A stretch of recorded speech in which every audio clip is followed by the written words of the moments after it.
The action of this funny and interesting story takes place in the Kingdom of the Swordsman, in the Eastern Wasteland, where the attack on the city took place. One of the attackers threw the students back and said that their clan could not do anything against this phantom transformation. Times had changed. Now these lands would belong to their blood clan. The wounded student shouted that the villain should not talk nonsense because he had already informed Brother Alan, and when he came, none of them would leave.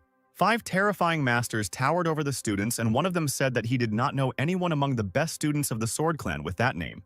Apparently, he is not even among the top 10, and if he dares to fight the Great 5 of the Blood Clan, he will be finished. A man with a terrible scarlet aura said that he should come here and collect the corpses of the students. After these words, the huge red projection that the villain summoned punched the student. Suddenly, an unknown guy rushed towards the threat at the speed of a cheetah. The Scarlet Fist was immediately blocked by his skills. The unknown villain in the hat was surprised that someone was able to block his attack. 2 students who were preparing for death rejoiced that they were saved, and the third of them shouted that it was Brother Alan. Brother Alan, a long-haired man with blue eyes and a powerful chi aura inspiring calm, was glad that he had time. The villain laughed when he saw that same unknown sword fighter. He asked if the guy was looking for death, and his projection began to create a powerful scarlet sphere for attack. But Alan immediately struck the monster with one light blow of his sword and stopped all his attempts to hit the enemy. In an instant, the entire Great 5 from the Blood Clan received colossal injuries and were defeated. A few moments later, they were all lying at Alan's feet unconscious. Apparently, it was all over for them. Unnoticed by the others, a strange scarlet sphere rolled from one of the 5 masters. Alan asked the students if everything was okay, and they thanked him for his help. Alan asked Brother Steve if he told him not to do anything because if he didn't have time, they would have died. To which Steve replied that this would be a lesson for him. But these masters sacrificed 1,000 monks just so that refine the Blood Soul Pearl, and therefore he could not sit idly by. Alan advised the guy not to listen to the clan's tales. Let him do what he can and live an ordinary life. This is the best path to improvement for his generation. Suddenly, the student noticed how the Scarlet Pearl began to emit purple ominous smoke and head towards Alan. An elder of the Blood Clan emerged from it and asked who dared to speak out against his students. He then attempted to attack our hero with the fist of ghostly comprehension. Steve recognized him and shouted that he was the master of the 7th level of the Purple Palace. But Alan was already preparing for a new battle, drawing his invincible sword from its sheath. The blade of the blade shone with a blue light, and immediately multiple cuts of the sword rushed towards the master. Alan's power was able to stop the elder's ghostly hand. The master was surprised that someone was actually able to stop his attack. He thought about it and said that Alan was a good fighter and it would be a pity to even kill such a person. The villain invited Alan to join them because their clan has always respected the strong. He will make him his #1 student and support the guy. Besides, their clan is full of treasures and beauties.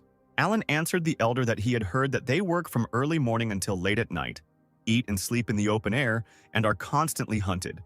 On their way to improvement, they kill each other because they only care about their own benefit, to which the master replied that they don't have many rules, and the discipline is lame, but their main principle is that the more you work, the more you get. Alan laughed at the phrase, the more you work, the more you get. At their sword school, working hours are regulated, and besides, he has been here for a long time and sincerely enjoys the time he spends here. Therefore, he will never join them. After these words, the guy used his sword technique, which cuts everything in its path. The master tried to hold back such a powerful attack, but he had difficulty doing it. Ultimately, Alan's sword technique won, and a huge explosion was heard, signaling the swordsman's victory. Steve rejoiced at the guy's victory and asked if he did the right thing by calling him here for help. The other disciples couldn't believe their eyes. It was impossible that their clan's initial level of swordsmanship could be so powerful. The cut-up demon, who lay without strength, asked Alan why he did not want to join them. The guy replied that he had worked hard for many years, so he knew in advance what he would tell him. The master dared to hang noodles on his ears and thereby doomed himself to these humiliations. Suddenly, a strange sphere rose from the master's body, emitting a purple, ominous aura. The sphere flew up to Alan's hands and whispered in a quiet voice for the guy to finish off the elder. Then the strange artifact flew away at the speed of sound. Alan did not understand what happened, but assumed that the spirit of the master had left the body and was trying to hide.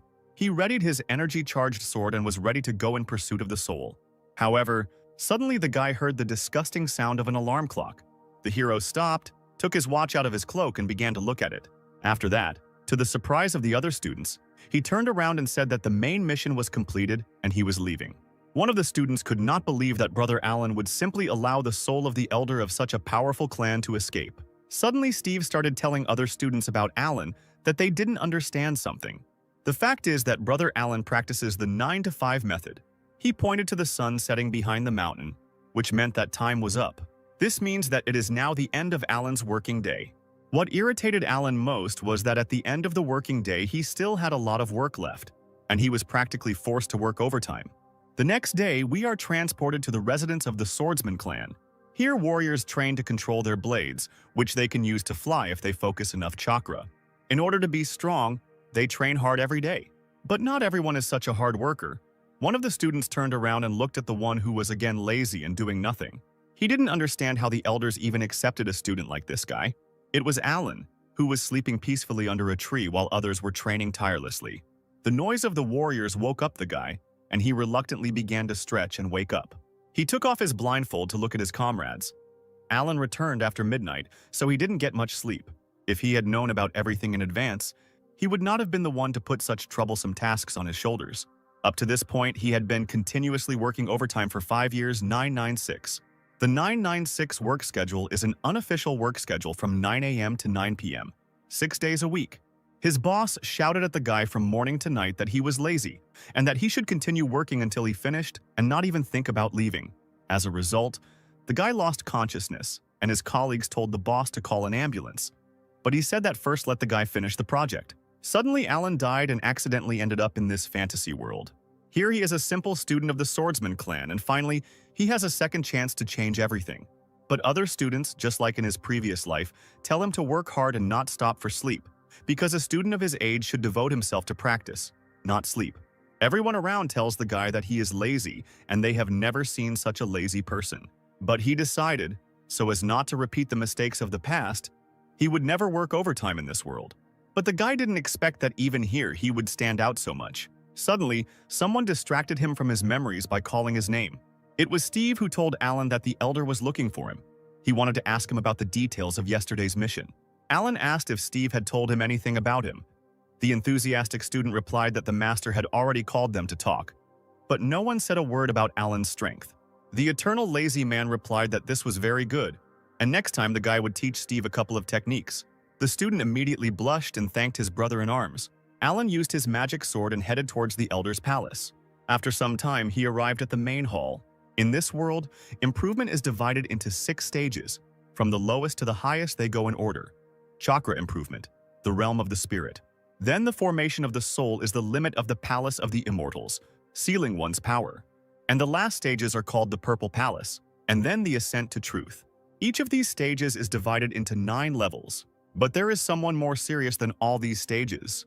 This is the head of the sword clan, Reynold, the 6th level of ascension to truth. The mightiest of this world are called his elemental sword god. Alan waved to Reynold and said good morning to the elder. The powerful warrior looked at the guy with a merciless gaze and told him not to forget where he was. At that moment, Alan took a box out of his pocket and said that this was tea that he had planted and that it had ripened a couple of days ago. This information blew Reynolds' mind. He immediately approached Alan like a child and began to beg him to let him try his new tea. Who would have thought that the god of the elemental sword, Reynold, is madly in love with tea? Alan used his old knowledge of growing succulents and other plants to develop the best variety of tea, which helped him build a good relationship with the elder. But this is a must for any self-respecting employee. His thoughts were interrupted by an elder who was hiding tea in his sleeve. He asked how yesterday's mission went. Some students said that it was Alan who saved them. The guy looked away and replied that it happened completely by accident. He then took out a strange sphere and said that he took it from one of the disciples of another clan. Reynold immediately understood what this sphere was. It was a blood pearl. He took it from his student and asked if Alan knew what kind of artifact it was and what power it had. Reynold looked at the guy with a serious look and began his story. But Alan immediately waved it off and began shouting that he didn't know anything and didn't want to hear it, and that in general he wasn't interested in it all. He tried to run away, saying that if he had nothing more to say to his master, then he went about his business. Alan wanted to spend this life carefree, so let the elder leave these troubles to someone else. But the master ordered him to stop. Reynold shouted that Alan should listen when the elder spoke, and even though the guy had succeeded in growing tea, as a true student he could not be so passive. The master wanted to know why the guy did not take part in the sword training last week. Alan replied that he would then have to wait an hour until it was his turn, and the master should know that Alan has his own principles in training, so he needs to be understood.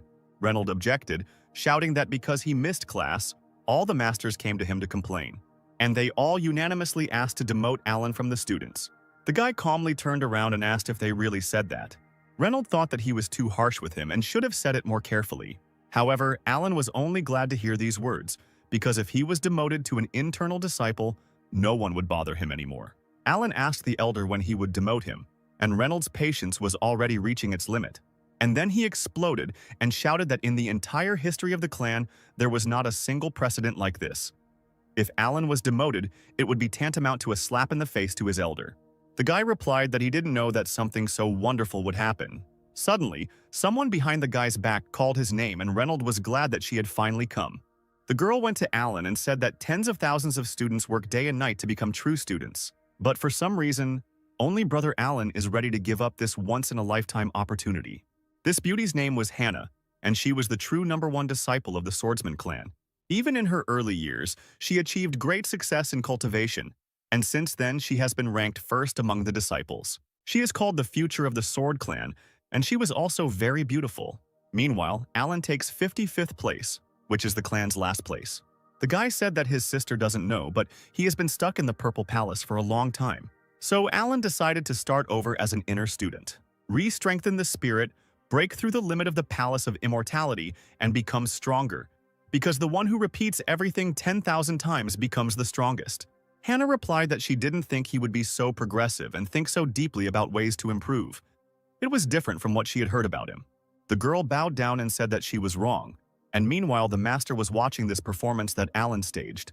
Reynolds interrupted their conversation and said that the reason the guy was here was because several masters wanted to make a request to him. Alan turned warily and asked what the masters wanted from him.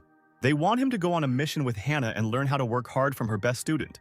This was the worst thing Alan could imagine. It seemed to him that the elder was mocking him.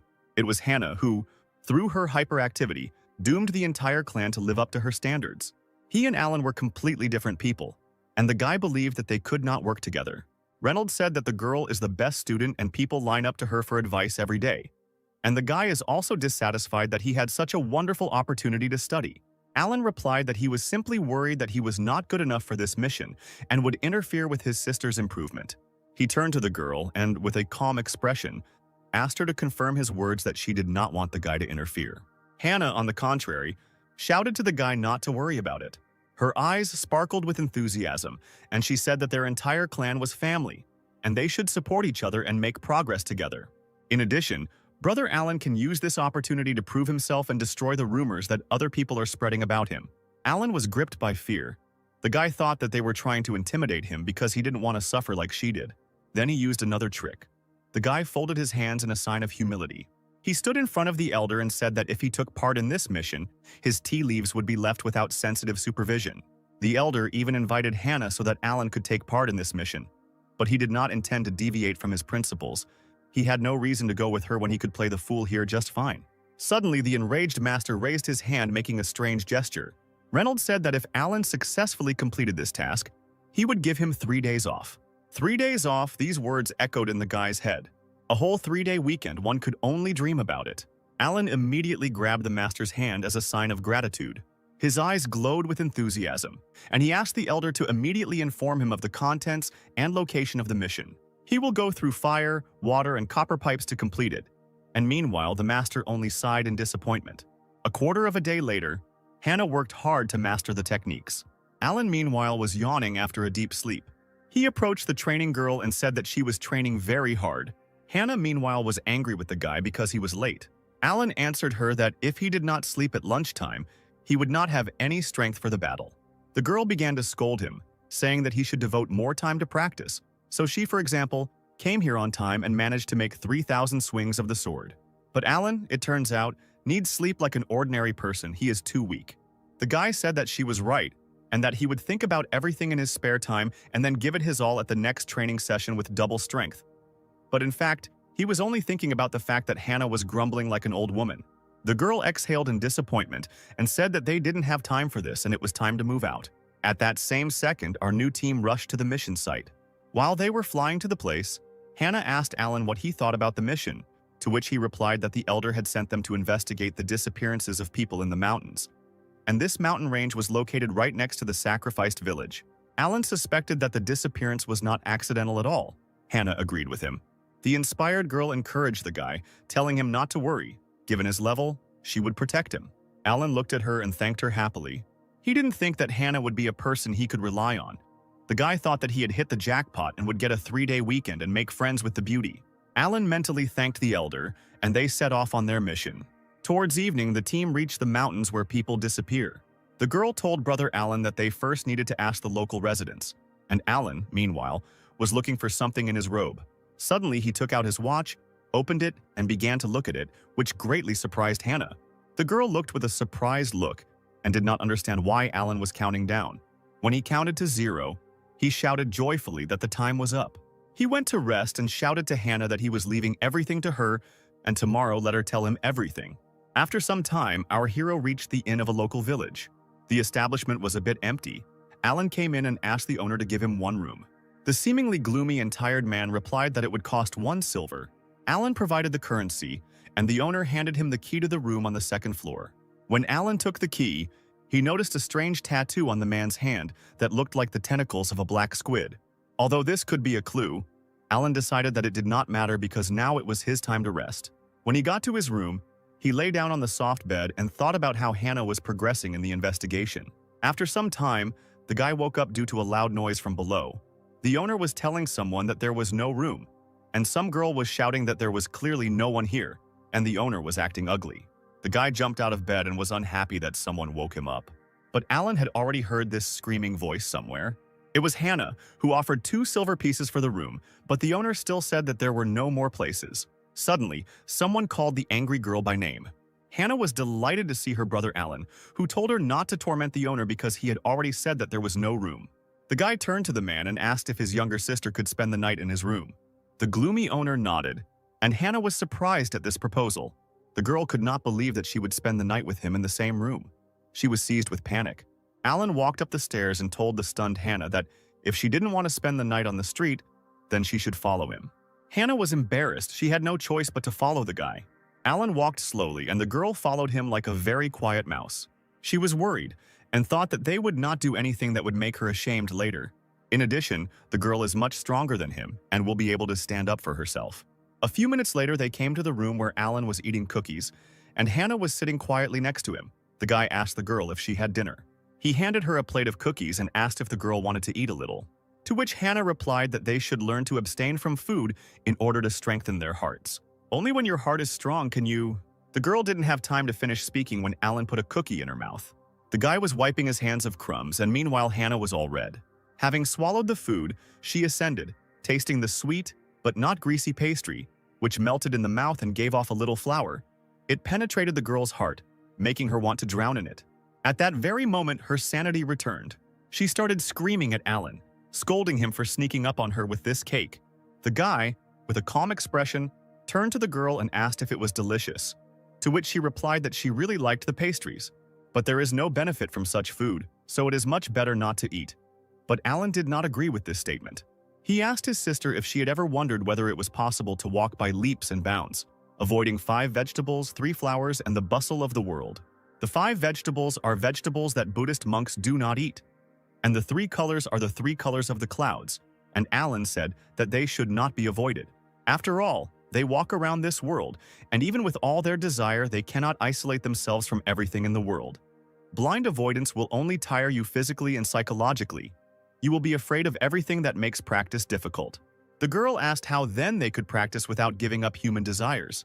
It's impossible. Alan replied that he thought that true monks were not afraid to face temptation and experience it themselves. As with these cakes, if you're afraid that their taste will disturb your mind, you should try to get used to them. When you learn to treat this as something completely ordinary and remain indifferent, this will be your first step towards real practice, and only with a pure heart will a girl be able to see the truth. Only in this case will she feel like a fish in water, free and natural. Lost in his thoughts, Alan opened his eyes slightly to look at the girl. She was in shock, and the guy realized that he had said too much and apparently her brain had overheated. Suddenly, the girl jumped up from her seat, shouting that she understood everything. Only by facing desire and then giving it up can she return to her true nature and experience the essence of the world. After these words, Hannah began to eat all the sweets that were on the table with great enthusiasm. Alan was shocked. Now all his sweets will go to the girl and not to him. A little later, offended by Hannah, he said that today she would have to sleep on the floor, to which the girl grinned and replied that she would not sleep, but would just sit and meditate. And so it happened. Alan fell asleep in a cozy bed, and Hannah sat and meditated in the room. Suddenly, an unfamiliar man approached the door to their room. The man took out something and said that he was ready to let this girl go. But now, unfortunately, he will have to end her life, after which he placed a strange incense in front of their door. Hannah continued to meditate, and the smoke from the incense gradually began to fill the entire room. The girl opened her eyes slightly. It seemed strange to her that she felt some kind of aroma. At that same second, she realized that she was surrounded by a mysterious fog that was penetrating more and more into their room. Hannah realized that it was poison from which there was no escape. Suddenly, her body began to become heavier, and her face became covered with sweat. A few moments later, the girl fell to the floor, exhausted. All she could do in her current state was to whisper for Brother Alan to run away as soon as possible. However, the guy was lying on the bed, and a strange aura was concentrated around him. It seemed that the guy was completely unaffected by the poison and was simply watching the girl. Hannah's vision gradually began to dim, and she eventually closed her eyes and lost consciousness. Meanwhile, a secret meeting took place in the forest outside the village. The man told the master that the disciples of the Sword Clan were knocked down by him with the help of the aroma of a broken spirit. One of the students is Hannah, the best student of the clan, and the identity of the second is unknown to him, but the girl called him Brother Alan. The unknown figure with red eyes said that he did not expect such a weakling to defeat Hannah. As for this Alan, the gentleman has never heard of him. He must be someone insignificant. A gloomy figure appeared. It was a hooded man with a scar on his cheek who had bright, expressive red eyes. He said that his servant did a great job this time. The owner of the inn began to sob and ask about his wife and children. The gloomy unknown person reassured the old man and told him not to worry because they were alive and well. Right now, he would take him to them. The owner of the inn was delighted at the gentleman's mercy and began to thank him. But at the same moment, the old man's chest was struck by lightning, which killed him on the spot. The gloomy hooded man laughed and shouted that this was the last victim and everything was about to end. Having finished laughing, he called out to the third and fourth, who immediately landed behind the man. He ordered them to go to the inn and capture the two swordsman clan disciples. Meanwhile, dear Hannah began to gradually come to her senses and open her eyes. She lay on the bed, and Alan sat next to her and waited for the girl to wake up. Suddenly, Hannah stood up abruptly and began shouting that they needed to run away from here because it was dangerous here. Alan still sat with a calm expression and looked at the frightened girl. Her sanity gradually began to return, and she began to realize how ridiculous she now looked. She asked Alan why he was okay because he should have lost consciousness before her. The guy replied that when he sleeps, unlike Hannah during meditation, he does not use spiritual power, so the aroma of a broken spirit did not affect him at all.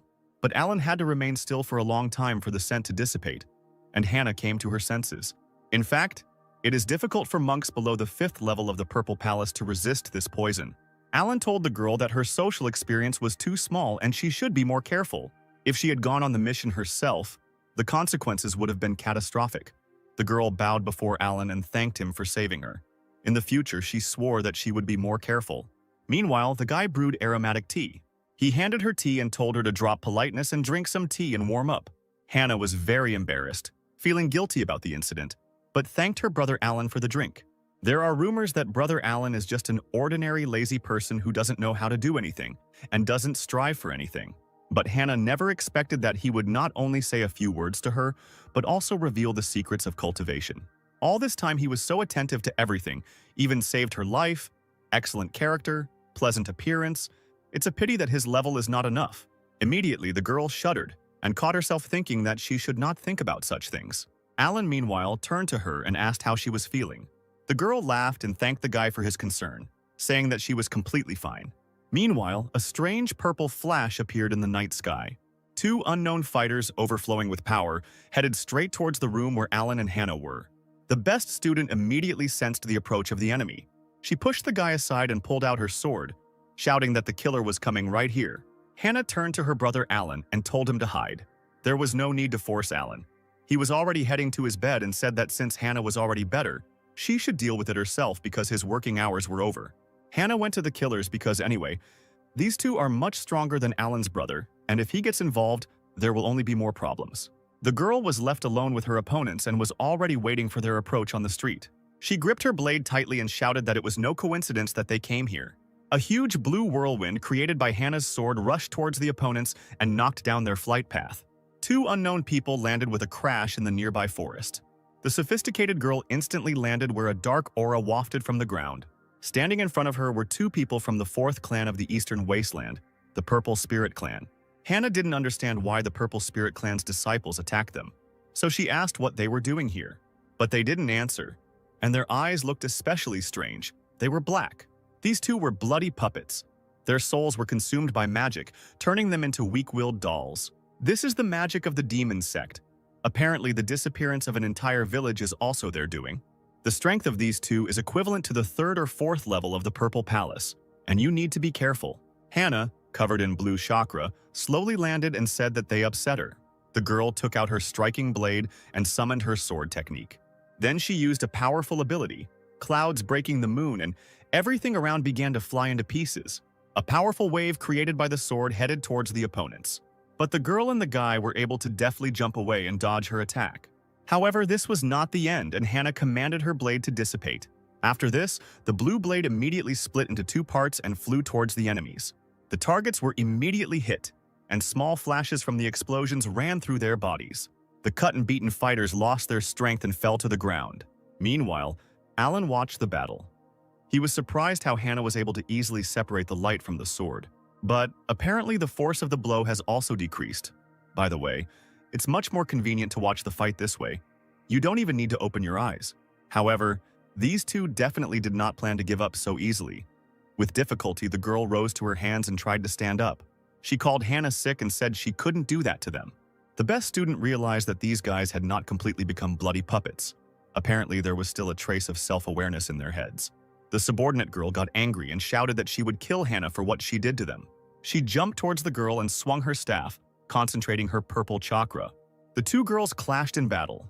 Hannah was able to block the staff's attack in time with her sword. However, the block was not easy for her.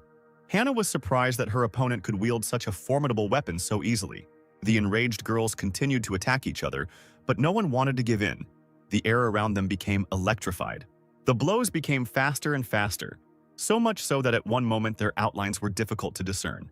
Hannah could not understand what kind of strength her opponent had. The girl's hands even went numb from such blows, and the purple girl continued to attack and twirled her staff over her head to again try to defeat her rival. She gathered a huge amount of chakra and shot a magical stream towards Hannah. Meanwhile, Hannah realized that everything was about to end. Her sword was also charged for the next attack. Alan was happy for the girl because in such a short time she managed to study her opponent, which was to be expected from the best student. Even though they are on the fourth level of the Purple Palace, now they are just puppets. Their consciousness is sealed, so they can only fight with the help of instincts. Hannah closed her eyes and tried to concentrate to gather all her chakra for one powerful blow. A powerful stream of mana formed around the girl, which was so huge that it went like a column into the sky. Seeing such power, the purple girl was afraid. But Alan was worried about Hannah, because it seems his sister is unaware of the danger. The guy took in his hand a leaf of a tree that flew into his window and decided that this would be enough. After gathering enough chakra, Hannah summoned her striking sword technique. She drew her sword, and a powerful wave of energy was sent at the speed of sound towards the purple girl. She tried to protect herself by forming a shield with her chakra. However, the shield was too weak compared to the enormous chakra power that the best swordsman student had summoned. After the battle, the purple girl lay in a pile of collapsed rocks, and Hannah was thinking about how to quickly rid these fighters of the spell. But the beauty did not notice that behind her, the second fighter raised his fan. He waved his weapon and immediately a purple lightning, sharp as a needle, rushed towards the girl's back. Hannah turned around because she realized what had happened. But it was already too late. She only managed to create a small shield and try to protect herself. However, the shield was too weak and thin, and the purple blade easily broke the defense and was aimed straight at the girl's eyes. But suddenly a leaf that flew in like lightning repelled the attack and changed the trajectory of the blow, protecting Hannah. The purple blade flew past the girl's head and crashed into the mountain, creating a huge explosion there. The wind blew and blew her beautiful hair, and for a moment she realized that someone had just saved her. One of the purple warriors was sitting in front of the girl, and she knew that if she missed such a blow, the injury would be very serious. But she didn't know what kind of green light it was that saved her life, and she still has to find out. Hannah approached the enemy with lightning speed and went behind his back. She hit the guy's neck with the hilt of her sword and easily knocked him out. After some time, the girl returned to Alan's room and sat the two prisoners on chairs, who were unconscious. Alan praised the student, saying that she was able to cope with everything successfully. But the girl was haunted by one question. She tried to ask about him, but the guy immediately said that he had been lying in the room all this time. Then he smiled carefreely and asked what happened and what was bothering her so much. The girl shrugged it off and replied that nothing had happened. But she herself thought that with his level, he would hardly be able to do something like that, so there's no point in asking Alan about it. She also said that while the spirit of these guys is still alive, they should hurry up and return them to the clan. They need to ask the elders to cleanse their hearts and expel the evil formation from them so that they stop being puppets. But if they leave, the demon clansmen will run away and do their dirty deeds elsewhere. Alan stood up and said that for the sake of the people and the 3 days off, he would try to do something. Hannah was surprised that the guy began to concentrate chakra and asked what exactly he was going to do. Alan replied that he would use his divine sense to penetrate their consciousness and expel the formation. Hannah panicked and shouted that the guy was crazy because this is a very difficult practice. The slightest carelessness can lead to complete destruction of the soul. The guy calmed her down, asking her not to worry, and extended his hands to the heads of the prisoners. But seeing this, Hannah panicked even more because he wants to turn them from puppets at the same time. And this is even more difficult. Alan answered her that saving a person is tantamount to putting out a fire. The faster, the better. A little time passed, and the purple girl opened violet eyes that were once black. Her brother was happy that Sarah had finally woken up. The girl began to rub her tired eyes trying to wake up completely. But then her consciousness finally returned to her, and she turned towards our heroes. Seeing Alan and Hannah, she asked if they were students of the Sword Clan. Hannah formally greeted Sarah and introduced herself as well as her companion Alan. The brother began to calm the girl down, saying that this was the best student of their clan and they saved them. The guys were able to rescue them from the trap set by the elder of the demon clan. Alan asked Sarah to tell us in more detail how this happened. The girl bowed her eyes and began to tell this sad story. A week ago, he and Brian, on orders, went to the village to investigate the disappearance of residents. They asked around and traced it to a strange place in the forest. In it, the elder of the demon clan used the blood of the villagers for a sacrifice. In the end, they fell into a trap that he had prepared in advance. All these demons and images created by the elder suppressed the consciousness of the fighters. They ended up becoming puppets of the elder and could do nothing more about it. Therefore, the first thing Sarah did was to thank her new friend for saving her. Hannah began to wave her off and tell the girl not to thank her. After all, she didn't do anything, but the one who saved the guys was this lazy brother Alan. Sarah turned towards Alan and thanked him, saying that they would definitely repay their debt. Hannah stood shyly behind the carefree guy and thought about what happened. He had just managed to free 2 people from the curse of the bloody puppet at once. It happened so quickly that it seemed as if he didn't even bother, surprising his best student. Usually this spell affects the deepest corners of consciousness. Getting rid of it without harming a person is like finding a needle in a haystack. Not even all elders manage to get rid of it. After using the technique, Hannah immediately asked Alan when he was able to master such a complex technique. The guy replied that earlier he was whiling away time in the elder's pavilion and accidentally came across a fragment of a scroll of practices for manipulating spiritual thoughts. He found it very interesting, so he studied it. The information amazed Hannah more and more. He even found not a whole scroll, but just a fragment, and was able to learn such a technique. Suddenly, her memories were interrupted by Alan, who said that in order to save the guys he needed to use resources and artifacts, almost worth 30,000 high-grade spirit stones. The girl puffed out her cheeks angrily, thinking that the guy probably did it by accident and he would never have had that much courage. Sarah looked at Alan and realized that he was far from stupid. Therefore, she happily agreed to make up for everything as soon as they returned to their clan. Hannah was amazed that they actually agreed, while Alan smiled triumphantly. It is now recognized that the formation of purifying the heart and destroying evil that can dispel the spell of the bloody puppet requires at least 50,000 stones. So 30,000 is a good price for friendship. Alan made a nice face and asked them not to rush because their clans were friends with each other, so it was their duty to help them. He also asked the two to remember the details of their abduction. Sarah said that the man's name is Lloyd. His combat power is not very great, and she could cope with him on her own. But he is very good at using formations and poisons, which is why the couple was able to get caught so easily. Alan made them happy by saying that if this is the only thing, Then he has a special elixir that can make them immune to poisons for 3 hours. He will give it to the 3 fighters, and they will defeat the Elder. Sarah's morale increased, and she shouted that if she was immune to the poisonous incense, she would kill this opponent in a matter of minutes. But then she again remembered all the words that Alan said. She asked why only the 3 of them would go. Would Alan really stay here and not go with them? The guy bowed his head and replied that he actually needed too much spiritual power to save them. Therefore, he will have to sleep to recover, while Hannah could barely restrain herself from punching this lazy guy. The purple couple apologized, saying that they were too blind to see Brother Alan's hard work. They decided that the 3 of them would cope while Alan rested.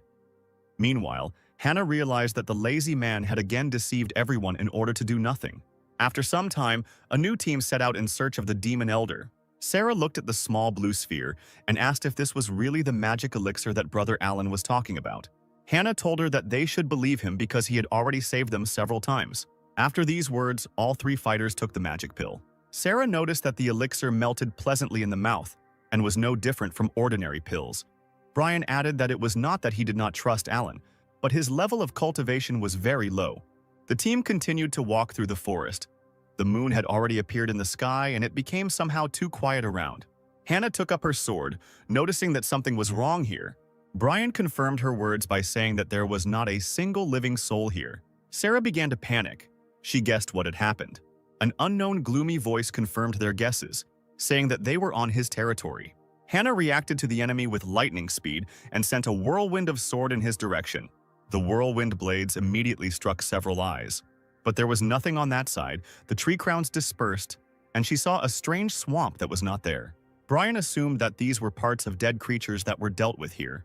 Hannah asked if the boys had seen the person who had just spoken to them. But suddenly a gloomy figure in a cloak standing behind the girl answered her that he was here. The elder of the demon clan, Lloyd, drove the prey into his trap. The heroes turned around, and Sarah shouted that it was the one who caught them then. Lloyd asked how they managed to get rid of his curse so quickly. Apparently, the best student of the Sword Clan has secret treasures that can lift his curse. Lloyd was also wondering why there were only 3 fighters. He assumed that one of them was scared when he found out that he was behind all this. Sarah got angry and shouted to the villain that Alan was not here, because she could handle such a dummy herself. After these words, the girl directed her first attack at Lloyd, and the battle began. The stones on the ground where the impact occurred began to crumble, mixed with purple energy. In this dust raised from the ground, Sarah tried to see where her enemy was. In the middle of the dark fog, Lloyd appeared, who told the girl that she had already lost. She had fallen for his trick. Brian immediately appeared behind the demon and shouted to the man that he was no longer a tenant. Swinging his fan, he aimed his needle-sharp spell at Lloyd's head. But he easily repelled it by saying that although they are the best students of their clans, they are still fools. Then he smiled and asked if they liked the smell. Brian and Sarah immediately realized that right now they were inhaling poison.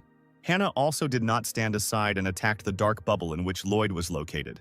The master just as easily repelled her attack while continuing to taunt them. But suddenly he noticed that the blue lightning did not dissipate. She, like a swift wind, continues to break through his dark bubble. Eventually, the blade's whirlwind broke through Lloyd's defenses and an explosion was heard.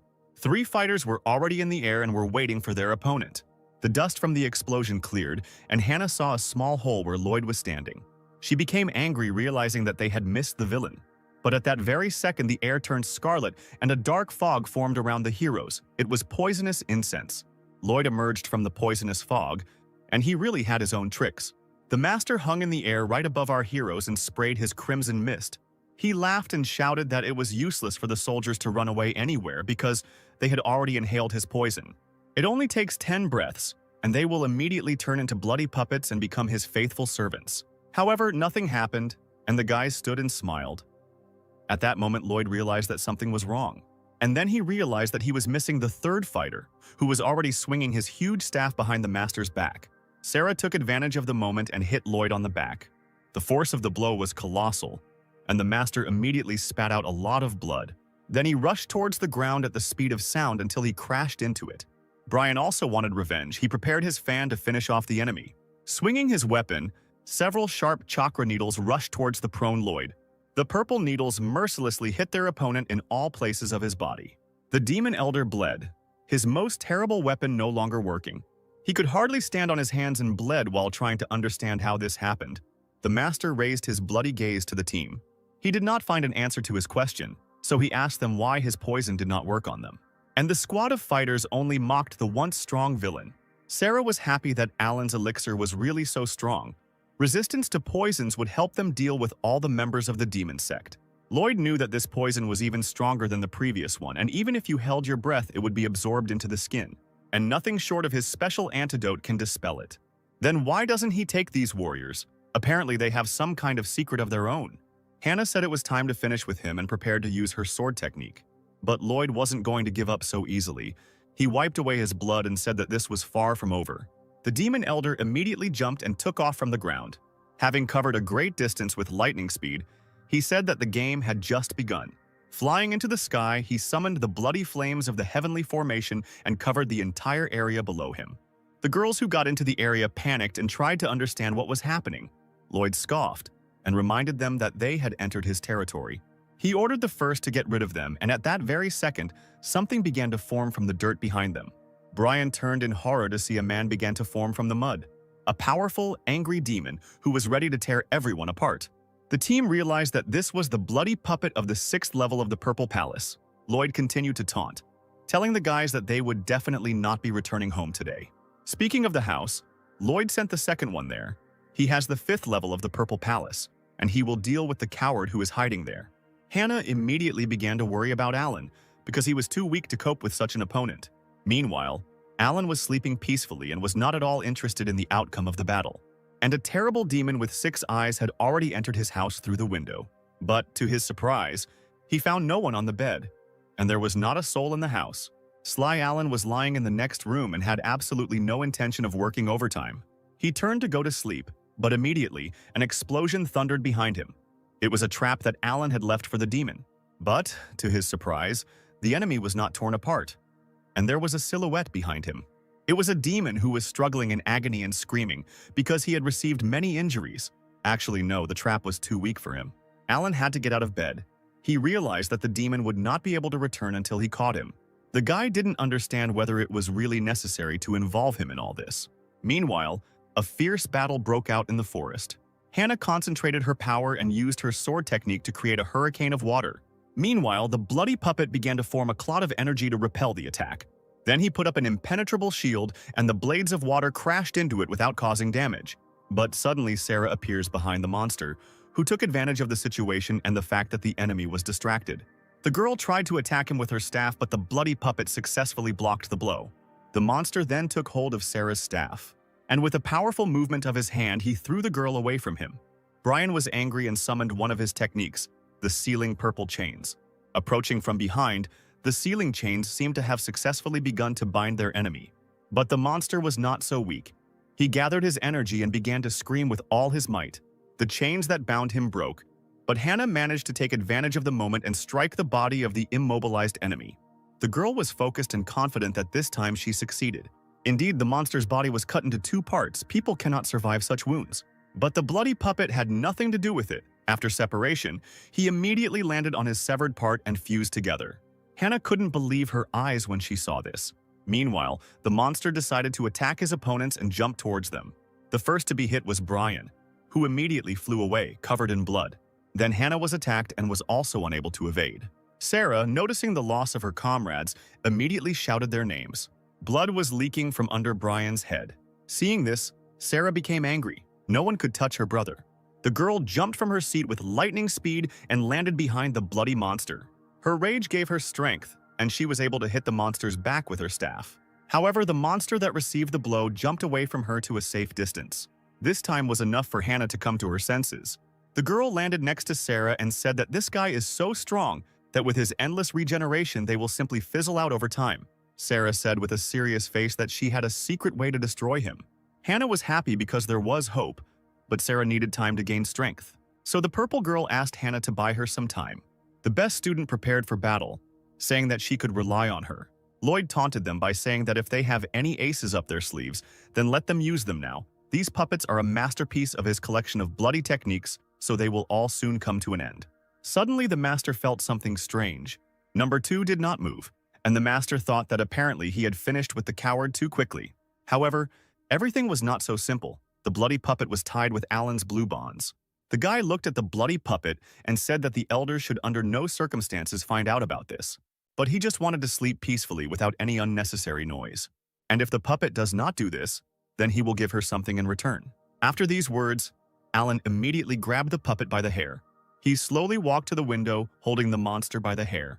The guy looked into the distance, where a fierce battle was breaking out, and saw only a strange red dome. Brother Alan raised the shackled, bloody puppet like a spear and began to take aim. Then he threw the monster towards the dome with all his strength and shouted at him to get back out and let him sleep. Because of such force of the throw, the monster flew into the sky so far that it was no longer visible. Alan, meanwhile, turned around and thought that he had a little more time to rest. He wanted to go see if there were still free rooms here because he needed to sleep a little more. Meanwhile, Hannah continued to gain time and many blows from the puppet flew at her. The girl tried to block the fists with her sword, but their strength was great, and Hannah's strength was decreasing, so the girl flew a short distance. She was all wounded, but she didn't really have a choice. The girl did not understand why this bloody puppet was becoming stronger and stronger. Lloyd told the girl that since she was still holding on, it was not for nothing that she was called the best student of the Sword Clan. But all this would soon end. He ordered his first blood puppet to attack the girl. The monster immediately obeyed and attacked Hannah with great speed. He gathered furious energy around himself and jumped into the air above the girl. Hannah closed her eyes and mentally asked everyone for forgiveness because for the first time in her life she was afraid. But suddenly, behind Lloyd, some strange red flash appeared in the sky. Lloyd felt something was wrong and turned around. At that moment, a red object was rushing towards him at the speed of sound. The bloody monster thrown by Alan crashed into the bloody barrier like a bullet and pierced through it. Hannah and the demon elder were stunned by this turn of events. When the dust from the fall cleared, they saw the second and first bloody puppet, which were broken and lying in a pile of dirt. Only now did Lloyd realize what had happened, and he was furious. He couldn't believe that this was even possible.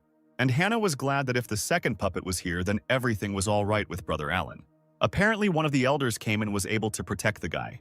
Lloyd thought the same thing, and he knew that if the elders came here, it could become a problem for him. Therefore, he must hurry and finish the fight as quickly as possible. The master used the ability to enhance the bloody puppets, and the monsters came to life again. One of the puppets recovered and jumped on the defenseless Hannah. The girl tried to take a defensive stance, but her feet got stuck in the mud created by the monster. But Sarah came to the girl's aid in time and apologized for the fact that the student had to wait for her for so long. Sarah's eyes were filled with rage. They shimmered with a purple light similar to sparks of true thunder. Lloyd was shocked to see the fourth level of the Purple Palace. This girl cannot resist him. However, Sarah used the purple shadow technique and easily blocked the blood puppet's attack. Her power was so great that the explosion from the staff was visible from a long distance, so far that the purple glow even reached sleeping Alan. But the guy was ready for this, and his night mask did not let the light through. Morning came and our main lazy man calmly got out of bed. He went to the window to enjoy the fresh air and the rays of the just-risen sun. It seemed like this was how every good morning should begin. But not everything was so wonderful. A huge explosion in the distance disturbed the landscape, and Alan thought that today was some kind of explosive day. Apparently, Sister Hannah and the others fought all night long. This elder turned out to be not such an easy opponent. Alan slowly put his hand into his pocket. He took out his watch to see what time it was. It was time to work. Meanwhile, the girls stood near a large patch of mud. Everything in the area was destroyed. Stones were crushed, and trees were uprooted. Charged, Sarah looked at the smoldering body of the bloody puppet. Suddenly, the girl fell to her knees, exhausted. They had been fighting all night and were pretty exhausted. Hannah, looking at Sarah trembling in pain, told her that her technique was indeed very powerful. Suddenly, Brian appeared behind her, who explained that this is their secret technique. The accumulated power breaks out in one breath. But the disadvantage of the technique is obvious. This technique is too energy-consuming. Sarah, who could hardly stand on her feet, said that this time everything worked out and it was all thanks to Hannah. The bloodied girl shrugged it off, saying that she was just doing her job. Their pleasant exchange of pleasantries was interrupted by Lloyd, who shouted that they were three freaks. Exhausted, Sarah realized that the battle was not over yet. The main enemy remained. The furious master said that the team had practically destroyed number 1, which he had spent several decades creating. Sarah barely raised her staff in preparation for battle, but her brother said that there was no need to try to fight because the girl's spiritual power was almost exhausted. Suddenly, Hannah said that she would take on this opponent because she had rested a little while Sarah was fighting the monster. The powerful warrior began to accumulate her energy for an attack.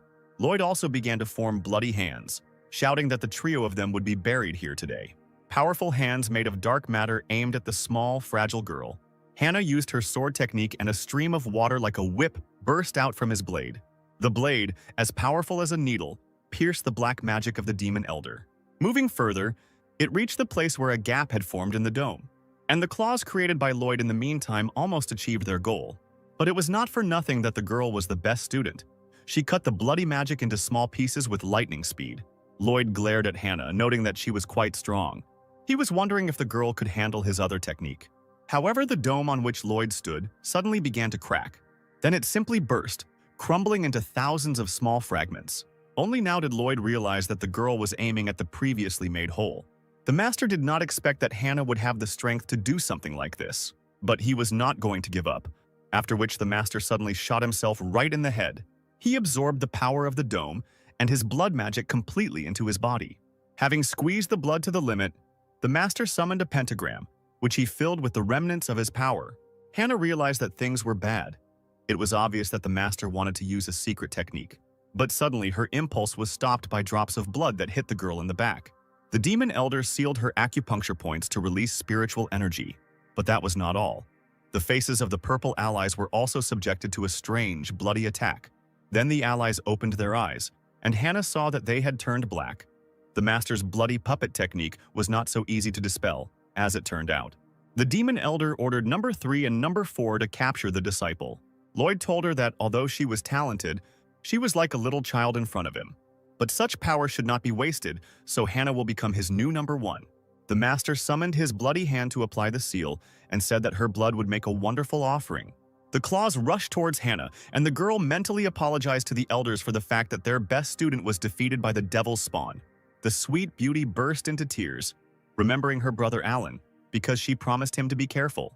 The claws almost reached their goal, but suddenly someone shouted at him to stop. A man hung behind Lloyd and ordered the master to let the girl go. The elder of the demons turned around, and the tearful Hannah immediately recognized the hero. Lloyd didn't understand where the guy came from here. He began to look around, assuming that the same elder who killed number 2 was here. Brother Alan told the master not to look back because the guy came alone. Hannah began to panic and scream for Brother Alan to run as fast as he could because he couldn't defeat him. Lloyd smiled. He knew that Alan was not his opponent. Since the guy came himself, the master decided to start with him first. Carefree. Alan snapped his fingers and said one word: destruction. At that same second, Lloyd was attacked by purple energy that came out of nowhere. He couldn't believe what just happened. Number 3 appeared behind him and used her magical powers. This was impossible. Lloyd's reactivated blood puppet formation was several times stronger than normal. No matter how powerful Alan was, it could not be easily dispelled. However, everything was like that. And Brian, who had regained his sanity, had already directed his technique of sealing chains at the enemy. The guy's sister also did not stand aside and was already waving her staff behind the chained Lloyd. The girl shouted to the old man to get down to the ground, and after these words she slammed him into the dirt with a strong blow. Bloody smoke emanated from the resulting crater where Lloyd landed. Hannah turned to her lazy brother and looked at him blankly. The girl was shocked by what he just did. How is it that the weakest sword master was able to defeat the elder of the demon clan with just a snap of his fingers? Sarah asked Brother Alan what exactly he did. The guy replied that it was just a little trick that he had thought out in advance. It all started when he extracted the bloody seed from the bodies of the two. He discovered that his rhizome struck the depths of the children's souls. Alan was afraid of damaging them, and therefore extracted only the seed. The sharp blades of the sword cut the seed around the rhizome like thin branches. This meant that they could still be manipulated at any time, because the root was still sealed in their souls. Therefore, Alan left several threads of the sword in their minds. As soon as the elder of the demon clan tries to activate the seed again, the threads will stop his attempt. At a critical moment, this can turn the tide of the battle. The purple warriors immediately bowed their heads and thanked Alan, saying that they admired him. Hannah asked why Alan didn't tell her about this, in case the plan would have failed. The guy replied that everything worked out for the girl in the end, but she was already starting to get upset, feeling useless. Then he encouraged her by saying that if it weren't for her, nothing would have worked out for him. After all, Hannah is the very person who can defeat the elder of the demon clan. An enthusiastic girl asked if the guy was lying. Alan, meanwhile, thought that if he had told her everything, then perhaps the girl would not have had enough acting skills to fool this elder. Sarah also supported Hannah. saying that if it weren't for her, they would not have been able to deal with the master so easily. The best student was delighted and agreed with everyone, and Alan shook his head affirmatively. The girl looked at the guy and thought that despite his low level, his wisdom, strategic thinking, and insight were excellently developed. Alan, meanwhile, recalled that he decided to quickly cope with this work in order to go on vacation ahead of schedule. But suddenly they heard a loud rumble and felt powerful chakra. The bloody formation was activated again, which meant that the battle was not over yet. The elder was still alive, and right now, bloody energy was gathering around him. Alan was disappointed. He knew that early leave sounded too good to be true. The tortured, scarred elder was on his knees and trying to get up. His bloody creations began to rise, and something began to emerge from the man's body. Alan watched all this from above and did not understand what he was doing. A spear covered in black runes slowly began to emerge from the demon elder's belly. Hannah realized that things were bad, and she needed to stop the appearance of the object, so she used her secret technique. The laughing villain, meanwhile, rose to his feet and grabbed his spear. The girl used the sword-breaking technique. Many lightning bolts rushed towards the master, but he only laughed and said that it was too late. He raised his dark spear, and Hannah's attack was immediately blocked with ease. The elder smiled ominously and said that his formation was complete. The girl did not know what to do. This was her last chance to destroy the enemy because she no longer had any strength left. At that very second, Brian said that it was time to retreat because their strength was not enough to fight the master. Hannah agreed to this, and the trio tried to escape. However, Alan said that the guys should leave first, and he would catch up with them later. Hannah turned around and asked what the guy was waiting for. She needed to leave quickly. But Lloyd didn't want to just let them go. He summoned a huge projection that stretched its hands towards the heroes. In a split second, the summoned monster grabbed all 4 heroes in a tight grip. Lloyd shouted that now he would show these pathetic insects the power of real poison. Sarah said that the master was able to catch her because her strength had run out, and Brian had lost all hope after realizing that the elder was invincible. Hannah looked at the monster and could not understand how he instantly jumped from the 5th level of the Purple Palace to the 8th level. Sarah didn't want to die like that, and her brother suggested that he became so strong because he absorbed his puppets. Lloyd told them that number 1 and number 2 were the best in his collection, and he didn't even think that the trio could beat them. Sarah said that even if number 1 is stronger than them, they could definitely cope with number 2. But now, these 3 are one. Lloyd laughed and told the team that he was also a victim. He said that he was forcibly raised into a bloodthirsty soldier. Then he raised his staff and it began to call for something. The guys did not understand what the master's words meant. Meanwhile, only one hero was not interested in the fight.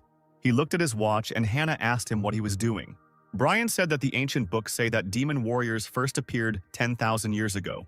Countless decent people were beheaded, and most of the lands began to belong to the demon clan. And only when the 5 clans united among themselves to resist them were they able to defeat the demon clan's troops and put an end to this disaster. Lloyd laughed again. He said that he had witnessed many things. He had seen blood spilled, souls taken by force. All of this helped shape warriors like him. And today, the team of heroes has the honor of becoming an offering for his bloody formation. But suddenly, his solemn speech was interrupted by a disgusting sound. Lloyd didn't understand what the sound was, and Alan, meanwhile, was looking at his watch. His working hours are over, and apparently he will have to work overtime. Lloyd did not understand the guy's words and asked him what it meant to work overtime. At that same second, a huge wave of energy flew towards the invincible demon elder. A powerful flow of chakra immediately knocked the master out of the summoned formation. The weakest student told Lloyd that his hour of death had come. Hannah was surprised to see such a powerful technique. She asked Alan if it was his doing, but the guy only answered that they needed to get out of here as quickly as possible. The girl wanted to object, but the hero said that they should get out of here as soon as possible and protect the village from attack. In a panic, Hannah asked the guy who defeated puppet number 2, they need to quickly call this elder here because they themselves cannot cope with this opponent. Hannah's comrades also supported Hannah, telling Alan that he shouldn't be brave because, thanks to this formation, Lloyd's power has increased to at least the 8th level of the Purple Palace. So even with their common efforts, they can't cope. But the hero, smiling, told his friends not to worry because it would all be over soon. Meanwhile, Lloyd, who had fallen to the ground, stood up. He did not understand what had just happened because the guy's level should not be enough to defeat him. The demon elder asked Alan what trick he used just now to stop him. Alan, mocking his opponent, replied that he did not need tricks to defeat such a weakling. Meanwhile, Hannah and her purple friends were heading towards the village. Sarah asked the girl why they left him there alone. She couldn't believe that the guy really knew a way to defeat such a formidable enemy, who at that moment directed his bloody chakra at Alan. The bloody lightning hit Alan directly. Sarah continued to say that the hero's level was too low and that demon would destroy him with one blow. Hannah told the girl that she didn't know why, but she trusted Alan, because since he left the mountain, all his decisions had been correct. The powerful lazy man repelled the attack with his blade and looked at Lloyd with the look of a bloodthirsty killer. The demon panicked. He wanted to know what he was going to do now. Meanwhile, the tired team arrived at the village, where everything was peaceful and calm. Hannah summoned an artifact similar to a pentagonal mirror. It was the castle of the heavenly spirit. The girl gathered her strength and threw it into the sky. The castle of the heavenly spirit flew in the air and hovered over the village, creating a blue, impenetrable shield around it. Seeing the blue dome, Alan was delighted. He told his opponent that now he could calmly attack him. Lloyd laughed villainously, amused by the confidence of such a weakling as Alan in his victory. The hero answered him that he wanted to say that if Lloyd still has an ace up his sleeve, then he needs to use it as soon as possible because the demon will not have another chance. The student's excessive pathos enraged Lloyd, and he pointed his spear into the air, gathering powerful force. A bright scarlet dome, the center of which was a spear, fell on Alan. Lloyd called it a bloody blow with a halberd. The demon elder smiled because such an attack could not be easily avoided. But suddenly, for the villain, Alan slowly landed in front of him, glowing with a blue aura. The guy mocked the enemy. He asked if Lloyd had any more attacks. The demon elder was filled with rage. He swung his halberd, trying to hit Alan. But he dodged again. Then the villain summoned a huge bloody column that looked like a hurricane. The power was like hot magma flying around him. It was one of Lloyd's abilities, the demonic light of the skies. These red thunderstorms were visible even from the direction of the village. Sarah was stunned to see such powerful magic. That's what the power of a demon warrior is capable of. Meanwhile, poor Hannah was crying and praying that her brother Alan would survive. Meanwhile, on the battlefield, Lloyd's laughter fell silent because Alan spoke to him. The guy asked the enemy what use was such a skill if Lloyd couldn't fully control its power. And at that same second, blue blades rushed towards the demon. The blades, like the claws of an enraged beast, cut through the bloody hurricanes summoned by Lloyd. The demon elder trembled. He saw his ability disappearing. It seemed like just a bad dream. This should be impossible. Alan must be using some kind of illusion. The guy, meanwhile, appeared out of thin air and asked if Lloyd knew how he was. A simple cultivator resisting him so easily. In fact, everything is extremely simple. The fact is that Alan specially sealed his kingdom. He never practiced in front of other people, fearing that if they knew his true level, disaster would be impossible to avoid. Alan easily repelled all the demon's attacks even without looking at him, and continued his story by saying that it was not becoming for a student of his clan to brag about his skills. After all, the higher your skills, the more problems fall on your head. Therefore, in order not to complicate his life, Alan was forced to hide his true abilities. Lloyd realized what trap he had fallen into. The demon tried to leave, shouting that the guy was just crazy and crazy. But Alan pulled the enemy's body towards him, saying that he would not let him go. Taking his sword out of its sheath, the hero said that Lloyd interrupts his rest time after time. In addition, he harmed his comrades, thereby forcing him to start work ahead of time. Lloyd tried to run away again, shouting that the guy shouldn't have come here. Alan's gaze was stern, because starting work ahead of time is an unforgivable sin. After these words, the hero released his striking sword technique at the enemy. A powerful flow of chakra, like a raging wave, passed through Lloyd and struck him. The cloud summoned by Lloyd dissipated and the sun appeared from behind them. The battle was completed with one blow. The technique was so powerful that in the place where it passed, the earth split and a river formed. The powerful lazy man hung in the air and watched Lloyd's spear as it cooled down. Sarah, who was watching the battle, asked Hannah if they were really only at the level of the Purple Palace. After all, the strength of this sword is comparable to the strength of a cultivator who has long since crossed this level. It seemed that Brother Alan was the elder of their clan. Meanwhile, Hannah was shocked by what she saw. It turns out that Brother Alan had long surpassed the levels of all the students of their clan. The girl lowered her gaze. At that moment, she felt helpless in comparison with him. Suddenly, her thoughts were interrupted by the sound of glass breaking. The power of Alan's sword was too great, and the dome began to crack. It was about to shatter into pieces. Hannah ordered her friends to hurry up and evacuate the villagers, and she would take care of the rest. Even though Hannah couldn't fight that demon, she would at least try to save those lives. The girl began to concentrate her energy. It was difficult for her to restrain the dome when suddenly a man's hand appeared next to her hand. Seeing the familiar attire, Hannah was surprised. Next to her stood Brother Alan, who with his strength helped the girl restore the protective barrier. A moment later, all the cracks in the barrier were healed, and not a single resident in the city was injured. The worried girl turned to the guy and shouted his name. After some time, the residents were on their knees thanking their four saviors. The purple fighters waved to the residents, and meanwhile Hannah wanted to talk to Alan. She looked at the guy with pitiful eyes and asked why he didn't tell her earlier that he was so strong. Brother Alan made a stupid face and said that he did not understand what the girl was talking about. After all, he defeated this demon only thanks to the talisman that the elder of their clan gave him. This answer stunned the guy's entire team. Hannah thought that Alan had released this sword, but the guy turned on his acting skills and said that such a weakling like him could not get such strength. And only thanks to the desperate resistance of his team, he managed to activate the power of the talisman that the master gave him. And besides, Alan believes that the guys exhausted the demon, and the sword only finished him off. The guy shouted with enthusiasm that he was just lucky, nothing more. Something didn't add up here. Hannah asked how the guy managed to evade the demon's attack so skillfully. Alan was caught on this question, and he did not know what to answer, and the girl just looked at him intently. Alan then responded that his main specialty was actually dodging attacks, so dodging wasn't that much of a problem for him. He looked at the beauty and added that she knew that their master was the best in the clan. It was his strength that killed the demon. But Hannah did not let up. She asked about that protective barrier, because a student of this level cannot stabilize such a formation. Alan reached into his robe to take out something and said that he used it. There was a green stone in his hand. It was the jade of the hidden spirit. Hidden spirit. Jade is a stone that can store spiritual power and call upon it at any time. Due to its high cost and rarity, it is not popular. But Hannah still didn't believe him. The hero's story was quite smooth, but her intuition suggested that something was wrong.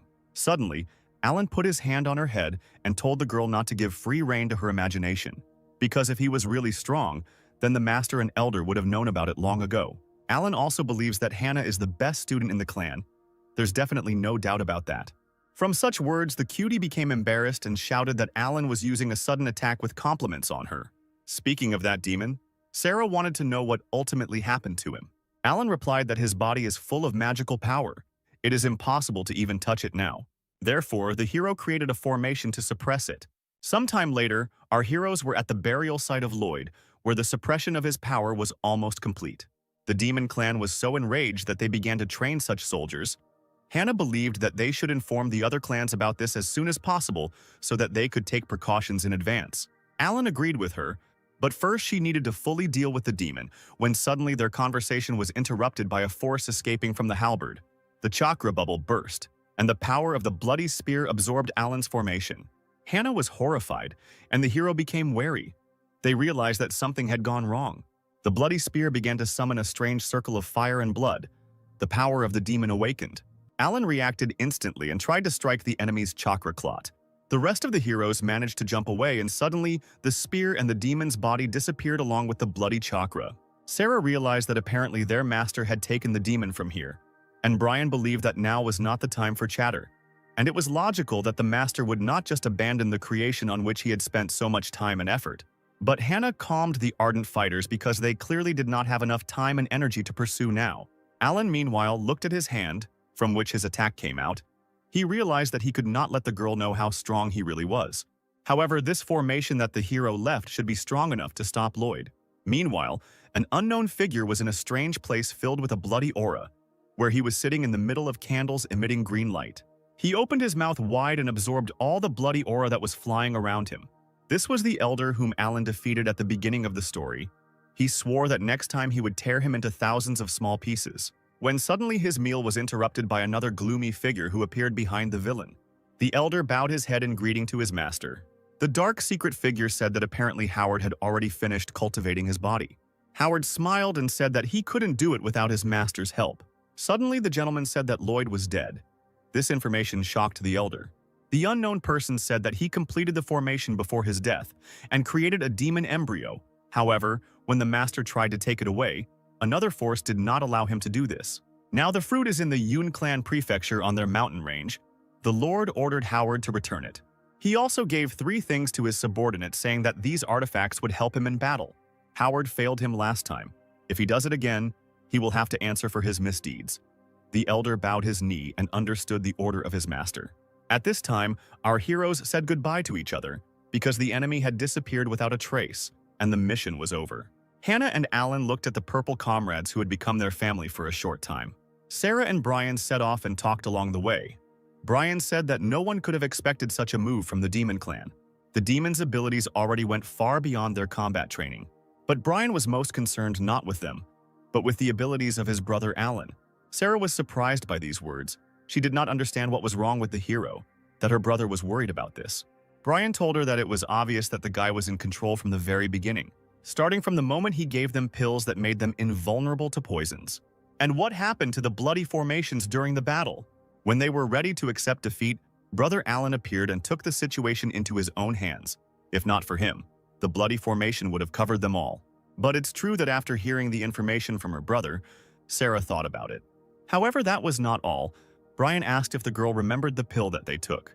He checked his body using the inner vision technique and found that it was as if he was wrapped from the inside by a defensive sword technique. Apparently, what they swallowed was not an antidote, but a pill filled with a beam of sword energy. This is the only reason why the poisons could no longer affect them. The energy of the sword that was contained in that pill dissipated all the toxins that got inside. It seemed impossible, but if your sword skill is high enough, then it is theoretically possible. But one thing is not clear to Sarah. Since Alan is so powerful, why is he trying so hard to hide it? It seemed to Brian that the matter was that the hero was something of a secret weapon for his clan. Then Sarah asked if they should tell their leader about it. A couple of purple warriors looked at each other and mentally imagined the consequences. Brian decided that since Alan does not want to reveal his abilities, then they should remain silent, because the hero saved them, and therefore, they should respect his choice. Still, the Sword Clan has an interesting talent. Apparently, the meeting of the clans next month will be really interesting.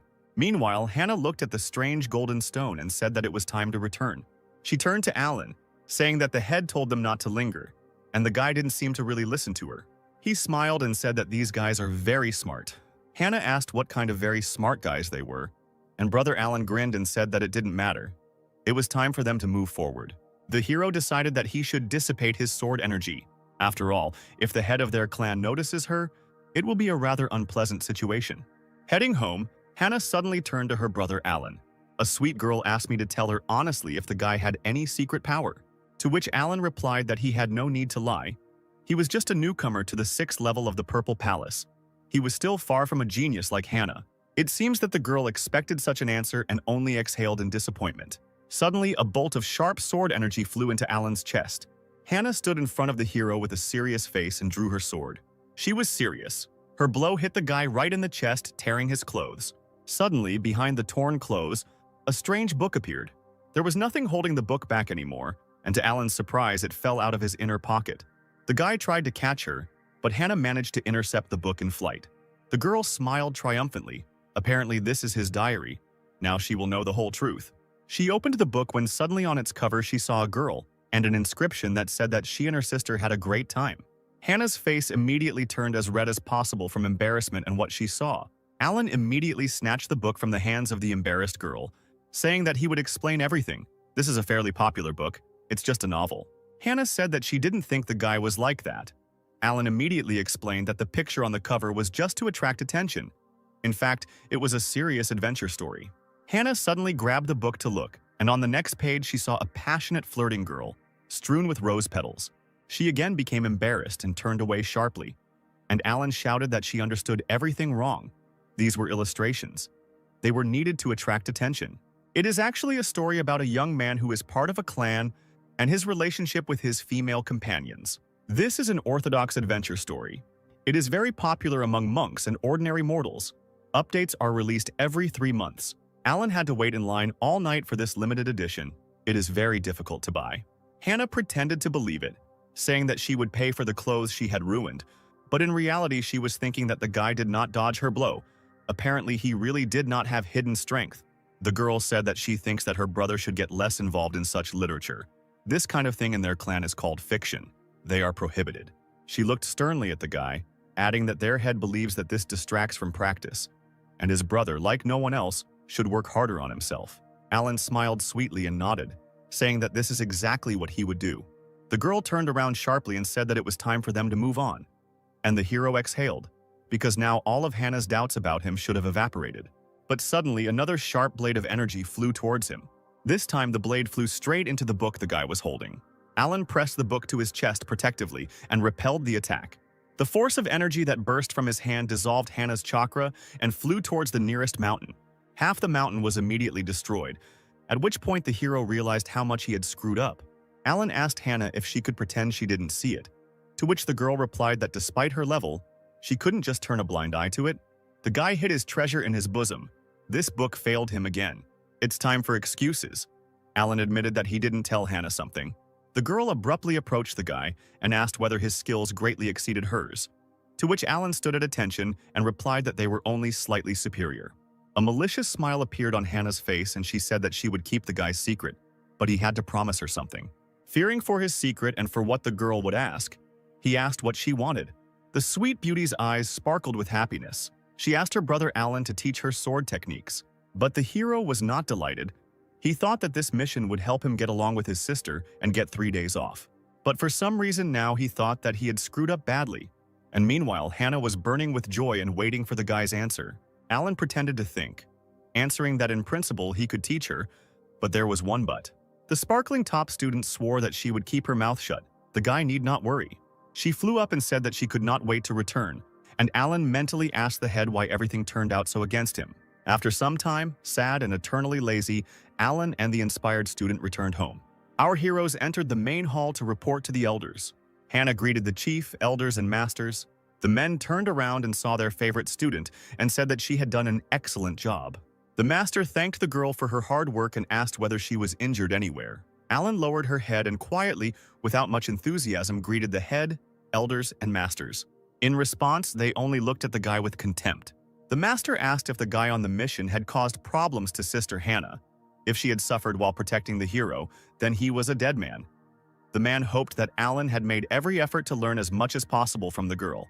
In his heart, the hero was very indignant because, if it weren't for him, they would no longer have their beloved student.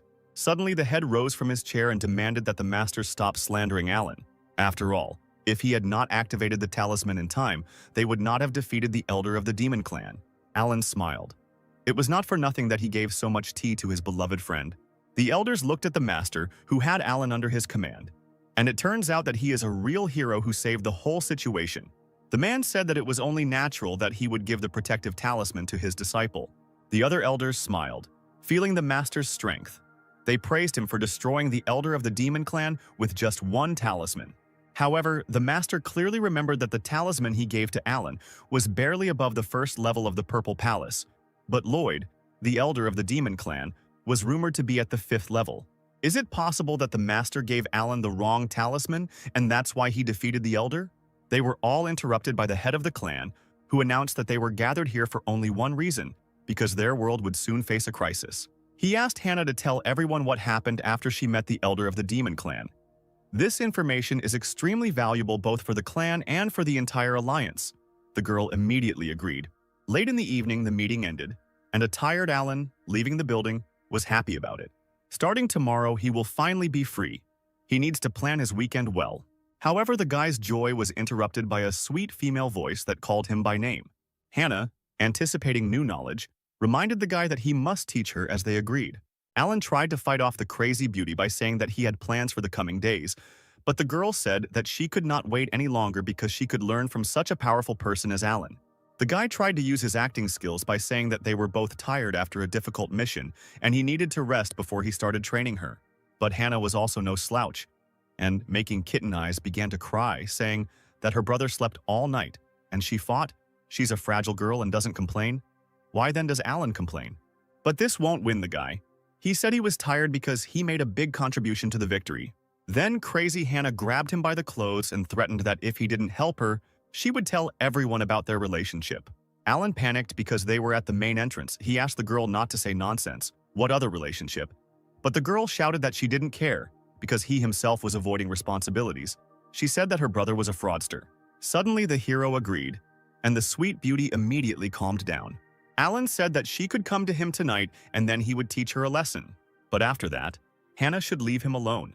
The girl agreed with her eyes sparkling with joy. She must also remember to keep a secret if someone sees Hannah going to Alan late at night. Then all the monks will chop him into mince or hang him on the gallows. But she didn't care anymore. She shouted that she remembered everything and said goodbye to the teacher.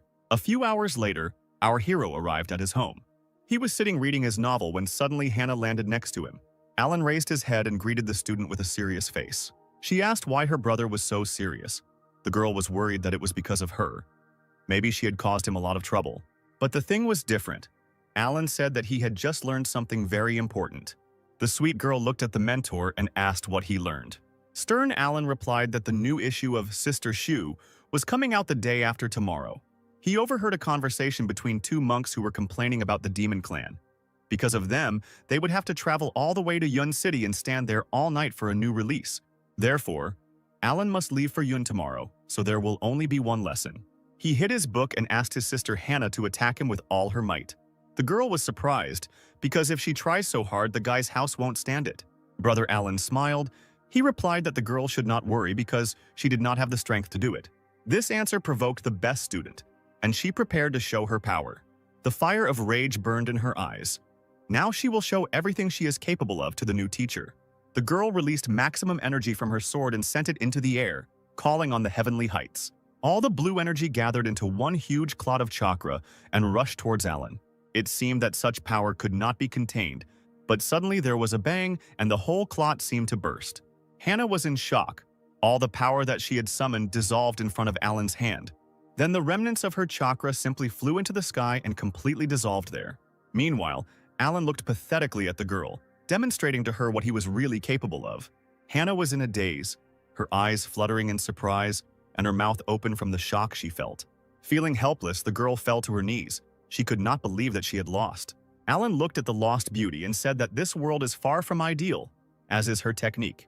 The hero has just found a flaw in her and destroyed it with the help of spiritual power. The girl needs to continue to work on the shortcomings of her techniques. And when she starts doing this, her skill will no longer have limits. If Hannah manages to cope with this, then the obstacles will cease to exist for her. The disappointed girl bared her teeth because she joined the clan more than 20 years ago. She trained hard every day and even became the best student in the clan. But she didn't even dare to think about something like what Alan told her today. Suddenly, the guy sharply moved his foot on the tile and asked his sister to look at him. Having kicked one of the stones, he easily flew into the air. While flying, Alan struck the center of the stone with his hand many times. The stone fell into the guy's hand, and he told Hannah to look at the marks left by the sword on this stone. This should help her level up. Then he threw a stone into the girl's hands, and she deftly caught it. Right in the center of the stone was written one word: sword. Alan also said that the girl should remember that this is his gift to her, and no one should see it except him. The beauty agreed. She jumped up and thanked her brother for the advice, and now it's time for the girl to get back to training. Alan watched Hannah disappear into the night, surprised that she had been training all night. Still, the best student is too stubborn. The hero was worried about her health. After training, the lazy man returned to bed and soon morning came. Running his hand through his collection of novels, Alan decided it was time to move out. Suddenly, he felt a familiar energy and turned around to look. In the sky, early in the morning, someone was heading somewhere. It was Master Alan, who, to his surprise, had also left the temple that morning. Meanwhile, the master, who was moving at the speed of light, noticed something strange. He stopped and told the stranger that he had been here for quite some time. He wondered if he was tired of waiting. In front of him stood the lord of the demon clan, who was curious whether the master's power was as great as they said. But it seems he came in vain. At that moment, the face of an unknown villain appeared. It was the head of the demon clan, Dustin, and the master immediately recognized him. Uther, Alan's master, asked how the head of the demons knew that he was here. Dustin replied that perhaps someone told him about it. The master immediately realized that this meant that there was a spy in their clan. He was wondering what the demons were planning. Dustin laughed and replied that their goal was the same as always, and it was time for them to stop putting things off. The head of the demons knew that since the Sword Clan found out about their plan, they began to secretly gather a coalition, and he guessed that everything was already ready. Uther pulled out his sword and said that Dustin is a pretty confident guy. However, his self-confidence will drag him into the grave. After these words, the master summoned hundreds of energy swords that rushed towards the enemy. Dustin's eyes lit up bloody, and he replied that if such a day comes, he will accept it with dignity. But that day is not today. He wanted to see if Uther had gathered enough strength to withstand his attack. Meanwhile, in the city of Yun, everything was quiet and calm. Alan was already rushing to the sale of his favorite novel. He quickly reached the city and now he needs to look around to understand where the meeting will take place. But suddenly he felt a strong pressure. The guy felt the energy beam of the sword, hidden in his master's jade pendant, activate. The master is at the first level of ascension to truth, and his sword technique cannot be matched by anyone, while he can be in such danger. Has he really encountered such a powerful opponent that is capable of defeating him? Meanwhile, the bloodied Uther was held by Dustin, who told him that this attack was too weak for him. But the head of the demons was surprised that the sword's energy actually helped hold back his attack. The energy hidden in this jade pendant that cracked. Opening his eyes slightly, Uther remembered that this pendant was given to him by his student Alan. In his memoirs, Alan told the master that this pendant was his gratitude for taking care of him. Smiling, the guy said that this was just a small manifestation of concern. Dustin swung a second time and said that it was time to die. He wouldn't miss the second time. Meanwhile, Alan revealed the strange seal on his chest and said that these powers should be enough. He began to concentrate his energy and circles like ripples on water gradually emerged from his head. The circles became larger and larger. The almighty lazy man was looking for his goal. Dustin felt something strange happening behind him and turned around. Alan summoned his sword technique, a space-cutting beam. At that moment, a huge beam of energy appeared above Dustin's head, similar to a divine column of electricity that was directed directly at him. The blow hit its target, and Dustin, tormented after such a powerful attack, thought that this technique belonged to Master Reynold. He held a piece of Uther's clothing in his hand. His opponent disappeared. Dustin was furious. He swore that their next meeting would be his last. After some time, Alan was already in place. The guy realized that he had hit the target.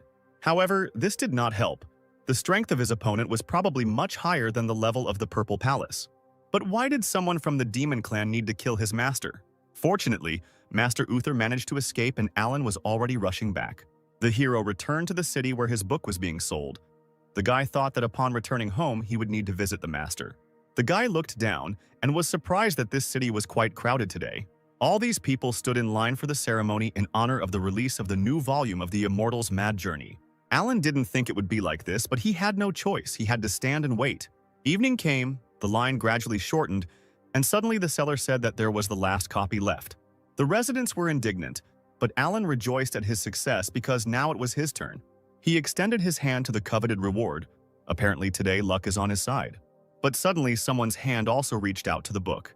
Next to Alan stood a gorgeous girl with blue eyes and in a pink robe. She looked at the guy seductively and innocently. But the hero was not so simple. He put his hand on the book and did not want to give it away. Then the girl turned on all her charm and sense of smell, asking this handsome guy to give her the last copy. But Alan did not give in and rudely refused the girl. Then she offered to pay him twice as much for this book. Her gaze became stern, and she said that this was a great deal. You shouldn't refuse a luxurious lady. No one wanted to give in. The hero and the girl shouted to the seller that they needed this book. The sellers did not know what to do. Seeing the angry buyers, they asked them to calm down. There was the last copy left and I needed to come up with something to share it. And then the girl had an idea. She said that since Alan does not want to give in to her, then she should act according to her conscience. The hero asked what the girl meant. Cards with pictures of hands appeared in her hand, and the girl suggested playing rock, paper, scissors. Alan doubted that it was very easy to cheat in this game, to which the girl replied that she personally created it, and these cards are capable of reproducing a person's thoughts. So there is no way to cheat here. They can use this to achieve justice. The guy agreed that it would be really difficult to cheat. Everything seems quite reasonable. In the end, they decided to play. Alana's rival offered to play until 3 victories. The hero agreed to this condition.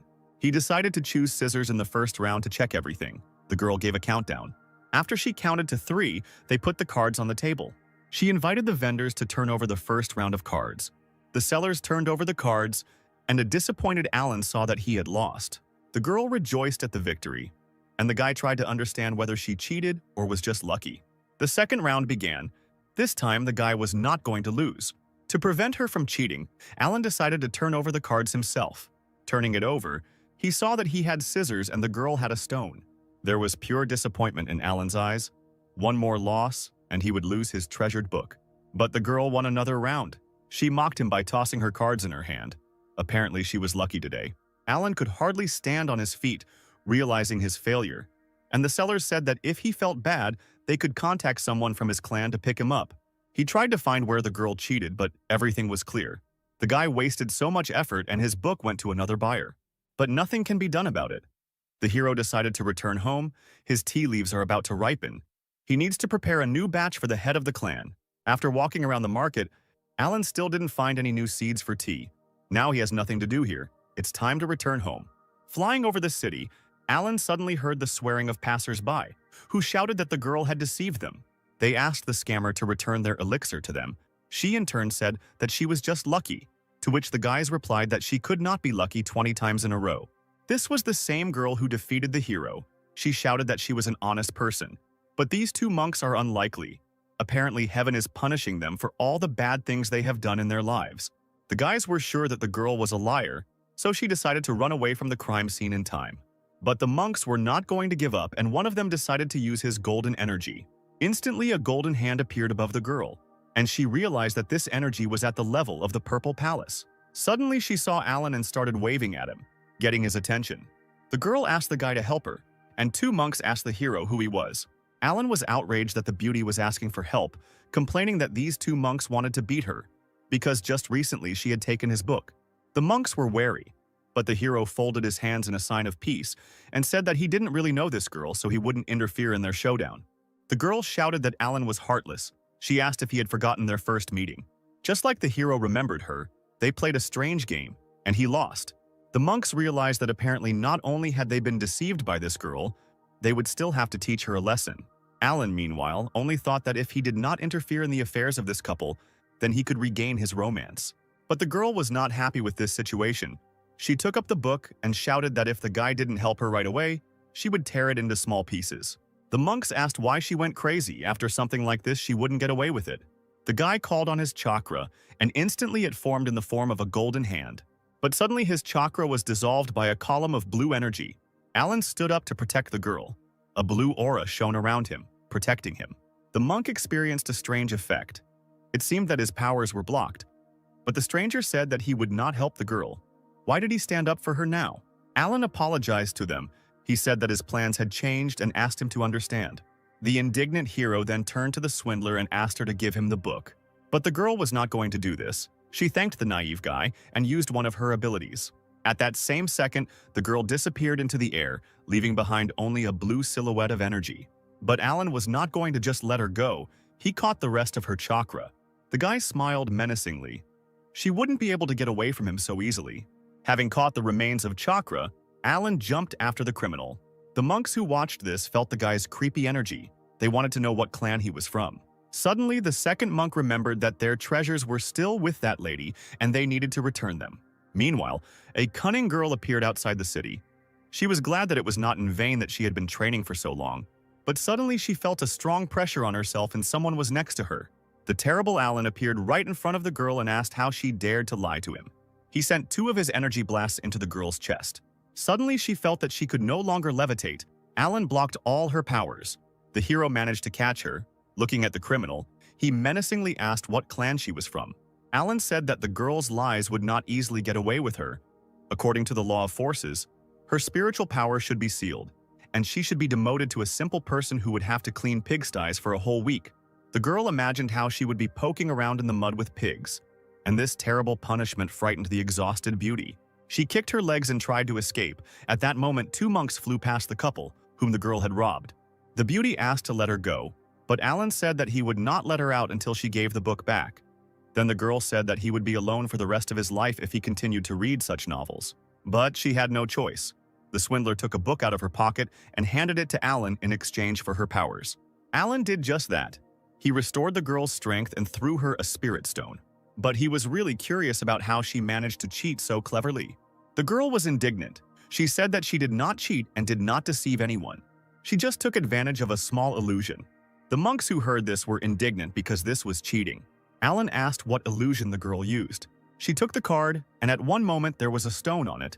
Then the girl turned it over, and instead of the stone there were scissors.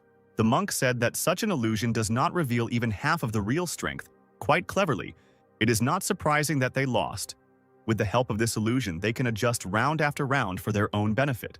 Alan remembered that when they competed, he took the initiative to turn over the girl's cards, which is how she managed to win, because she can't change his cards during the game. The girl replied that this is a simple cognitive modification.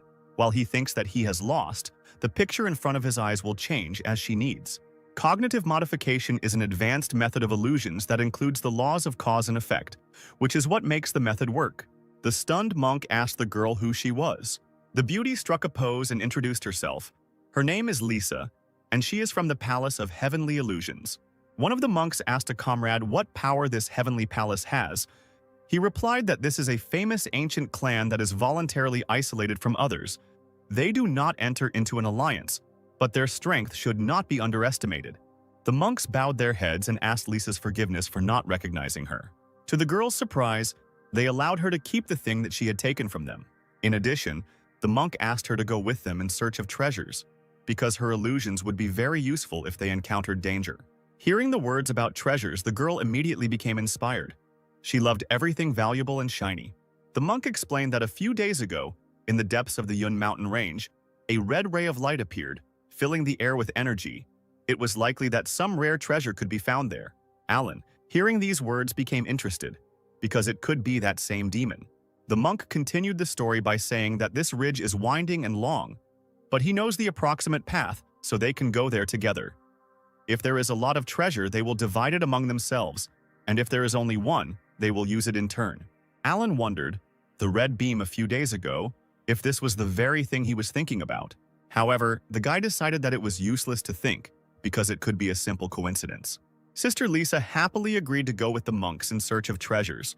The monk also invited Brother Alan to go with them, because he is a strong fighter, and there may be a rare and powerful treasure hidden there that will interest him. But Alan, waving negatively, said that he was not interested in this and he did not want to waste his vacation on this. He wanted to take this time to have a good rest and read a new volume of the story. After these words, the guy left. Lisa was angry, saying that he ruined everything, but she was sure that the hero would return to them. Meanwhile, somewhere in the forest, a bloody aura was gathering around a familiar halberd. Traveling Howard was delighted with the discovery. He had finally found it. Finally, he found the very devil fruit that his master had spoken about. Lisa, along with her new comrades, went in search of adventure. The first test on the way for them was a ferocious creature similar to a lion. The creature, filled with power, jumped towards the brave girl. Swinging his paw, he hit Lisa, but her upper part immediately evaporated. The beast was confused. The girl used her illusion and jumped into the air. The bait worked. Meanwhile, one of the monks at that moment began to use golden mist. The enraged beast turned around, sensing danger. But it was too late. The monk struck his opponent using one of his abilities. It was called 9 Misty Whirlwinds. The exhausted creature fell dead to the ground. The monk praised Lisa, saying that her power of illusions was simply incredible. Thanks to her, they were able to easily defeat such a formidable opponent. Another comrade also praised the girl, saying that even if they meet a beast of the highest level, they will be able to deal with it in no time. Lisa was a little embarrassed, but she liked the praise in her direction. But it was necessary to move forward. Our heroes went deep into the dense thicket. Lisa was already tired of walking. She said that half an hour had already passed since they left the mountain range. Are the guys sure that the treasure even exists? The monk calmed the girl down, telling her not to worry because, if he was not mistaken, then the goal was not so far away. Meanwhile, Howard began his ritual by ordering the demonic spear to absorb the energy. If everything goes according to the demon's plan, then within a few hours he will be able to get it out. The villain was looking forward to this moment. As soon as he gets the fruit, the master will be pleased. But suddenly, his thoughts were interrupted by a magical aura that he felt. Howard turned around. He realized that someone was approaching him right now. Using his magical vision, the demon elder saw 2 Yunshin clan disciples and a girl walking in his direction. This wasn't his plan. If they found the devil fruit and notified their clan, there would be trouble. The level of these 3 was not very high, so Howard was confident that he could deal with them with the help of bloody puppets. He took out from his pocket one of the 3 artifacts, similar to a bell that the Lord had given him, and rang it. At that same second, the ringing from the bell began to form a demonic gate. Howard laughed. It would be better if these travelers ran away from him. An unknown substance appeared, and Howard told her that he would stay here to protect the fetus. And the unknown creature that appeared should lead these 3 uninvited guests to him. The creature, engulfed in a purple aura, understood the order and instantly rushed after its target. Observing the artifact, Howard said that he was in no position to leave 3 corpses behind. Meanwhile, Alan returned to Yun City because it was already too late and he doesn't work overtime. The guy was sitting in one of the taverns and drinking aromatic tea while reading a long-awaited book. Before he knew it, he had almost read to the end of the book. Finally, The killer whose identity had been hidden all this time was about to be revealed. Alan eagerly turned the page. Here it is, the secret the guy wanted to know about. His eyes sparkled, but there was only a drawing of the face of a girl he knew, and an inscription that said that she would not tell him who the killer was. Alan's disappointment knew no bounds. Lisa ruined such a moment by replacing the last page. He started screaming at the top of his lungs. The guy couldn't believe that the book would end at such a moment. From his screams, the earth began to tremble. The people in the tavern thought it was an earthquake. Suddenly in the sky, they saw a blue beam that rushed past them like a star. Enraged, Alan raced towards his goal. He vowed to find her even if he had to destroy the entire mountain range. Meanwhile, the team of adventurers went further into the forest and began to notice a strange situation around them. In addition, for some reason it seemed to Lisa that someone was watching her right now. The monk who led the detachment turned sharply and shouted that something was wrong here. Something was moving towards them. At that moment, purple lightning struck the guy and blood poured out of his mouth. Lisa and the second monk screamed when they saw this terrible sight. The monk fell to the ground. His brother grabbed his partner and began to try to bring him to consciousness. Lisa noticed something approaching the still-living guy and tried to warn him, but he did not have time to react in time. Now 2 monks were lying on the ground unconscious. Lisa trembled, asking who was there. Stuttering, the girl asked the creature to appear. At that same second, a person as fast as dark lightning appeared behind her. Lisa felt a powerful blow to her neck and immediately lost consciousness. Alan felt something strange. An explosion of spiritual power had just appeared next to him. But suddenly he disappeared somewhere deep in the forest as quickly as he appeared. The guy walked forward, surprisingly.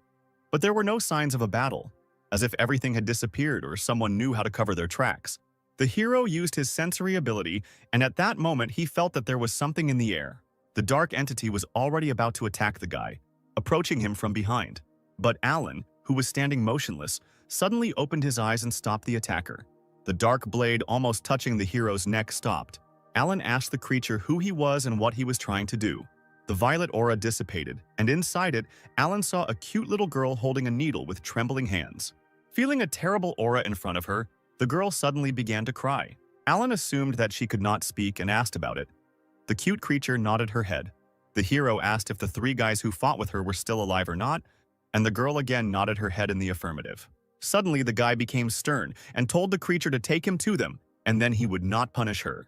The creature wanted to agree when suddenly they heard the ringing of a bell coming from the depths of the forest. The little girl grabbed her head, feeling a dark pressure on herself. Sobbing, the girl flew towards the bell, which greatly surprised Alan. The hero immediately realized that this was a soul control bell. The master told him that this was a kind of witchcraft that seals the soul of a living person in a bell, placing a curse on him. Apparently, there was a clan of demons here too. Meanwhile, the demonic spear was gathering energy around itself. Howard, who was ringing the bell, looked at the 3 prisoners from whom the strength was being siphoned off and told the arriving girl that she had so much time, but she still could not grab another person. The demon called the little girl useless trash and placed his foot on her tiny body. The girl lay sobbing on the ground, and the elder of the demons said that there was no way she could escape from him. If she tries to escape, Howard will do everything to turn her life into such a nightmare that she herself will beg him for death. Suddenly, an unknown voice from a cloud of aura asked where that guy was now, because he came here for him. And besides, why did Howard call him if he said that he could handle it himself? But they didn't have to look for the guy for long. He was already right above their heads and said that it certainly wouldn't have been possible to restore such damage in just a couple of days without outside help. The elder demon immediately recognized the scoundrel who defeated him last time. Because of this, he had to humiliate himself in front of his master and take a long time to heal his wounds. Howard did not wait long and immediately attacked his sworn enemy, sending a demonic cloud of energy similar to a skeleton skull in his direction. But Alan, as always, easily repelled the elder's attack by simply dispersing the villainous energy. He smiled, mocking his opponent, and said that he didn't understand how Howard was still holding on with such strength. The demon's rage began to boil more and more. Alan irritated him with his equanimity.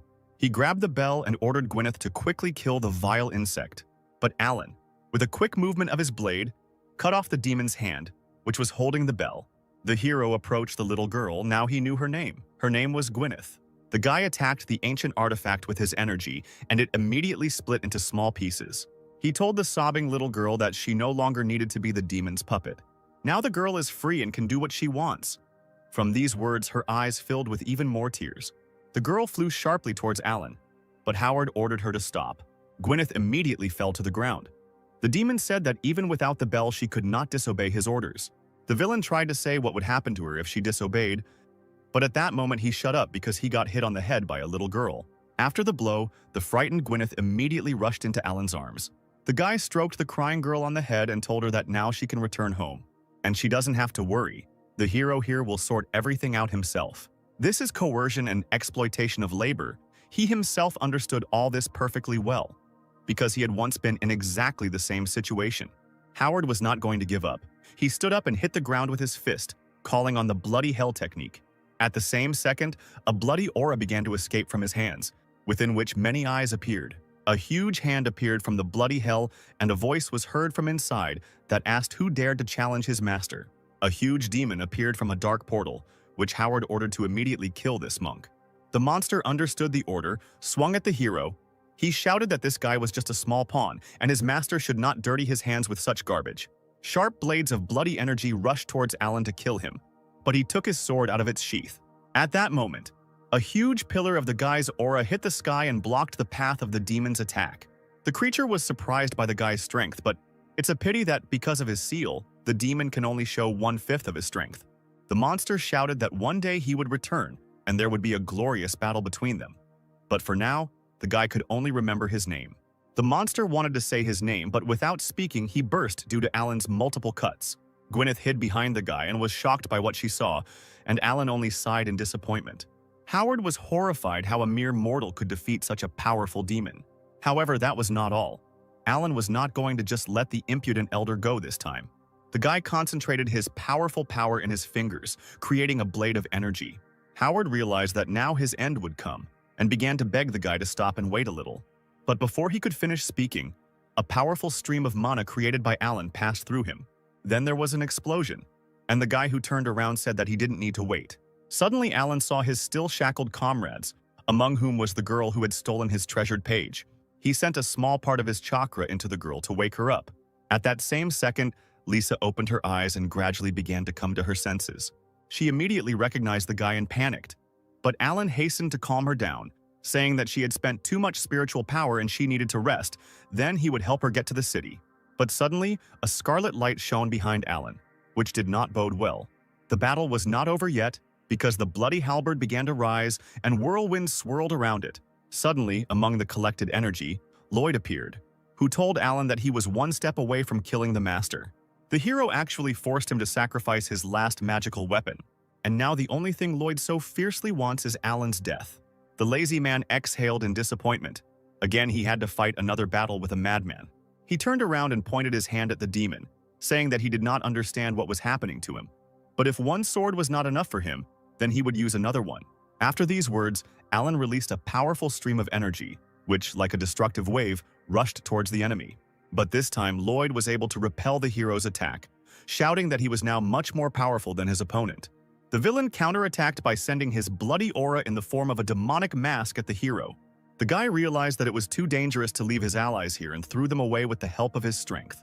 He then tried to block the enemy's attack with his weapon, which he usually easily succeeded in doing. But this time something went wrong, and Alan even moved back a little from such force. The hero couldn't believe that just now the monster was at the 7th level of the Purple Palace, but now he was already at the 2nd level of ascending to the truth. The guy looked closer and saw a strange scarlet stone in Lloyd's forehead. Now everything became clear. This thing on his forehead was an ancient forgotten treasure, the amber of the harvest. Lloyd smiled. He did not expect anything less from a student of the swordsman clan. The guy was able to recognize the artifact. According to ancient legends, tens of millions of years ago, someone picked up this stone and, by activating it, greatly increased his spiritual level and became a powerful ruler. But just 5 years later, all his vitality was exhausted, and he died, cursing the treasure. Since then, anyone in whose hands the amber of the harvest ended up could not count on a different fate. Alan said that although he does not know how Lloyd ended up with this ancient treasure, everything in this world must obey one law of force. Therefore, this power, like any other, must have its own price. The guy threw a mirror at the demon's feet. He invited the elder to look at himself in the mirror and understand who he had become, and stop harboring false illusions. Lloyd looked in the mirror and saw a decrepit old man there. The demon could not believe his eyes because he was given at least 800 years. In a rage, the master broke the mirror and asked why he looked like that. Alan explained that this treasure is a demon that sucks all the vitality out of him. Lloyd was distraught. He laughed and said that if he returned what he owed, then his master would definitely give him an elixir that would restore his vitality. If this stone was used wisely, then the whole world would fall at his feet. Alan guessed that the villain was crazy and prepared his sword. Apparently, the stone had completely brainwashed him. The enraged demon shouted at the hero to close his mouth and at that moment bit his finger until it bled. He then applied his blood to the stone, completing his ritual. The demon's power increased and scarlet flames flew around him. He became stronger and stronger. Gathering all his new power, he fired a bloody tornado at the mighty hero. Alan used his sword to stop the furious attack. But suddenly it didn't work. The demon's power was colossal and now Alan couldn't block his blows. It was now obvious that Lloyd had not reached the second level of ascension to truth, but the fifth level, and became equal to the head of the Sword Clan, Reynold. The wounded Alan fell to his knee. He was trying to catch his breath after such an attack, but he had his trump card. The guy lowered his robe and a secret seal appeared on his chest. Lloyd wanted to attack the guy, but suddenly a golden whirlwind enveloped the villain, which he had to dodge. It was Gwyneth who came to Alan's aid and tried to somehow detain the villain. The furious demon attacked the little spirit, shouting that it was in vain that she rebelled against him. But our hero managed to stop the bloody ray in time, telling Gwyneth that he told her to leave. Why did she come back? Lloyd didn't stop. Taking advantage of the pause, he tried to attack the guy with his spear. Alan looked at his seal and thought it was too late. The spear hit its target, but suddenly, Alan simply disappeared into the air like smoke. The old man couldn't believe his eyes how he just disappeared into thin air. But the answer appeared on its own. The villain looked up and saw Lisa there, who was using one of her abilities on Alan. The enraged demon used his infernal fangs pointing them at the girl. The second time, her illusion would not work. Suddenly, a powerful stream of power hit the sky, dispersing all the bloody energy in the area. Rescued Lisa looked at the powerful column of energy and could not believe her eyes. In the center of the stream was the transformed Alan. Now the real battle will begin. The hero awakened his power. His eyes turned blue, and the seal released some of his energy. In this guise, Alan looked like a demigod, and not like an ordinary lazy loser. But this did not stop Lloyd. He decided that the guy chose death instead of just running away. With the speed of a cheetah, he attacked Alan, but he blocked the halberd's attack with one movement of his hand. Lloyd couldn't believe his eyes. It was impossible for an ordinary mortal to resist such power. Besides Lloyd, there was Lisa, who didn't believe what was happening. Was Alan really that strong? The demigod said that in order to cope with the demon, even a drop of his spiritual power would be enough. The demon elder began to tremble but still did not give up. It was not fear, it was trembling with rage. Lloyd shouted that the hero did not dare insult him and gathered his bloody energy. But Alan didn't care, because the great lazy man was sure that the demon lost when he removed the seal. He took out his sword and instantly, a huge golden dragon consisting of divine energy formed behind the hero. The monster growled as it advanced towards Lloyd. The powerful pressure felt even at a great distance from such a powerful force. The monster was colossal in size, and Lloyd's energy was no match for it. It couldn't be stopped. Instantly, divine energy passed through the demon elder, dispelling all his bloody energy. The blow was so powerful that Lloyd disappeared into the air like ashes from paper thrown onto a fire. The divine power rushed back into Alan's seal, and when it returned completely, he calmly buttoned up his robe. All that was left of Lloyd was the harvest amber and the bloody spear. Lisa was surprised that Alan had returned to his previous level. But then her gaze fell on the ancient treasure that was floating in the air. The girl's gaze turned purple. The stone seemed very beautiful to her. The amber of the harvest beckoned the girl. She came closer and closer, and when she was too close, she extended her hand to it. Suddenly, Alan appeared behind her and whispered to her that she shouldn't do this. He summoned a bag into which he invested part of his power and began to seal the demonic artifact. Lisa only now realized that the stone had bewitched her. She felt uneasy about it. Alan explained that this thing is extremely dangerous. You need to be careful with it, otherwise you can lose your life like Lloyd. The cute little spirit of Gwyneth immediately appeared and was protected by the hero. Lisa recognized the offender. She pointed at Gwyneth and shouted that it was she who attacked them. Because of this, the little girl began to sob guiltily. Alan, holding Lisa back, said that this girl's name was Gwyneth, and she did not want to offend them. She simply obeyed the soul bell. Lisa asked the guy what happened to the bell now, to which he replied that he destroyed it. Therefore, now Gwyneth is safe and can leave calmly. He asked the girl to be careful and not get caught by the bad guys anymore. Looking at the spirit and the guy saying goodbye, Lisa said that the girl was quite strong and Alan could keep her, to which the guy replied that he was not like these demons. Lisa turned away saying that the bad guy used her as a weapon thanks to the soul bell. The beauty thought about it and decided that she was mistaken about the hero. Alan replied that since she was mistaken, could Lisa return him the page that she tore out? And the girl was indignant that this fool only cared about a stupid novel. But there is no need to argue with him, so Lisa gave him the last page. The hero was barely embarrassed when he saw that very last page, but deciding that he would leave it for later, he hid it in his robe, thanking the girl and saying that no one should know about what she saw. Lisa did not understand why the guy would do this, because killing the elder of the demon clan is a great achievement, and he can become famous for which Alan poked her in the forehead and told the girl not to ask unnecessary questions, but simply accept it as a fact. The beauty understood. The last question remained. What to do with this spear?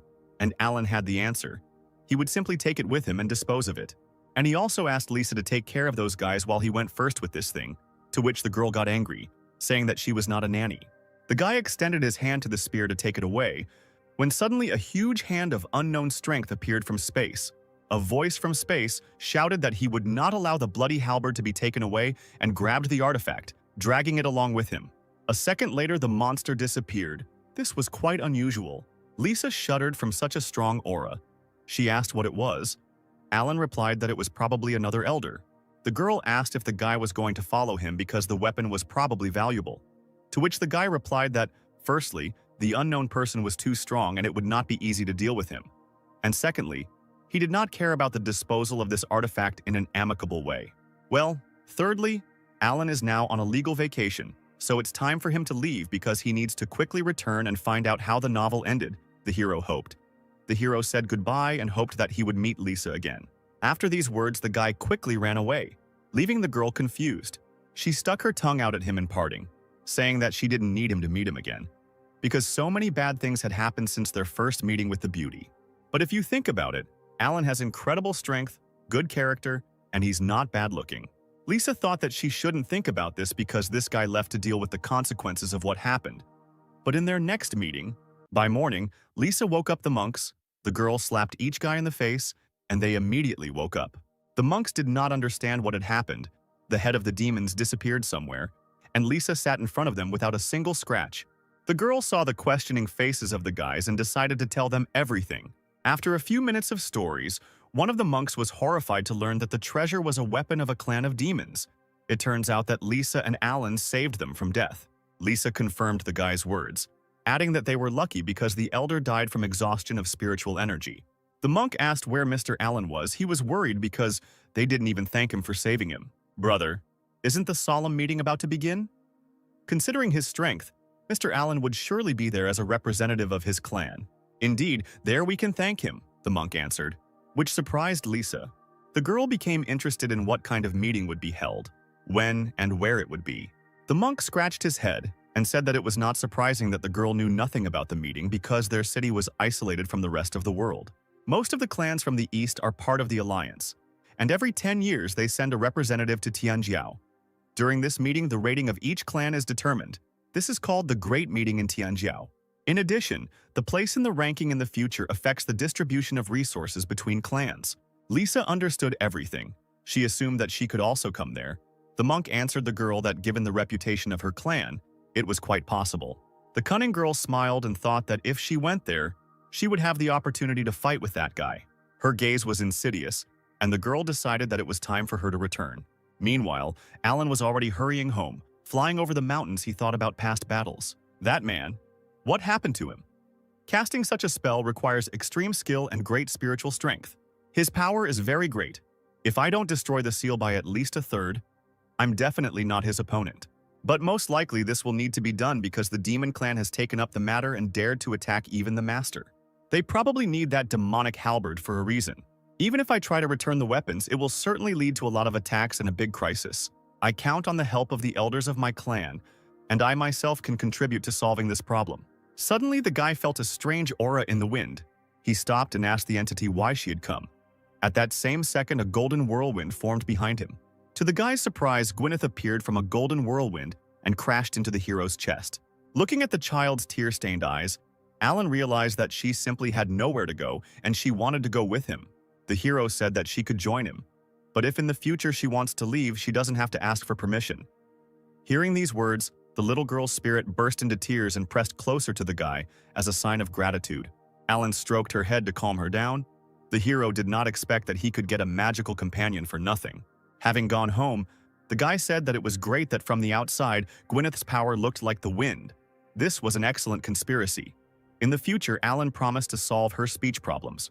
The spirit was slightly surprised by what was said, after which the guy decided that it was time to return to the clan. Flying up to the familiar mountains, the hero told Gwyneth that now this place would become her home. Meanwhile, in one of the palaces of the Swordsman clan, Reynold landed next to the girl. In a panic, the head of the Swordsman clan began to ask what happened to the master. A girl named Selena said that he had many fractures. Internal organs were damaged. If they had delayed a little, then not a single god could have saved him. Master Uther slept in his bed. Selene used the divine pill. His life was saved. Reynold's rage knew no bounds. He vowed to make them answer for what they did to the master. A little later, in a secret place of the Alliance, on the border of the Dark Moon, a meeting was held. The elder of the Purple Spirit clan, Ivar, the 4th level of Ascension to Truth, asked why Reynold called them all. Reynold began his speech. Ladies and gentlemen, it's no secret that the Demon Clan has become very active in the last few days. As soon as I crossed the borders of the prefecture, it immediately attacked me. In addition, Dustin, the elder of the Demon Clan, has been busy improving the Bloody Demon Warrior formation. I think each of us understands what this means. Even though the students of my clan were unable to return the Devil Fruit, they returned the Bloody Soul Pearl. I instructed one of the masters to personally deliver it to the Alliance. But he was attacked by a man from the Demon Clan. The master himself was seriously injured and his spirit was also damaged. Ivar was horrified. Were Master Uther's injuries really that serious? Few people can match his level. How could he receive such damage? Master Reynold is right. The question is indeed serious, said the elder of the Taishu clan named Henry, the 9th level of Ascension to Truth. The elder suggested that the demons have their own informant within the Alliance. From today, I recommend that all elders conduct a thorough check among their students. It is necessary to prevent the impending disaster, to get rid of the problem at the root. If the Demon Clan finds out about our intentions, I am sure that they will not sit idly by. Reynold was surprised that Master Henry agreed with his assumption. The man immediately stood up and shouted that he, as one of the elders, would willingly obey the master's order and personally carry out the inspection. The elder of the Yungshin clan, Cody, the 4th level of Ascension to Truth, added that just a few hours ago, news came from the disciples of his clan.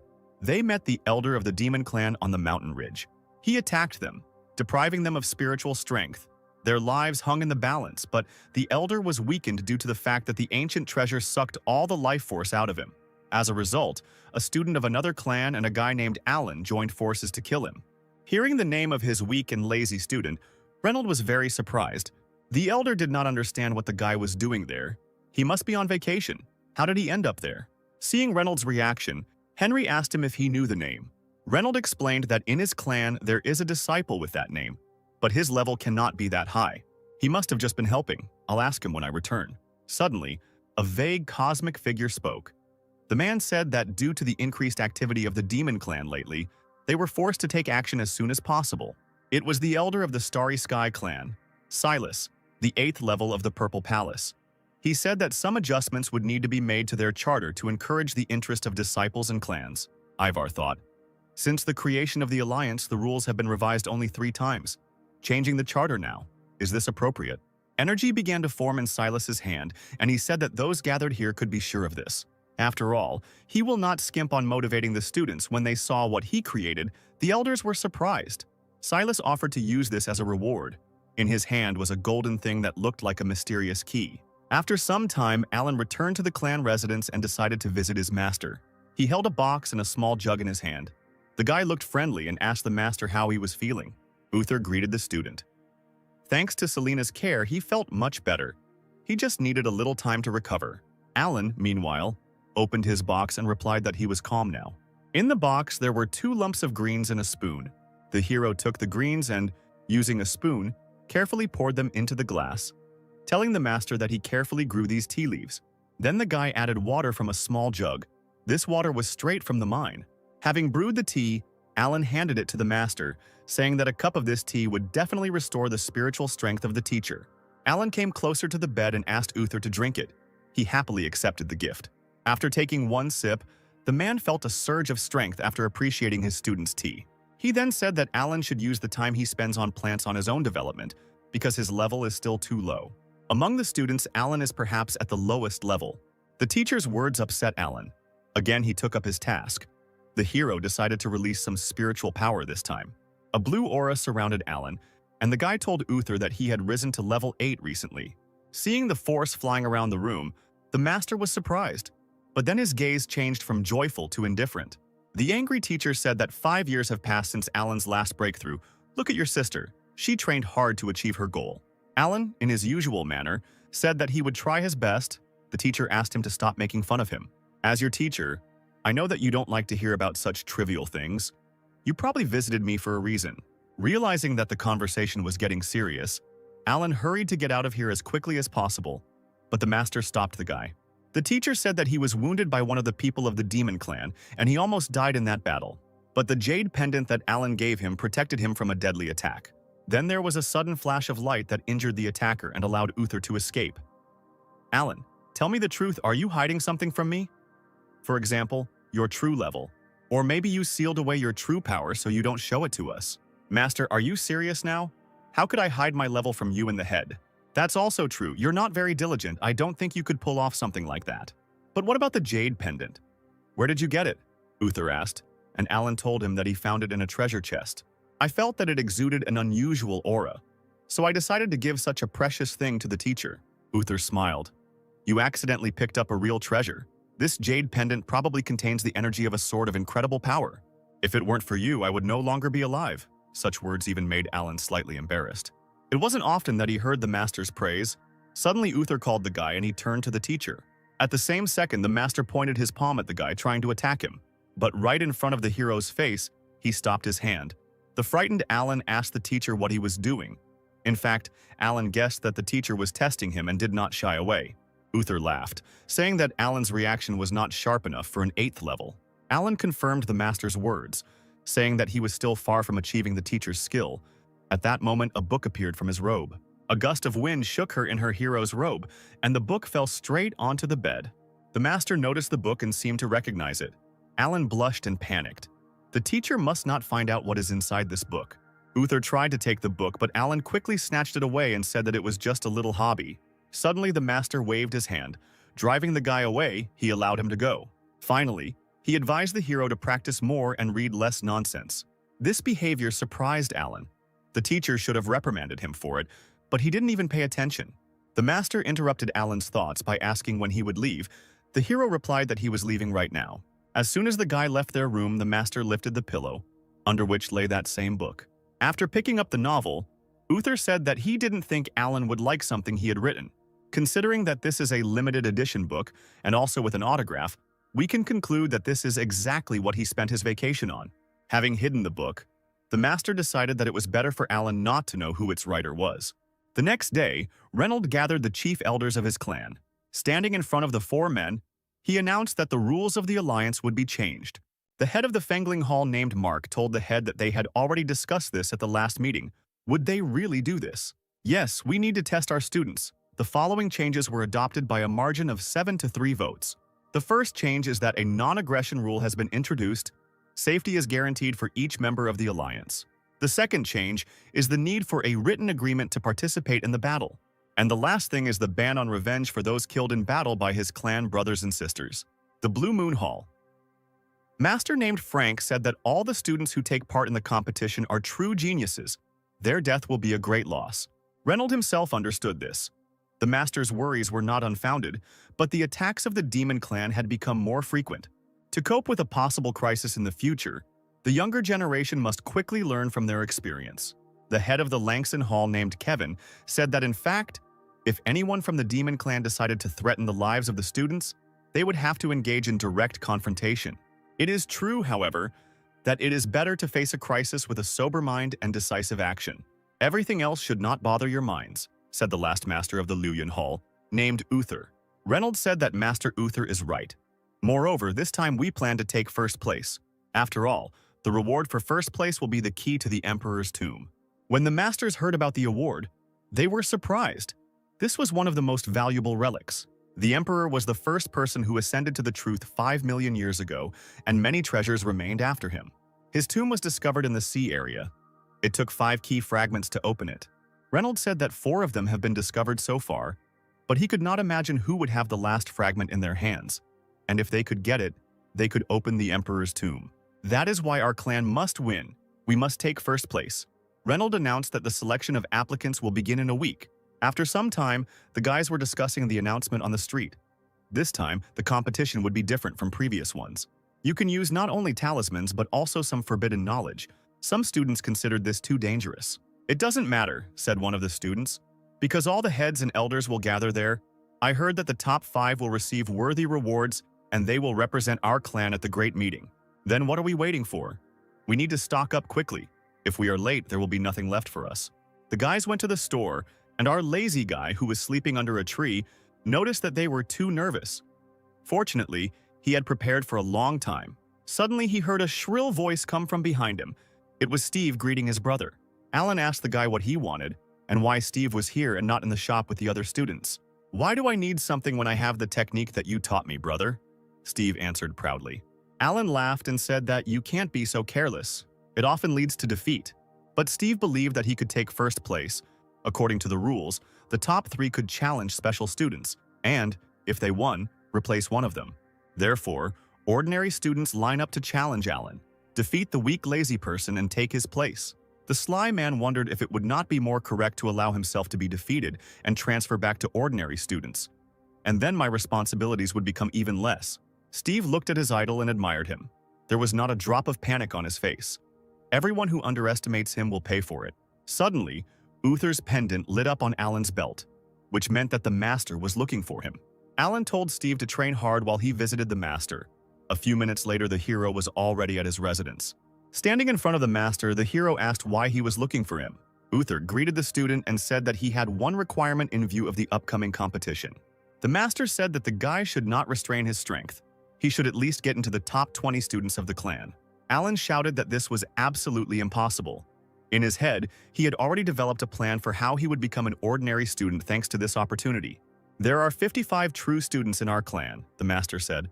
"I'm sure it won't be difficult for you to enter the top 20, but Alan did not agree with this because if he were really strong, then his level would not be so low." Uther looked sternly at the guy and asked if he remembered why the master took him as an apprentice. "I, as your teacher, still haven't forgotten the sword technique that you used in the ring back then. Your strength is in no way inferior to that of a true student. You are capable of developing into a true master." Alan cursed that day. "I had to restrain myself then. I didn't think that 10% of the force would cause such a wave of destruction." "Master?" "Then it was a simple accident," the guy said. "Now, even if necessary, I won't be able to repeat it." "Do you want to refuse your favorite teacher?" "Master, but I really can't," Alan replied. No one can stop him from becoming an ordinary student again. Suddenly, the teacher took out a pink book and put it on the table, asking if the guy really couldn't show his strength. Seeing the familiar book in the hands of the master, Alan was a little embarrassed. Uther sent the book into the hands of the guy. The hero was surprised if the master really reads such things too. In Alan's hands, the pages began to turn, and he saw a signature on the last page, the author Uther. At that second, the hero realized that the author of his favorite book was his master. Meanwhile, Uther took out a stack of sheets from his robe and said that this is the 12th volume, which is not yet on sale. But Alan still could not get over the shock. His favorite author had been next to him all this time, and also turned out to be his master. But suddenly it dawned on the guy. He realized that if he wanted to get the new volume, he would need to do something for the master. Uther grinned and took the book from Alan's hands. Then the master said that the guy must enter the top 20, otherwise he will kill the main character in the next part. Alan couldn't believe his ears. She was his favorite character. "Master, how can you decide the fate of a character so hastily? Don't you feel sorry for the fans?" But Uther was unshakable. He said that the elder sister of the protagonist would marry another man. This information shocked Alan even more. The elder sister is his second favorite character. The master is too cruel. Alan decided to use a trick and asked his master if he was afraid that his student would tell the elder about who the author of the novel was. Uther replied that if this happened, he would make the hero's beloved die right before his eyes. The master wounded our hero without a knife. He could not do anything with the teacher's arguments. But still, if Alan enters the top 20, then Uther promised to treat his favorite characters well. And besides, He can show a small sketch and also give him a couple of collector's editions with illustrations. Alan found it hard to resist and had to say that he would try to win. The conversation ended and Alan returned to his previous place where Steve was waiting for him. Alan's face showed tension. He put his hand on Steve's shoulder and said that the master was looking for him. Seeing that gloomy expression, Steve became afraid. After some time, the guy arrived to the master, who said that Alan was too young to act as a mentor. Uther told the guy to go to the peak of Mount Jin and find their eternal missing person, Miss Hannah. She got caught up in self-improvement again and missed all the latest news. The guy understood the order and immediately went up the mountain flying on his sword. Arriving at the place, Steve stood in front of the closed gate and began to loudly call the girl. But no one answered the guy. He thought that no one was there. Apparently his sister was really busy. Suddenly, the door burst open with a strong flow of blue chakra. The cutting wind literally demolished everything in its path, but Steve could hardly stand on his feet. He immediately ran inside to check what had happened, and what he saw surprised him. There was a sign in the sky, shrouded in a blue aura, and the guy wondered what it was. Suddenly, he felt a very strong aura land behind him, and a trembling ran through the guy's body. Hannah, shrouded in a scarlet aura, looked at the guy with a murderous gaze and asked what he was looking at. The guy, shackled with fear, slowly turned around and replied that he was not looking at anything. He had come to convey the news of a great meeting. The girl was being invited to take part in a competition within the clan. Hannah immediately changed her face to that same sweet girl. Because she recognized the guy, it was a friend of Alan's brother named Steve. She put her hand on the guy's shoulder and asked, "You didn't see anything like that just now, right?" Frightened by the creepy girl, Steve replied that he saw absolutely nothing. Hannah replied that she understood and the guy could go.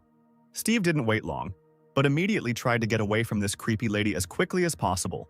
Hannah felt a little sad because she was so focused on training that she forgot about everything. Brother Alan is truly amazing. In recent days, the girl felt that she had become much stronger. Hannah remembered those puppets that she had fought with earlier and that were difficult for her to defeat. If she fought them now, she would cut them into small pieces. "We need to spend more time practicing. Wait, Brother Alan. I will definitely catch up with you soon." Meanwhile, Alan cursed his master for daring to threaten him.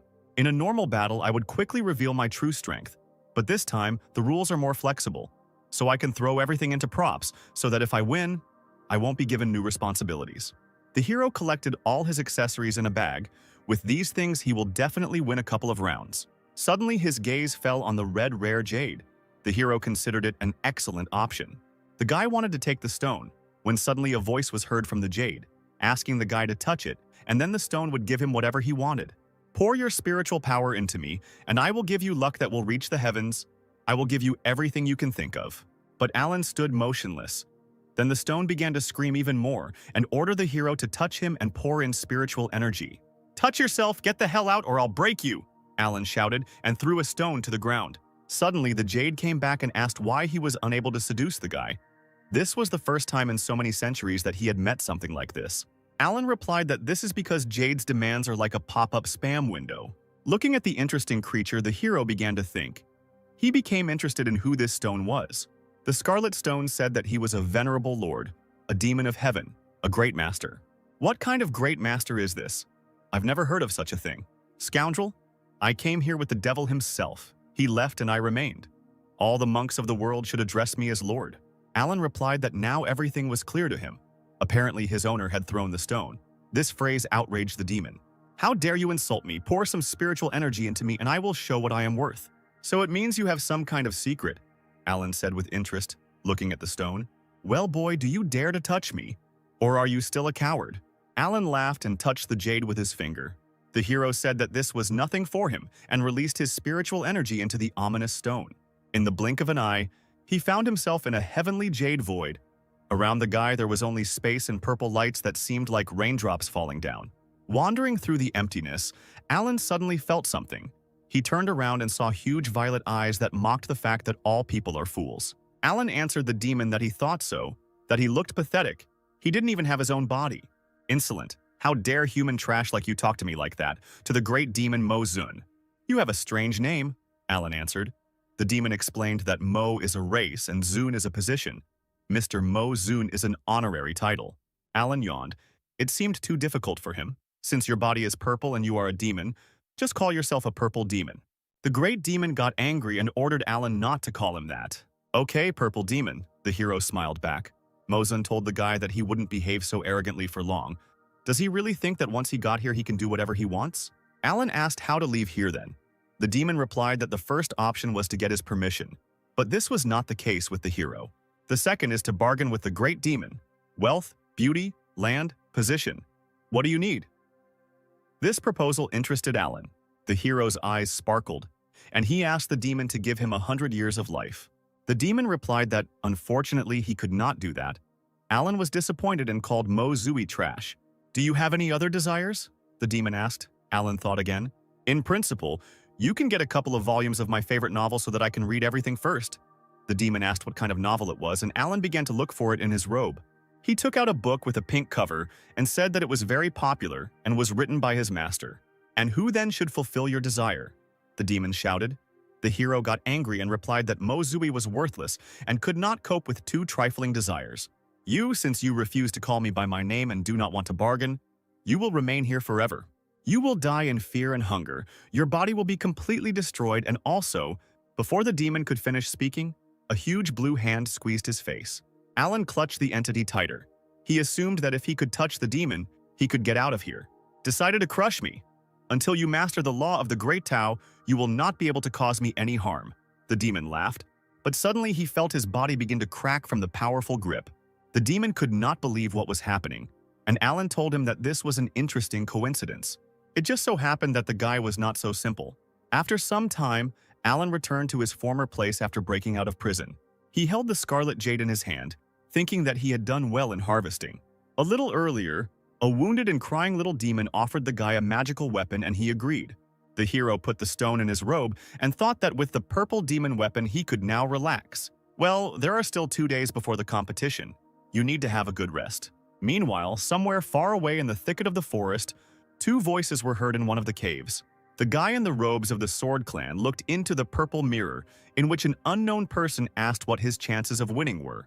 The monk replied that with the secret treasure that his owner gave him, he would be among the top 5. Great, the dark figure replied. Thanks to you, I can return the bloody sphere. I owe you my life, the guy shouted. You saved me. For your sake, I will go through both fire and water. The figure replied that the guy has a good heart. When he receives permission to participate in the great meeting, he will take him away from the swordsman clan. The man raised his head, and we saw his green eyes. He told the gentleman that he would not let him down and would complete the mission at all costs. The unknown person in the mirror laughed evilly, and then the connection was cut off. 2 days later, monks were gathering at the main peak of the swordsman clan. Reynold began his ceremonial speech. We have gathered the disciples that the Sword Clan has accepted into its ranks over the past few years. This competition is not only a test of your ascension in recent years, but also the election of the most worthy disciple of the clan. Unlike in previous years, talismans, elixirs, spiritual formations, and other things can be used during a duel. You will only need to defeat your opponent and get the highest score to move on. But no matter what, you cannot injure your opponents for no reason. I, together with other clan masters, will watch your fights to prevent injuries to students. Let the competition begin. Reynold ended his speech with such solemn words and used his strength. Hundreds of small stars appeared in a whirlwind in the air. These stars formed into tablets with inscriptions. Then all these signs rushed into the hands of each applicant. Reynolds explained that this jade tablet in the hands of the students would show the number of their opponents. If the jade tablet lights up in your hands, then it is time to enter the arena and take part in the duel. The first round pitted Jan Ting from the Langston Hall against Bai John from the Blue Moon Hall. Frank asked Master Kevin what he thought about the newcomers. The man replied that out of all of them, there were 1 or 2 outstanding people. Uther intervened in the conversation, saying that with the spiritual energy that these students have, one fight will take no more time than it takes for a cup of tea. The battle began in the arena. The masters watching the battle understood what Master Uther meant. This meant that they would know the results of the competition by the end of the day. And so it happened. Towards evening, there were almost no contenders left, and the head of the clan announced the start of the next battle. In the final round, the inner disciples will be battling it out between Steve and Carl from a blue moon. Alan, who arrived late in the evening, was surprised that almost all the fighting was over. He was also happy to see his younger brother Steve, because the guy was able to reach the finals. The battle began. Carl attacked Steve with a powerful blow of his sword, but the guy managed to block the attack. The opponent was not easy. This Carl from the Blue Moon Hall was at the 5th level of the Palace of Immortals limit. But Alan's younger brother did not give up. and continued to fight. Although his opponent is a stage higher than him, Steve's sword technique is excellent. He can compare with a true disciple, and apparently has already mastered the subtlety of the sword. Alan only taught him a couple of tricks, but he was able to master everything and improve his skills. He definitely has talent. If he tries hard, he will most likely be taken as an apprentice by Master Mark. Steve directed his blue aura at the enemy, but he was able to deftly deflect it. Carl suggested that Steve stop their attempts to exhaust each other and find out who will win this fight here and now. A little tired, Steve agreed with his opponent. He also wanted to offer this. Carl took out a piece of paper and blue energy suddenly began to appear from it. The audience recognized this talisman. It allows you to burn your own spiritual energy and spiritual knowledge for a short period of time in order to experience your own strength at full power. Elder brother Carl wanted to use the 4th level talisman, so he doesn't skimp on money. Steve also did not stand aside and swallowed a small pill. It was an explosive energy pill. Although this pill is only a 3rd level, considering its effect, it is completely equal to the talisman that Carl uses. Carl used the Moon Spirit Sword, Moon Bending, and warned Steve to prepare for his attack. The guy also used one of his most powerful attacks, the Wind Spirit Sword, Silver Dragon. An explosion occurred. Both powerful forces clashed in a duel. Everything must be decided with one blow. The smoke from the impact began to clear. One of the contenders was on his knee, which means that we have a winner. When the smoke cleared, the audience saw Steve. The guy realized that he had lost. Carl told the guy that he was better only in spiritual energy, and not much. If the younger brother had been at the same stage of ascension as him, then Carl would undoubtedly have lost. Hearing the words of support, Steve was delighted. He mentally thanked Alan for the lessons, because if it weren't for him, the guy would never have reached that level of skill in wielding a sword. The referee declared the match over, and Carl from the Blue Moon Hall was declared the winner. Reynold also appreciated the 2 disciples. One has a good spirit, and the other has great talent. Both have the ability to become true disciples. The head of the clan asked Selena if he could disturb her, and the girl replied that it was her responsibility to use her ability. A pink aura enveloped the guys, and they felt a surge of strength. Their wounds healed, and their spiritual energy was restored. The judge announced that Carl had reached the 1st place among all the inner disciples. According to the rules, you have the opportunity to choose a true disciple who you want to fight. If you can win, you will replace his place among the true disciples. Carl thought for a moment and named the student he chooses. It will be Alan from Luyan Hall. The spectators whispered. Elder brother Alan is a true disciple, but the weakest of them all. His ascension is only at the 6th level of the Immortal Palace limit, so he can safely be called the weakest true disciple in the history of the Sword Clan. Alan landed on the arena. Carl asked his brother for help, and the guy agreed. Suddenly, Steve turned to Carl and asked him to be careful. The man didn't understand what his younger brother meant, but for some reason his words gave him a bad feeling. The judge announced the start of the duel between the 2 monks. Carl turned to Alan and said that he first heard about him a long time ago. Alan, hearing these words, thought it was praise and replied that he was very flattered. But Carl did not want to praise him. To be honest, he was terribly disappointed in the behavior of a true student. He, along with other inner disciples, gave all their strength to ascend to become a true disciple. They exhausted themselves every day with training and did not even think about rest for a minute. Listening to the monk's story, Alan already guessed what he wanted to tell him. Carl started shouting that, unlike them, Alan was a true student who worked a 9-to-5 schedule and never took climbing seriously. Even outside of training, you spent a lot of time just fooling around, sleeping, and not even thinking about the path of the sword. Your lazy actions have no place in the Sword Clan. I will destroy you and take your place among the true disciples. Alan summoned dozens of scarlet symbols and responded that he didn't think his 9-to-5 schedule would be the source of anyone's hatred. Carl released his spiritual energy. A blue aura surrounded him, and the monk rushed into battle. Alan grinned when he saw his brother's attack and suddenly summoned a scarlet dome for everyone to see. The blue sword energy hit Alan's barrier, but to Carl's surprise, the barrier did not allow his spiritual energy to pass through, and there was not a scratch on it. The spectators could not believe their eyes. Alan was completely fine and did not receive a single drop of damage. Kevin was indignant. For Alan, it all seems like some kind of joke. The students of the Sword Clan follow the path of the blade and never retreat. The path of the blade is inevitably sprinkled with blood. Look at this guy. He is hiding behind a mascot. Is this how a rising disciple should behave? He is a disgrace to the Sword Clan. Does Master Kevin really think that a Sword Clan disciple can only follow the path of bloodshed and should not have the slightest sense of self-preservation? If everyone were as impulsive as you, Uther said, then the clan would not exist long ago. Kevin was outraged when he heard such a remark. He asked Uther what he meant by this. Enough. This intra-clan competition was created for the upcoming great meeting where there are no rules. Alan has his own reasons for behaving this way, Reynolds shouted. As long as he goes to victory, there is no problem. On the battlefield, Alan also stood under the protection of the Dome and the Inner Disciple. Carl was furious that Alan, although a true student still, when fighting with him, the inner student, he hides behind a talisman. And how are you different from a turtle? The Carl shouted and rushed to attack the enemy. The guy's sword seemed to begin to break through the barrier, but suddenly Alan grabbed it with 2 fingers, stopping it with ease. Carl froze in place. He could not understand what had happened. Alan, holding the sword, said that if the monk was so eager to fight him, then he would give him a chance. The spectators were a little happy that they would finally start fighting. Otherwise, they were already starting to fall asleep. Steve, meanwhile, mentally said goodbye to his brother Carl. He was glad to meet him. Carl chuckled.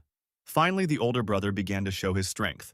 With his hands folded in a sign of reconciliation, Carl apologized for what he said earlier. He hoped that it did not offend the true disciple too much. Alan replied that he understood that this was said in the heat of the moment, and of course it would not hurt him. Carl ran his fingers over his blade, and dozens of blades created by spiritual energy appeared in the air. The guy asked his older brother to attack. Alan smiled, and a new talisman appeared in his hand, pouring spiritual energy into him. This talisman began to sparkle. The audience was surprised. They wondered what kind of talisman this was. They had never seen anything like it before. Scarlet sparks summoned hundreds of fireballs, which were under Alan's control. It was incredible that just one talisman could release so much spiritual energy. Carl did not wait long and attacked the fireballs with his blades. But suddenly, his blue spiritual energy dissipated, and the balls still remained on the battlefield. Carl couldn't believe his eyes. There were still more than half of the balls left. It was simply impossible. Alan pointed at his opponent, and instantly the fireballs rushed towards him. In response to this attack, Carl shouted that now he would show all his power. He folded his fingers into the appropriate sign. His hand became covered with a scarlet aura, and at the same second, blood poured out of the guy's mouth and onto his blade. This was one of the secret techniques. His spiritual energy turned red, and the guy prepared to take the attack. 2 powerful forces collided with each other, but despite the powerful energy summoned, Carl was unable to hold back the onslaught of fire. A loud explosion was heard on the battlefield, and a naked man flew out of the epicenter. Carl was lying on the ground. Not a trace of his clothes remained. His body was burned, and the hair on his head was puffed up like popcorn. The girls watching the fight squealed in embarrassment and closed their eyes so as not to look at the naked monk. "I told you that this would happen, but you didn't listen," Steve said, after the fleeing Carl. One of the students who took 3rd place was horrified because he also originally wanted to choose Brother Alan as his opponent. The smoke from the fire cleared, and the judge announced that they had a winner, the true disciple Alan. The hero smiled and said that apparently he had overdone it and hoped that he had not caused psychological trauma to anyone present. Alan was able to win and not use his power. Everything went exactly according to plan. Next should be Steve, who must also choose his opponent. Steve ran closer to the arena and shouted to his older brother that this fight was simply amazing. Alan put his hand on the enthusiastic guy's shoulder and told him to keep working. Encouraged, Steve accepted his mentor's instructions and entered the arena, preparing his sword. He chose his opponent. It was elder brother Lin. Lin was surprised that he was chosen because he was ranked 3rd among all the true disciples. The guy entered the arena and the fighters greeted each other. Suddenly, Alan was called by his teacher and asked to come for a second. The hero did not torment the elders with waiting and immediately headed to the terrace. Landing near the elders, he kindly greeted all the masters. But in response, he heard only silence. It was clear that they were not very friendly. Uther got straight to the point and asked his student where he got that talisman from. "Previously, I inherited this family treasure from my ancestors in the secret realm, and thus learned about this hundreds of hell dragons talisman. The power that this talisman can release is directly related to the spiritual energy of the student. In fact, he obtained it by making a deal with that purple demon and giving him some of his spiritual energy in return. When this talisman is activated, its power will be comparable to attacking someone on the 4th level of the Purple Palace. I just need to use these spiritual talismans during the fight, and I will be able to win 2 fights without lifting a finger and be in the top 20. So Alan will not only question his strength, but also fulfill the task of the teacher, to whom he demonstrated his family treasure. Suddenly, the guy was called by the name of Kevin, who was clearly unhappy with him. The hero turned to the master and asked what he wanted to tell him. As a Sword Clan disciple, you know how to wield a sword well, but you chose talismans instead. Isn't this the easiest way to win without fighting? What does winning without fighting mean? Alan asked. Since competition between clans does not prohibit the use of talismans, then my tactics do not go beyond the rules. Or maybe Master Kevin does not agree with the rules that the head of the clan established. Kevin replied that he was just wondering how far Alan could go with his scam, at which point their conversation was interrupted by the head of the clan. Alan, since you received the talisman from the Secret Kingdom, we will no longer torment you with questions, Reynolds said. You can go. We wish you good luck in the upcoming competitions. The hero bowed his head and thanked the head for the parting words and said that he would leave here immediately. In his thoughts, the guy was glad that the head helped him out. Next time he will give him more bags of tea. A few minutes later, the competition in which Steve participated ended and, unfortunately, the guy lost. Although the student lost, Alan knew that he had good skills and was not far away from being initiated into a true student. The competition between the inner disciples has come to an end, the judge announced. And now the fights among the true disciples will begin. Students from Grid A were announced, and Alan had Grid B. The guy guessed that his turn wouldn't come even after an hour and a half. Therefore, he decided to rest a little while levitating in the air. After a few fights, the judge announced a new fight. It was a match between Hannah from the Hall of the Hidden Mirror and a girl from the Hall of the Blue Moon. The guys who were in the audience were happy that finally there would be a fight between the strongest student Hannah, who was also liked by many not only for her hard work. Alan heard the guys chanting the student's name. Apparently Hannah is really very popular. But many people also shouted the name of her rival. There are rumors that the younger sister Alice is very beautiful and many people discuss her. Apparently all these guys are so excited because they want to see two beauties fight. The first girl, enveloped in purple petals, appeared on the battlefield. This was Alice from the Blue Moon Hall. She was the 4th level of the Purple Palace, and the girl was ranked 6th on the Divine Leaderboard. Next came Sister Hannah, the 5th level of the Purple Palace and the 1st place on the Divine Honor Board. Hannah's gaze was stern. Alan immediately noticed that the purpose of the elder sister's sword was stronger and her ascension had increased. The masters also noticed this, but Alice is not weak either. Her Blue Moon sword technique includes magic and power techniques, mysterious and terrifying. Selena asked the head what he thought the outcome of the fight would be. Reynolds replied that both contenders are the strongest among their peers. But in Hannah's ascension to a level higher than Alice, I think that everything will become known before the incense burns out. The judge announced the start of the fight. Alice said that a year had passed since her and Hannah's last fight. Last time they exchanged 133 blows, and Alice only missed one. Since then, she has been practicing climbing hard. Her strength is not what it was before. Alice hoped that today Hannah would know how much higher her sword technique had become, after which she summoned the Shadow Step technique. Meanwhile, Hannah held her sword tightly, concentrating her strength. Only for a split second did the girl take her sword out of its sheath, which illuminated the battle area with its bright light. Then the girl turned around and, to the surprise of the audience, began to leave the arena. Behind the student, hundreds of blows from the blue blade of cutting phantoms appeared in a split second. Alice's blade fell to the ground, her illusion dissipated, and the girl was forced to admit defeat. She looked at her trembling hands and could not believe that she had lost so quickly. Hannah turned around and told the girl that she only won because Alice let her. The audience did not understand what had happened at all. Why the elder sister Alice admitted defeat so quickly. One of the observers asked the elder brother Zhao if he saw this attack. The man with red hair replied that one blow immediately destroyed all illusions. The sword skills of the younger sister Hannah improved again. In addition, junior sister Hannah came into contact with junior sister Alice's sword 10 times in such a short time, causing her spiritual energy to go in a different direction and loosening her grip. Bill, who was ranked 3rd on the heavenly leaderboard, said that this was mostly due to the sword falling from Sister Alice's hands and her admitting defeat. The top disciple of the Zhao clan, 2nd place on the heavenly table, said that to be precise, they collided about 20 or 30 times. He was unable to count the exact number. Alan knew that, not counting the blow that dispelled the illusion, there were 23 more blows, which dispelled the spiritual energy contained in Alice's sword. No wonder she is the best among the true disciples. I just gave her a few tips and she was able to develop them into such a beautiful fighting technique. Amazing. Just look at the faces of the masters and elders. They are absolutely delighted with what they see. Frank jumped up from his chair and said that it was a beginner sword technique. There could be no mistake, it was definitely her. How old is Hannah? I think she has been climbing since she was 20 years old. With such talent, the girl will become an invincible swordsman in the future. The so-called beginning path refers to the sword technique, one of the 3,000 different paths.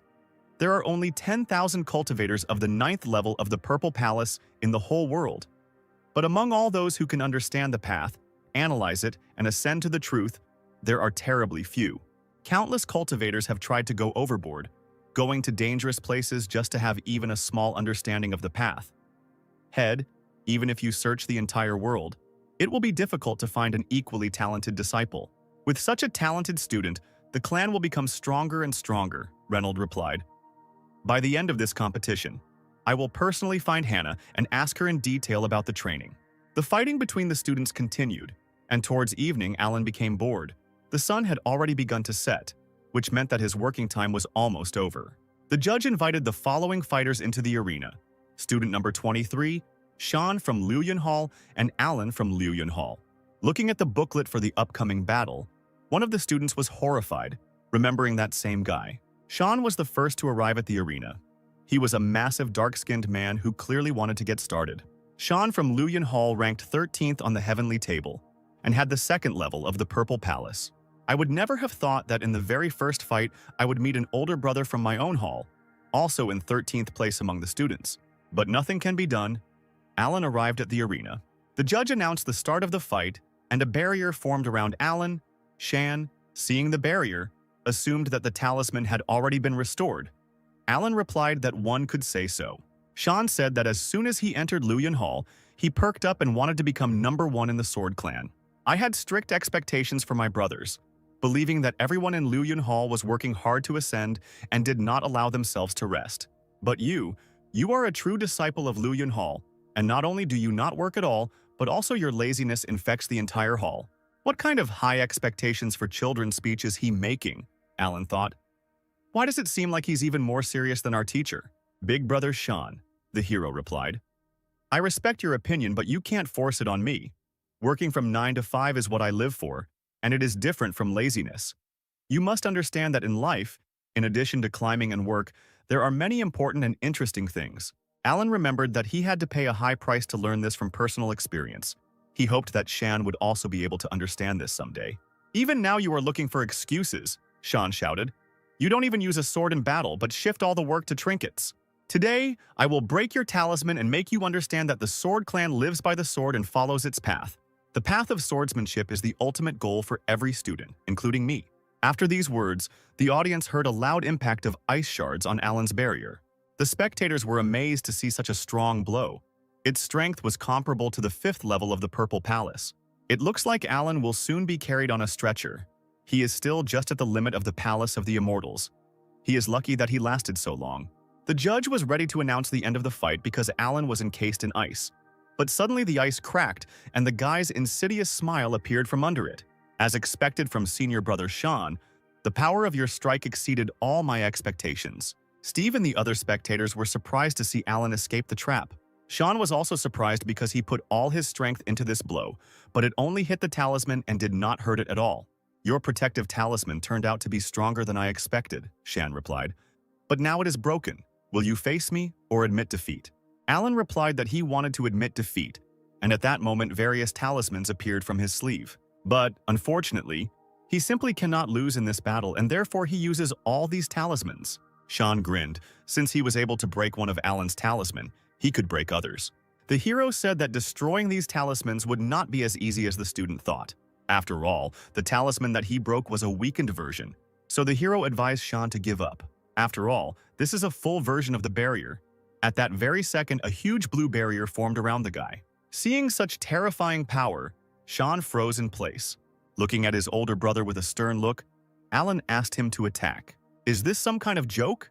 The audience thought in bewilderment. Where did this guy get so many talismans?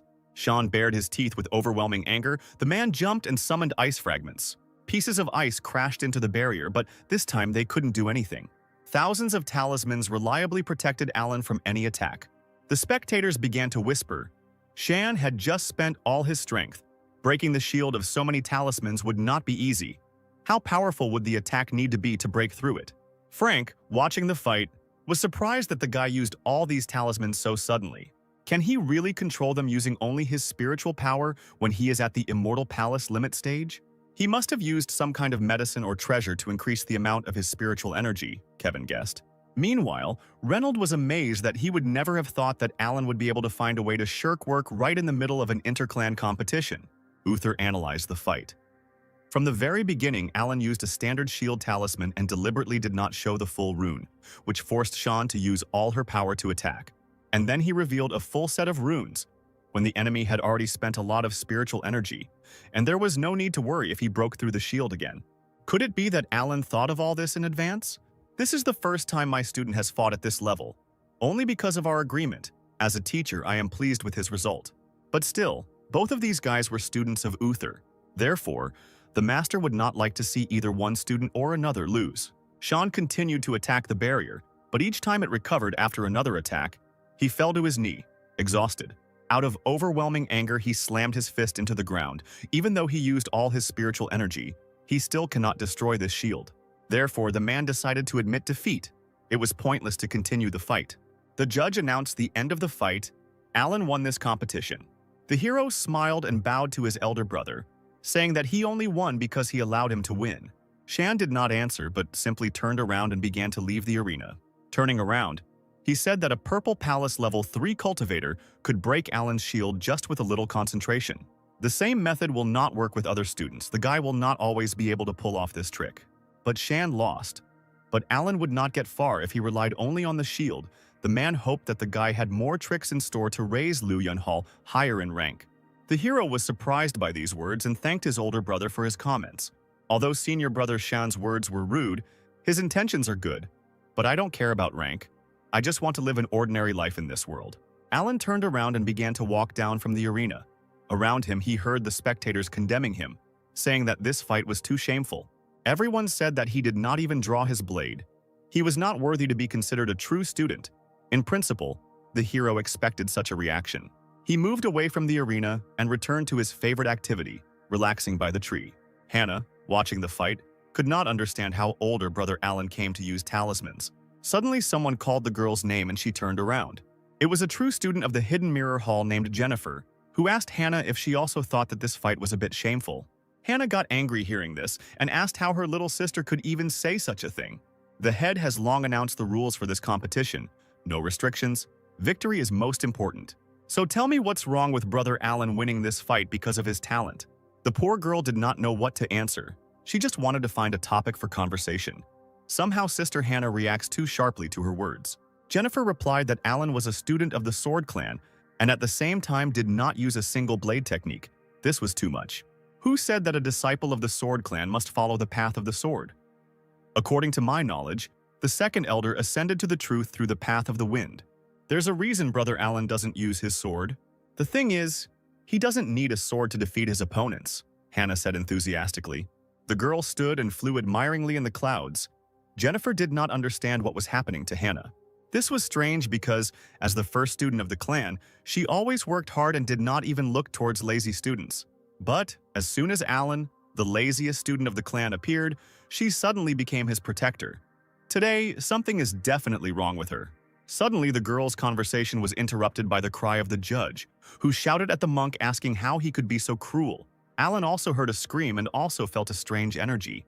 One of the students was lying on the platform. He was dead, and a sword was stuck in his body. A monk, shrouded in purple lightning, hovered above the man's body. It was a true disciple of Lu Yunhao named Urui. He was ranked 33rd on the heavenly leaderboard. Alan became wary when he saw the death of one of the monks. Although the intra-clan competition this time takes place without any restrictions, it has several strict rules. One of them is the ban on intentional injury. "Urui, what have you done?" the judge shouted and concentrated his spiritual power. The energy slightly attacked the guy, and he replied that he needed to ask the elders what he had done. After all, after using his technique, it cannot be cancelled, which is why he lost control and killed this student. If it weren't for the rules, he would not have used this technique. Mark was surprised that one blow from this guy could release the power of the 5th level of the Purple Palace. It was strange that he had never heard of the existence of such a disciple in Master Uther's hall. Uther told about this guy. This child's name is Urui. A year ago, he left the hall in search of a secret kingdom. It was only 2 weeks ago that he passed through it and returned to the clan. I didn't think that his ascension level from the 2nd level of the Purple Palace would go to the 5th. Could it be that he received some kind of powerful treasure in the secret kingdom? Reynolds found out what kind of technique the guy was using. He was using a secret technique from ancient times called explosive spirit mastery. It consists of compressing all the spiritual energy of the body into one point and then releasing it. This technique is very powerful, but it is also very difficult to control because it uses all the force in the human body. Entering the arena, the head of the clan stated that, apparently, this disciple killed the monk unintentionally. He ordered the rest of the disciples to prepare everything necessary for burying the body, and also to clean the arena. This monk was not strong enough, entered the battle, and was mercilessly killed by Uru. The path of the sword is inextricably linked with death. I ask all disciples to be careful. If your strength is not enough to fight, it would be better to admit defeat and stay alive. The girls also arrived at the arena, and Jessica remembered that in the previous competition, there were also those who forced themselves to participate even though the spiritual energy was weak or fought to the death without thinking about the value of their lives. Hannah confirmed her words, but last time the head and elders could have prevented the fatal outcome of the fight. The best student had no idea that this time everything would be different, or that anything would happen at all. Uri looked with a mad look at the spectators who followed him with their gaze. He left the arena and pulled his bloody sword behind him. A villainous smile appeared on the student's face. It seemed as if a dark aura surrounded him. Alan thought it was his imagination, but it seems he felt demonic energy emanating from this guy. The incident put enormous pressure on the remaining true disciples in the following fights. Although everyone used their best techniques, they still held back. Reynolds announced that half of the 55 true students had been eliminated, 28 had made it to the second round, and now the remaining ones would receive plaques for the next round of the competition. He created the blue plaques again, and instantly they were in the hands of the students. Alan knew that if he won this round, he would be in the top 20. Once this happens, my agreement with the teacher will be fulfilled. I will just need to naturally lose in the third round of the competition and leave. The second round of the competition began. The first battle was to involve Urui from the Luyun Hall against Xiao from the Nebula Hall. Spectators wondered how this battle would end. Someone bet on Xiao because he is in first place in the Nebula Hall. But some thought that Urui would win because, according to rumors, he now has the 5th level of the Purple Palace. Xiao, who had the 5th level of the Purple Palace and was ranked 5th on the Divine Leaderboard, said that he did not know about Urui until today. To be more precise, he does not take anyone seriously except the top 10 disciples of the clan. Therefore, Xiao allowed the guy to attack first since he was a beginner. All the girls in the audience squealed with delight. They wished their older brother good luck. This guy didn't repeat a single pose before entering the arena, Alan thought. Confidence is certainly good, but if you can't handle it, you'll get hit right in the face. The battle began. Urui laughed when he heard Xiao's words and advised his elder brother to be careful. Purple, devilish energy rushed towards Xiao. The attack was quite fast. The top student summoned a pink dome, and Uruya's attacks crashed into it. The purple blade made a hole in the dome, but Xiao blocked it with his sword. Suddenly, blood flowed from Xiao's mouth. The spectators were scared. His brother was injured. It was impossible for Uruya's attack to be so powerful. Xiao fought off multiple sword attacks from his opponent, but he continued to advance. The best student told his opponent that he had underestimated him. Urui, meanwhile, could not believe that the guy was still standing on his feet. Alan grinned. This Xiao is smarter than I thought. He used causticity and self-confidence as a defense, although in reality he was teasing Uruya and provoking him to make the first blow, because he did not say that he would not block his attack. He prepared everything and used the Misty Hall sword technique to release spiritual energy into the sky and create a shield, which just allowed him to block a large number of strikes. Xiao smiled. He told his opponent that this blow was not bad, but he guessed what its essence was. At that very second, the guy released his spiritual energy and summoned the Misty Hall sword technique. This technique was called the Sea of Stars. It instantly fell on the enemy. The spectators watching the spectacle thought that the battle was over. But everything was not so simple. In a split second, Alan saw that Uruya's eyes took on a demonic appearance. At that moment, he realized that the winner was determined because a rain of dark spiritual energy fell into the arena.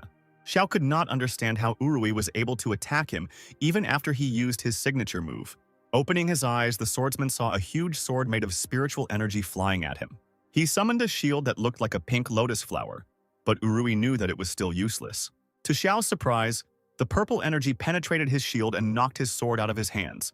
At this moment, Xiao guessed that this guy had actually hidden his true strength. Suddenly, Xiao saw a dark matter flying towards him. which he tried to dodge. But realizing that he couldn't resist her, the boy shouted that he surrendered so that Urui could stop the attack. But the whirlwind of dark energy could no longer be stopped, and it crashed into the guy, throwing him back. She was scared because he felt blood running down his head.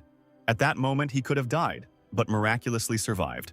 Uri took his sword, and as he left, he said to Xiao, "Thank you for letting me win, big brother." Silence fell on the battlefield.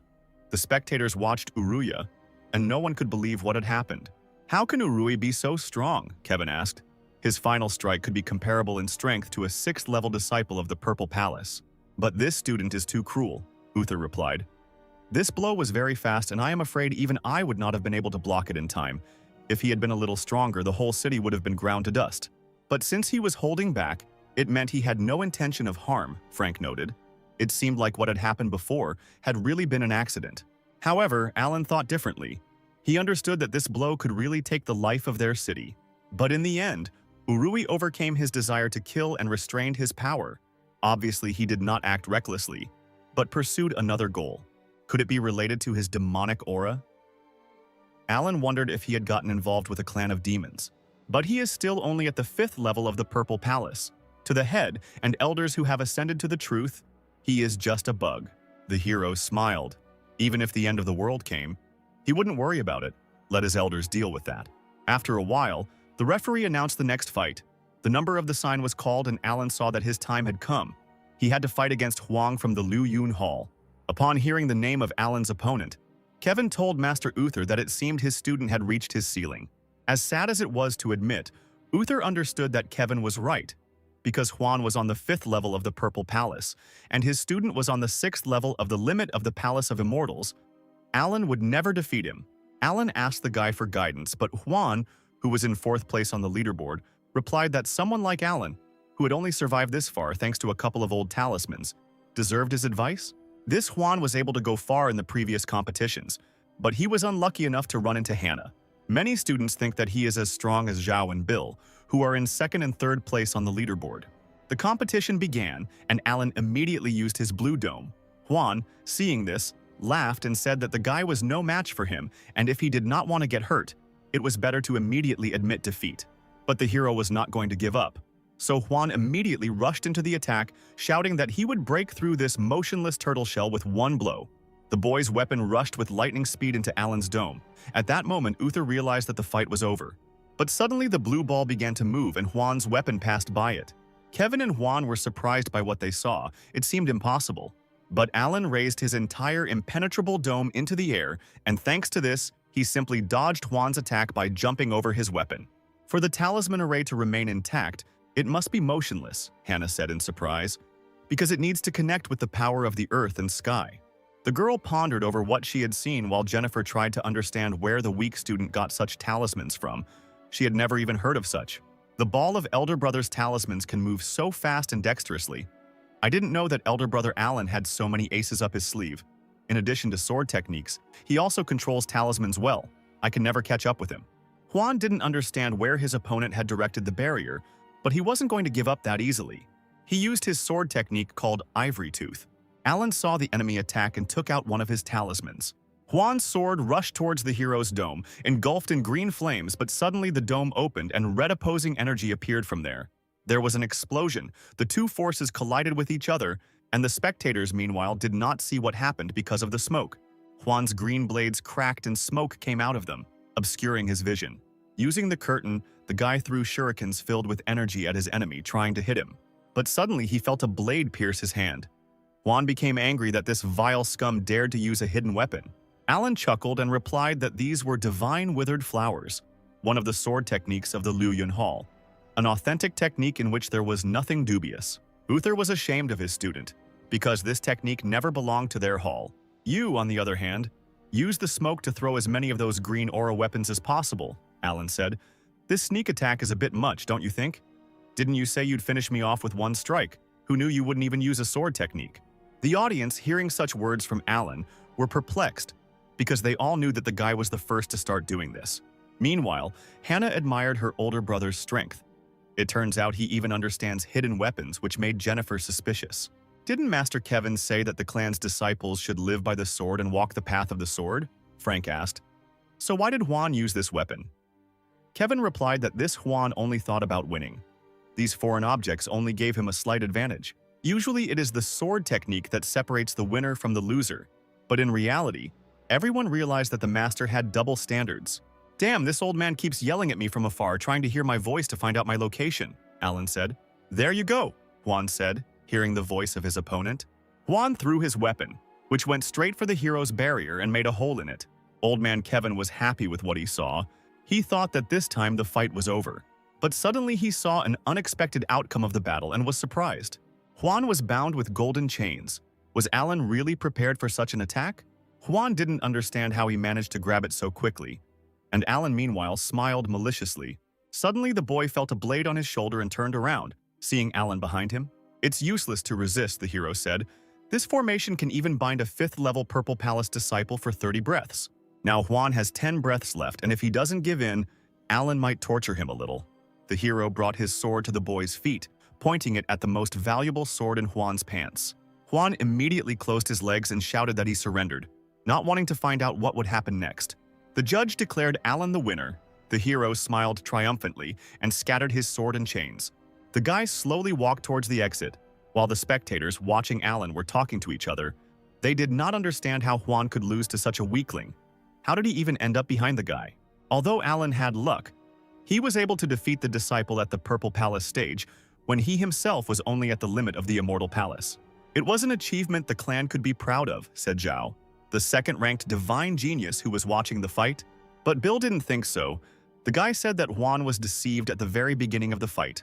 At the beginning of the duel, the younger brother Alan set a trap and allowed Juan to fall into disdain. Then hid a formation in a dark weapon and threw it at Juan while they exchanged hidden weapons under the cover of spiritual smoke that obscured their vision. At first, he used a verbal attack to provoke and agitate his opponent, distracting his attention from how he was hiding the formation in the hidden weapon. Then he began to exchange hidden weapons with Juan and quietly created another formation next to him. He then used his divine power to recite a prayer inside the formation to change his location. He tricked Juan into thinking he was still inside the formation and got another ineffective attack out of him, while he used the smoke to detect Juan's location through his voice. A very unusual strategy, Zhao noted. If the level of ascension of Alan's younger brother was just a little higher, he could become a huge threat to us. Bill smiled. The guy said that his level of ascent was apparently not as easy as it seemed at first glance. Frank clapped and cheered. The weak had defeated the strong, combining the arts of formations and talismans and thinking through every step in advance, predicting the entire duel. Incredible. "Big deal, just a few clever tricks," Kevin replied angrily. If Juan hadn't been so absent-minded, how could he have beaten him? Elder Uther, your hall really does hold many interesting secrets. First Urui, then Alan showed themselves well. But the next fight will also be interesting because Hannah will fight in it. Against Lee from Langson Hall, who was ranked 8th on the Heavenly Leaderboard. He was a 4th-level Purple Palace and was considered the top disciple of his hall. The opponents prepared for battle. The guy understood that he was weaker than the girl. But as a disciple of the Sword Clan, he never lost heart. "Just use all your strength and fight to the end," Hannah said calmly. At that moment, the guy's eyes lit up and he shouted that he would use all means to destroy Hannah and win. Uther realized that this guy used a divine power releasing pill before the duel. This pill can increase spiritual power by 50%. But even if he wins, what's the point? The pill will destroy his ascension. But Reynolds guessed that right now, Lee wanted to enter the Tao with his sword and step into the 5th level of the Purple Palace. To move to the 5th level of the Purple Palace realm, one must have the appropriate preparation, which includes a clear outline and concept of the ascending Tao. For example, to ascend the sword, one must comprehend the purpose of the sword and, based on this understanding, attain the original Tao of the sword. Many disciples are stuck at the 4th level of the Purple Palace for their entire lives and cannot advance in their ascent. Their number far exceeds the number of those disciples who move from the 9th level of the Purple Palace to the 1st level of ascent to the truth. In order to make contact with the Tao, this guy decided to sacrifice his foundations. Alan was wondering how Hannah would act in this situation. The girl at that moment used her blue sword technique, the technique of spiritual form. She pulled out her sword, and a lightning-fast attack rushed towards the guy like a storm. Seeing such colossal power, Lee used 3 talismans with different spiritual powers to try to stop Hannah. Fire, lightning, and ice rushed towards Hannah, but were repelled with one blow. The boy couldn't believe that after he dispersed his power and used the strongest attack, she was able to easily repel it. The girl walked through the air, and with each step she came closer and closer. Lee continued to attack her, but all was in vain. Then the guy increased the number of attacks, but the girl dealt with this too and came closer and closer to him. Lee's face was covered in sweat, and he was scared, but Hannah was determined. When the girl seemed to get too close, the guy saw her spiritual form, which was guiding the blade. At that moment, he decided to repeat the girl's movements, and her spiritual form appeared in front of him. Hannah struck, but the boy was able to block it with his sword. The masters were stunned when they saw Lee's Tao of the sword. If he could do something like that, then his understanding of the Tao of the sword was only one step behind theirs. Still, Lee managed to move from one ascension level to another during the battle, and now his level is equal to the 5th level of the Purple Palace. Gathering all his strength, the boy raised the sword above his head. Now he has a chance to defeat Hannah. But at that moment, he saw a flash of spiritual energy from the girl in front of him. The guy's sword immediately flew out of his hands and flew off in an unknown direction. A terrified Lee turned towards Hannah and saw her sinister face, which said that the fight was over. The judge declared Hannah the winner, and the spectators were simply delighted with such a fight. "Thank you for your guidance, sister," Lee shouted. Although she could defeat me at any moment, she gradually revealed her sword technique to me, showing me the Tao so that I could make a breakthrough. The boy believed that he now owed Hannah until his death. This sweet beauty deserves to be number one. With such generosity and strength, I can never compare to her. Hannah headed towards the exit. She heard the conversations of the spectators, who said that their clan could not be weak with such a student. It was an incredible sight. Their sister would definitely be the winner. She is much stronger than that disgusting Alan. Sister Hannah's sword technique is truly divine. They continued to mock Alan because he hardly even uses a sword, only uses all sorts of talismans. Apparently, he was just lucky. At that moment, an enraged Hannah turned around and threw her sword at one of the spectators. With her murderous look, she ordered the guy to apologize to his brother Alan. The boy was scared and sweated when he saw the blade of his best student in front of his eyes. Alan became worried. He didn't want the girl to create unnecessary trouble for him. The unfortunate spectator began to stutter and said that they had only briefly commented on Alan's fighting style. Hannah screamed that it was not a comment. It was a direct insult to the student. As disciples of the Sword Clan, although we develop swordsmanship skills, we must first develop our heart. And even if Brother Alan doesn't draw his sword in battle, his strategy as well as his understanding of rules and objects is many times superior to yours. On the other hand, you, with the lack of personal abilities, failed at the first levels, and you also envy the achievements of others, showing your dissatisfaction. "What right do you have to criticize others with that attitude?" Hannah shouted. So, Big Sister Hannah stands up for Big Brother Alan by reprimanding those two disciples for their inappropriate behavior. As expected of the first disciple of our clan, wisdom makes you protect the other true disciples. One of the boys admitted that Sister Hannah was telling the truth. Even though Brother Alan did not use the sword to defeat the opponents, his merits were undeniable. Holding a grudge against another student because of someone's pettiness is really low. Sister Hannah stands up for the younger one she barely knows. Her generosity knows no bounds. The voices of the condemning crowd grew louder, and the guy couldn't take it anymore and asked Alan for forgiveness. "We spoke thoughtlessly and belittled you," the guy repented. "It was not on purpose, please don't take it to heart." Alan timidly replied that everything was fine. He didn't care what other people said. Meanwhile, in his head, he didn't understand what Hannah was doing. Uther was pleasantly surprised that the girl, even though she was stronger, still remained modest and calm. By guiding Lee with her own sword style, she increased his ascension and protected the student who was being humiliated. Such a heart only true immortal swordsmen have. The girl began to rise through the air and said that from now on, if anyone dared to tarnish someone else's honor again, she would be rude to them. As disciples of the clan, we must cultivate our souls, constantly learn swordsmanship, and comprehend the way of the sword. Instead of criticizing others, train harder. Having finished her pompous speech, the girl rushed towards the hero. "Brother Alan, I hope you don't mind if I stay here," the girl asked. The guy replied that if his sister wanted it that way, then he had no objections. The boys were ashamed of the way they spoke about their brother. Hannah even stayed by his side to protect him. Alan asked Hannah telepathically why she had done all this, and the girl replied that after this no one would dare to say nasty things behind his back. Then she turned to the guy and asked admiringly, "How did you like my fight? Did I do well?" But the hero still thought about these unnecessary things. Most of all, he hates attracting unnecessary attention. Cutie clenched her fist. Brother Alan's skill was beyond compare, she thought. The strength and ascension I now possess was all due to his stone tablet. Even though you are not interested in fame and fortune and you don't care about your reputation, but you have been good to me, so I can't allow others to say bad things to you. Then why are you standing in front of me? Go back to your place, Alan replied. At the same time, the guy thought that he shouldn't have given her advice at all. The girl smiled and said that in fact she doubted something and wanted to ask him. But the guy threatened that he was not her master.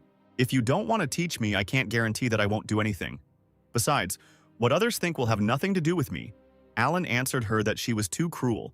If Hannah had questions, then let her ask and return to her place. Jennifer watched the couple. Again, Hannah was acting strangely around Alan, and also defended him in front of all the other students. And then it dawned on the young girl that apparently Hannah and Alan were in a secret relationship and loved each other. As one of the top students, Sister Hannah fell in love with the loser Alan. And to avoid rumors, she can only see him in person using a similar method. Wow, they even have such a relationship? Said Alice, passing by. She came closer to Jennifer and quietly whispered in her ear that if you look closely, it really is a little strange. They communicate in secret, and Hannah smiles sweetly at the guy. It can't be, this is incredible news. Jennifer realized that she had said too much and asked Alice to keep it all a secret because if Hannah and Alan found out, the clan would punish her. Of course I won't tell anyone, said Alice. You can trust me, I'm always very careful. Okay, I have to go about my business and you watch what happens next. Alice waved her hand to Jennifer and flew away in an unknown direction. A few minutes later, she approached two girls in the audience and said that something serious had happened. This is about Sister Hannah. I heard it from another sister, but it's a big secret. Don't tell anyone. Meanwhile, Alan watched Hannah meditate and knew she was crazy. As soon as she finished her business, she started practicing. Such people who can meditate anytime and anywhere really deserve respect. The judge announced that the second stage of the fights was over, but the spectators did not want to leave. They thought that the competition would end today. Considering how much spiritual energy everyone had spent, the judge replied, "The clan leader and elders decided to stop the competition for today. The students should rest. The third round would take place in the morning at dawn." Alan looked at his watch. He was glad that he wouldn't have to stand here anymore. The judge asked all the students to leave the competition in order. They will continue tomorrow morning. Everyone went about their business, and a few hours later, a secret meeting took place in the house of the clan leader. Reynolds asked the stranger what he had learned. The man replied that based on the clan leader's preparations, he had learned the current state of the students. Among all the students, 5 were acting strangely, and the most suspicious of them were the 3 from Luyun Hall.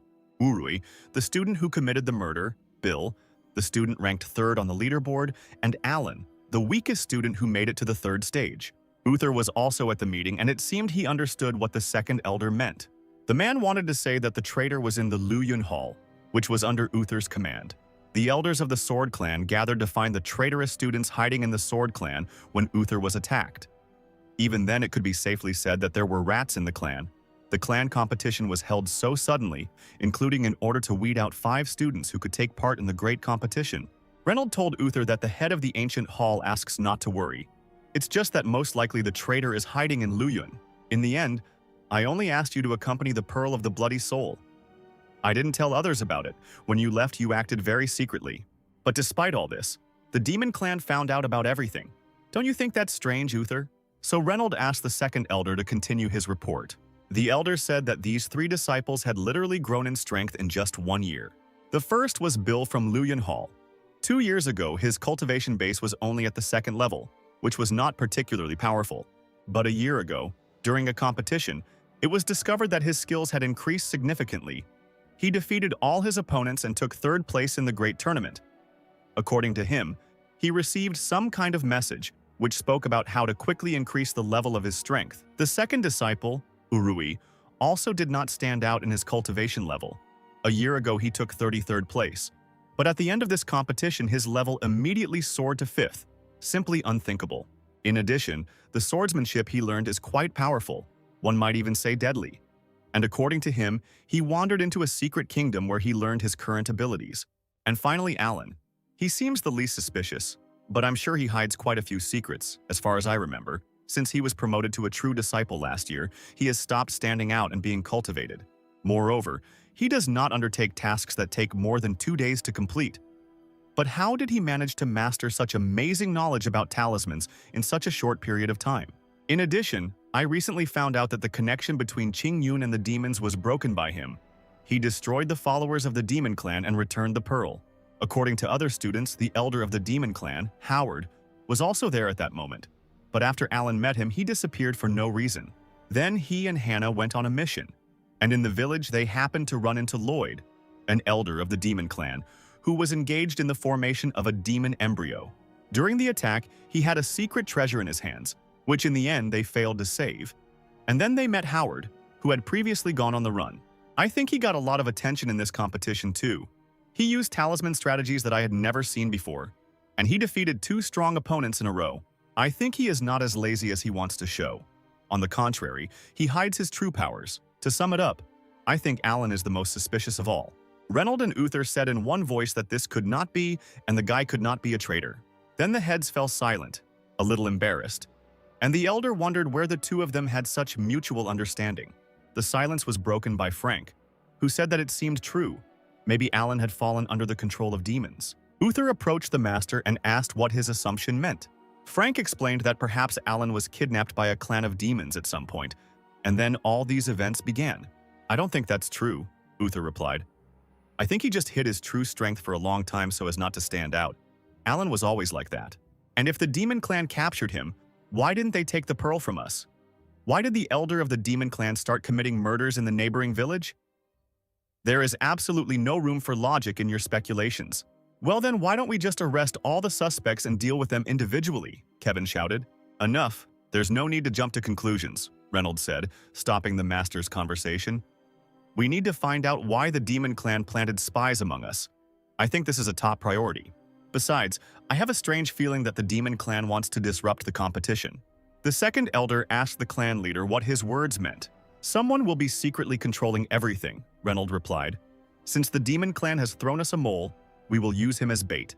No matter which of these 3 turns out to be the enemy, tomorrow they will find out what the demon clan is really up to. Meanwhile, at Alan's residence, an annoying spirit prevented him from sleeping. He didn't understand what Gwyneth wanted. The guy assumed that the sweet spirit wanted him to take her with him to tomorrow's competition. The sweet child immediately nodded her head quickly and looked at the guy with an admiring gaze. I understand that you have been really bored lately, but I can't take you with me. I'm very sorry. He patted Gwyneth on the head and said that tomorrow he would give up during the competition and then they would go out to eat together. But this option did not suit the little girl, and she puffed out her cheeks disapprovingly. Suddenly, Gwyneth sensed something and turned towards the forest. The little spirit immediately grabbed Alan by the finger and dragged him to that place. Where are you taking me? Alan asked because he was going to sleep, not to travel. After some time, our heroes came to a quiet forest. This forest was behind the mountain of their Luyun Hall. But why did the spirit bring him here? The girl began to point at the ground and Alan, seeing her signs, assumed that there was something underground. The sweet spirit nodded approvingly. Gwyneth immediately directed her wind energy into the pile of leaves. Leaves flew in all directions, and then Alan saw something terrible. In front of him stood a red formation flag that exuded an eerie energy. The rank of this flag is quite high. Apparently, it is used to protect spiritual knowledge and form a certain space. The hero could break the ban, but this would cause unnecessary panic.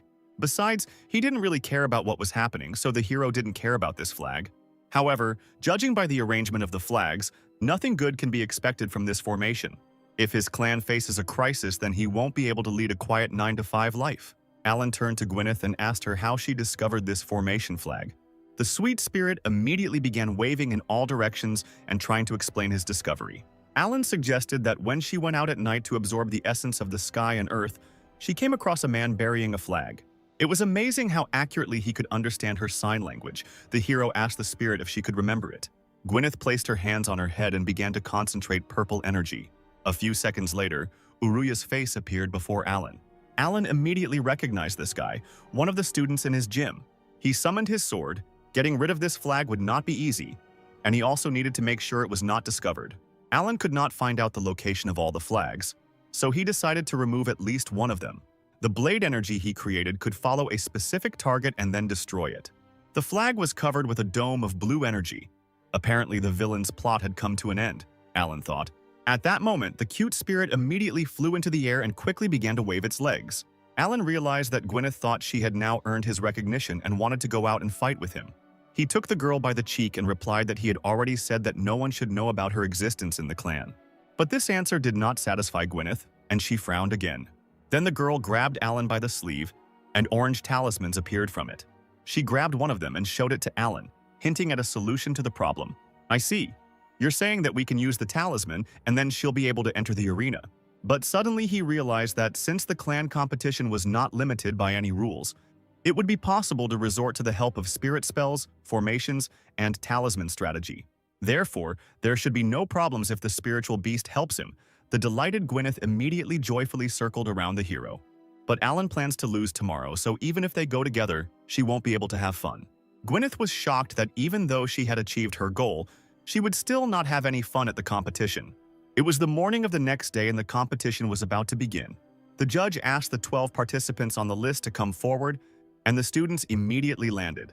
The audience cheered for their favorites, and they especially cheered for the true #1 student, Hannah. The judge counted the students, but he did not notice one of them. Alan was not in front of him. The spectators began to whisper. Was he really going to run away? How dare he miss such an important competition? Kevin was furious. How dare Alan treat such an important competition like some kind of child's play? Uther replied that it was actually his habits that were to blame. He would never abandon a task he had already taken on. Every time the teacher reprimanded him, he would only answer that work should start between 9 and 5, and everything else later. So, unfortunately, now is not the best time. That's why he didn't come. Maybe our clan will have to wait for him to come to continue the competition, Kevin shouted. Frank also supported the master, saying that with all due respect, one cannot be so indifferent to such events. The second elder asked the masters not to forget about yesterday's conversation. If Alan reveals his true identity in this way, then yesterday was not in vain. However, Reynolds said that Alan could not be removed under any circumstances, so the elders would have to wait, and Uther should go and look for his student. The judge was shocked by what was happening. Why was the head asking so many students to wait for one? A few minutes later, he came out to the audience and said that Alan had not yet arrived, and they would have to calm down and wait patiently. The audience immediately rebelled. No one wanted to stand and wait for one student. They demanded Alan's disqualification. But then Hannah stood up for the guy and shouted for everyone to shut up. All cultivators should know that patience is the best quality when climbing. Maybe he's just busy with a training session that can't be interrupted, Hannah said in an angry voice. Brother Alan has a path that we should accept. The girl really hoped that all the students would agree to show a little patience. Dear brothers and sisters, how about we wait for Brother Alan to come? Bill supported Hannah in the end. Before the start, they still had time. Jay replied that his goal was to defeat Hannah, and since she asked him to wait, he would support her. The other students also agreed that nothing would change if they waited a little. Hearing the words of encouragement, Hannah smiled sweetly and thanked her brothers and sisters. But one voice still spoke out against Hannah's plan. How can a person behave like this at such an important competition? The unknown man shouted. Hearing the guy's words, Hannah turned around. Her gaze was terrible and radiated grave horror. Ben, who was ranked 12th in the table, did not understand why they had to waste their precious time waiting. Hannah still hoped that the guy would give him a chance, but Ben believed that even if Alan came, he should be disqualified. Ben shouted even louder that all the students should not wait for one idiot. At that very second, a gust of wind hit the guy and pushed him away. Having cooled down a bit, Ben looked into Hannah's eyes and was horrified. The evil girl asked him again if he would agree to wait a little. There was a terrifying aura emanating from her. I didn't want to cross her path. Ben took his words back and replied that there was actually nothing wrong with waiting. In that case, the judge announced that they would all wait a little while for Alan. Many were still outraged that a crowd of people was waiting for one person. An hour later, an important student whom everyone was waiting for appeared in the arena. One of the students urged Alan on, saying that he needed to move faster because everyone was already waiting for him. Our lazy guy, meanwhile, yawned and said that he was already on his way. Arriving at the arena, Alan saw the disapproving faces of the other students. He smiled and asked them to forgive him for being late.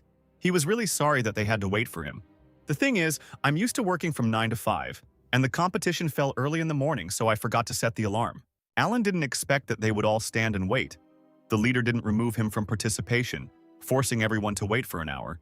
The guy was very ashamed, but suddenly he noticed several girls looking in his direction and discussing something. They seemed confused, and Alan didn't understand what was wrong with them and why they were looking at him like that. The hero thought they liked his good looks, but in reality they were discussing Hannah's secret boyfriend. She fought so hard for him, they must have a special connection. It turns out that Sister Hannah, obsessed with blades, decided to switch her attention, said one of the girls quietly. Don't shout, I can hear everything anyway, her friend answered.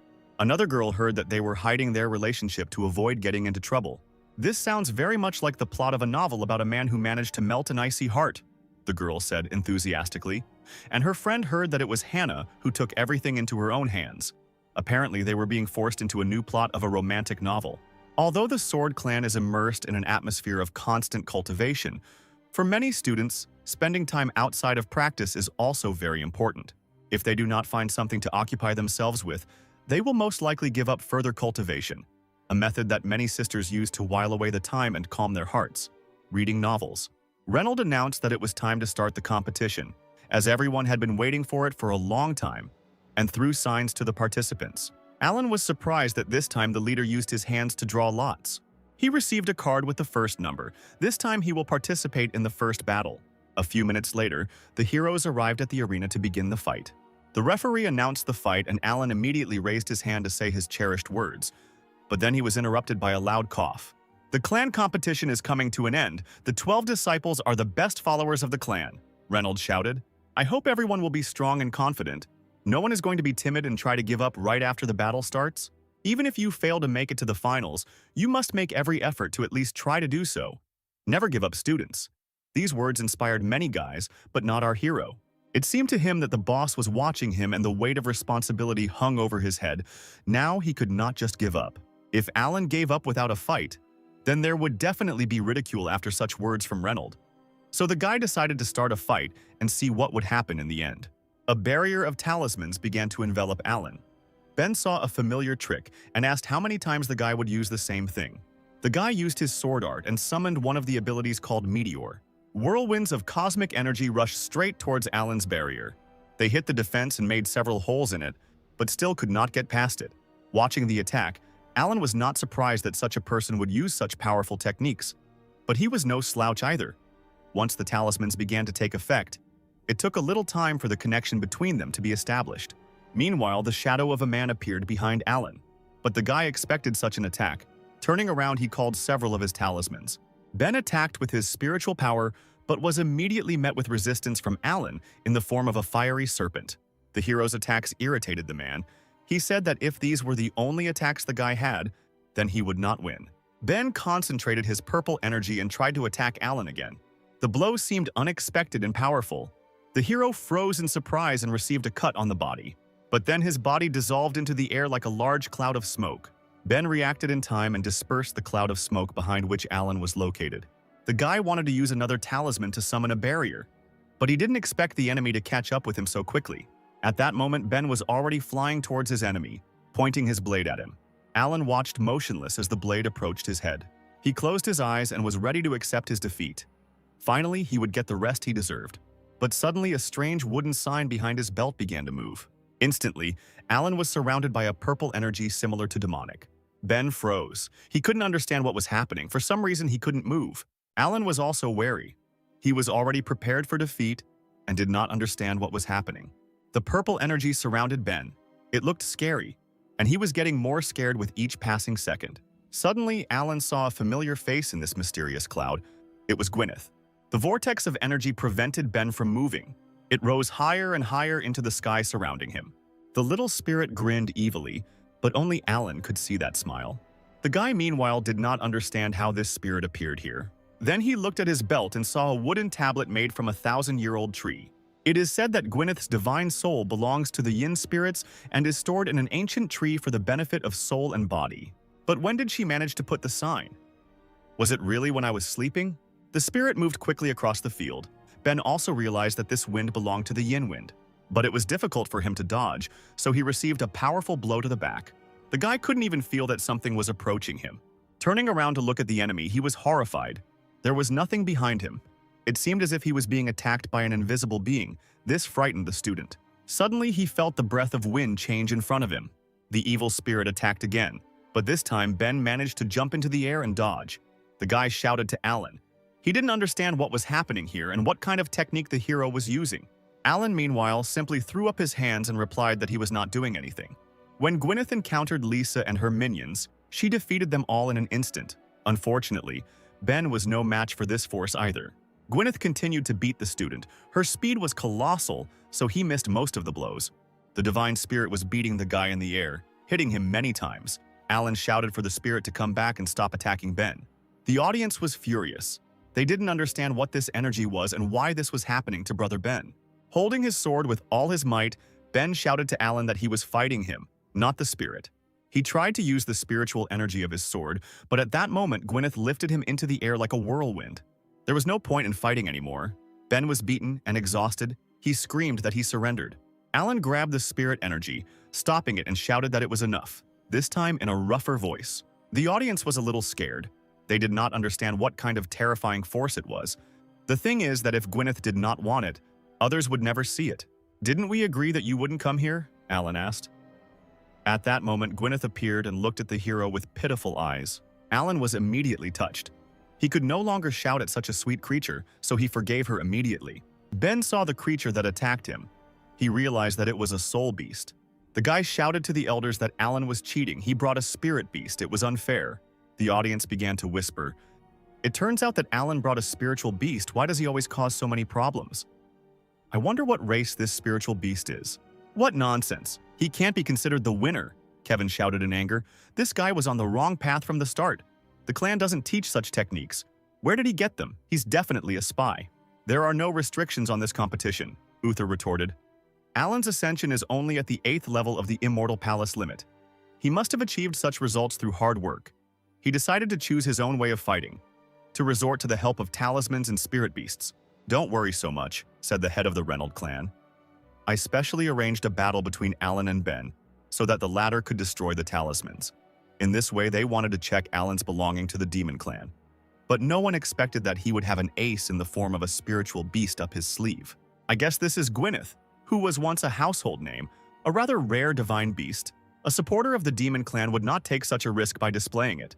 I think the victory in the competition can still be counted, the elder said.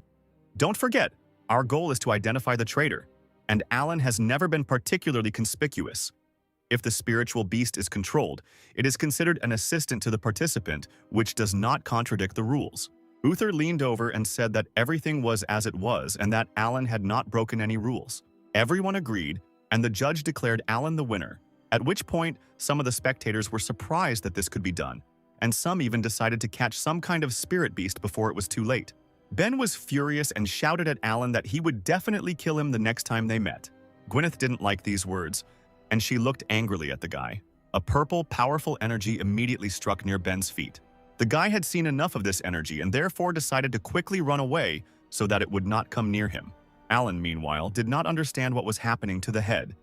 It seemed to him that it was a scam, but they still let him through. The boy took out a wooden tablet and ordered Gwyneth to return to it. The divine spirit followed the order and absorbed its energy into the talisman. The referee called the next fight, and Alan decided that he would try to lose the next fight. Meanwhile, at that moment, a secret ritual was taking place underground. Just as the Sword Clan was holding a competition, dozens of monks from the Demon Clan were putting their plan into action not far from them. From the mysterious portal, the heels of a demonic figure appeared. From it came the true ruler of the Bloody Sea, Mary, the 4th level of ascension to the truth. The monks immediately bowed and greeted the true ruler. The girl, whose eye was covered by an unknown red material, told the monks that they should not bow. The people we sent to the Sword Clan have already placed everything necessary there to get rid of the interference, the girl said. All that remains is to wait for the opening, and then we will be able to destroy the clan, taking a position far superior to them.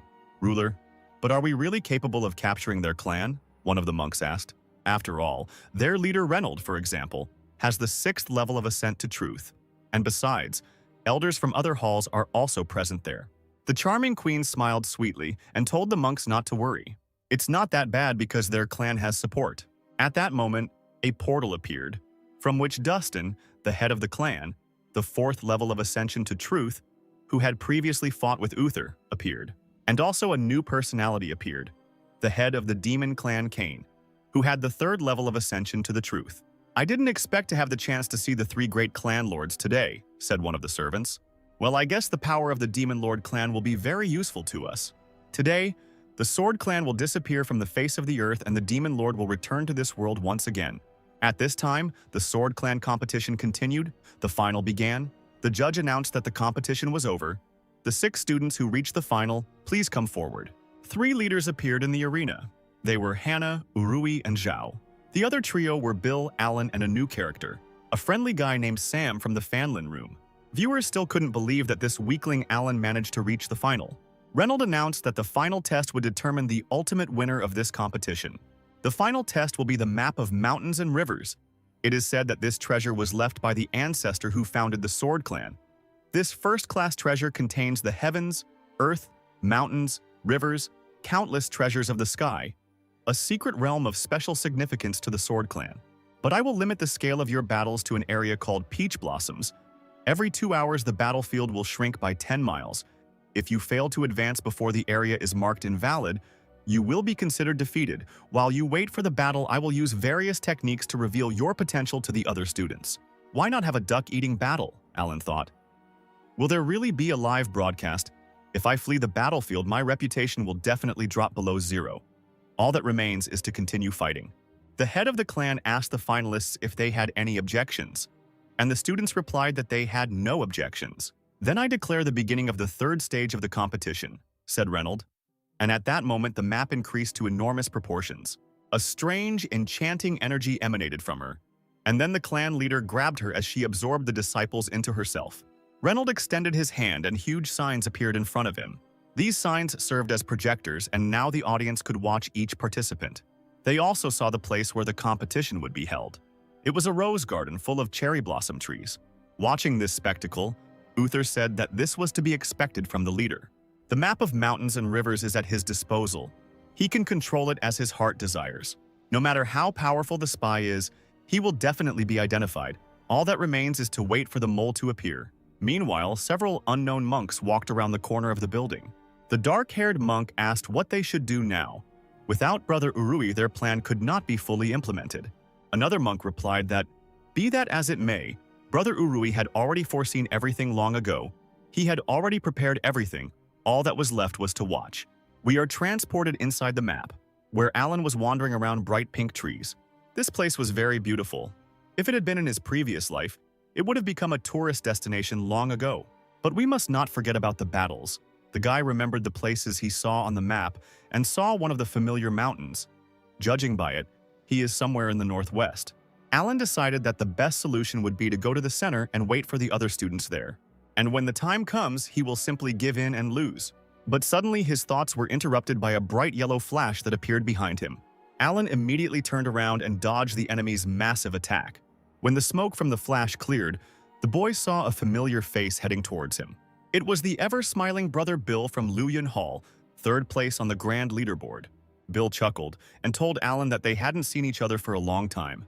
Suddenly, his eternal smile gradually began to disappear from his face. Bill's face was filled with horror, and he said they hadn't seen each other since they went on a mission together a year ago. Alan looked at the student and felt rather awkward. So you still haven't forgotten about him? The hero smiled and tried to smooth over the situation. Lightning enveloped Bill. He said that thanks to his brother, he became stronger. Then he laughed and shouted that he finally realized how huge the gap in power was between them. But he still wants to feel the power of his brother Alan's blade again. However, the hero understood that this world was being broadcast into their real one, so he shouldn't show his true strength. After all, the more abilities, the more work, no work, no work. The hero began to twist his arms as if he was preparing to use his ability, at which point he said that since Bill continued to insist on a fight, he had no choice. The guy was happy. He thought that Alan had finally become serious and would show him his abilities. But suddenly, Alan shouted that there was something behind Bill's back. The student immediately turned around to look, but to his surprise, there was nothing there. Meanwhile, Alan flew into the air. The distraction was successful. At that moment, Bill realized what had happened and was simply speechless. Just like the viewers who witnessed this shameful retreat. The audience knew that Alan was not that strong, but that he would run away. No one could have predicted. But did you hear what Brother Bill said? Maybe Alan is just hiding his true powers? Bill rushed in pursuit of Alan. He was still hungry for a fight and did not want to let his opponent go just like that. The chase began. Alan was fast, but Bill was not inferior to him. However, after a few minutes, Bill began to get tired. It was too difficult to catch up with the student. He then used his spiritual energy and sent it towards Alan, shouting at him to stop. The hero managed to notice the deadly arc in time and dodged it. The explosive energy crashed into the nearest rock and shattered it. Bill asked his brother to stop and finally deliver his mighty blow. Are you really so lazy that you don't even want to bother yourself? How can you stain my innocence? Alan replied. My kingdom of ascension is lower than yours. That is why I am running away. The students were ashamed to hear such words from their brother in self-improvement. Kevin also grabbed his head. This guy is quite a character. But Frank found it suspicious that Bill was desperately chasing him. Maybe Alan really was hiding something? And why was he hesitating? There is only one truth, said the second elder. These two are acting abnormally. They must be the moles. He turned to the chief, asking him to force them to enter the battle as soon as possible. Reynolds supported this idea. He picked up the great map and decided to guide the disciples a little. But at that moment, they heard a loud roar. Everyone turned around. It was not a good sign. Something thundered in the direction of the mountain peak. At that moment, Reynolds felt demonic energy coming from the mountain and was horrified. Well, Brother Urui has long understood what this could lead to, said the follower. As soon as our formation collapses, reinforcements will immediately pour in here. All for the sake of the highest, the two guys shouted, and immediately the mysterious ring in front of them began to shine with demonic energy. The boys squeezed him, and at that moment their bodies dissolved into thin air. Immediately, the mountain was engulfed by a demonic pillar of energy, signifying the arrival of enemies. Then, hundreds of similar pillars appeared all around the City of Swords. A huge purple pentagram looms over the city, summoning demons. Hannah immediately felt that something had happened and stopped. Alan felt it too.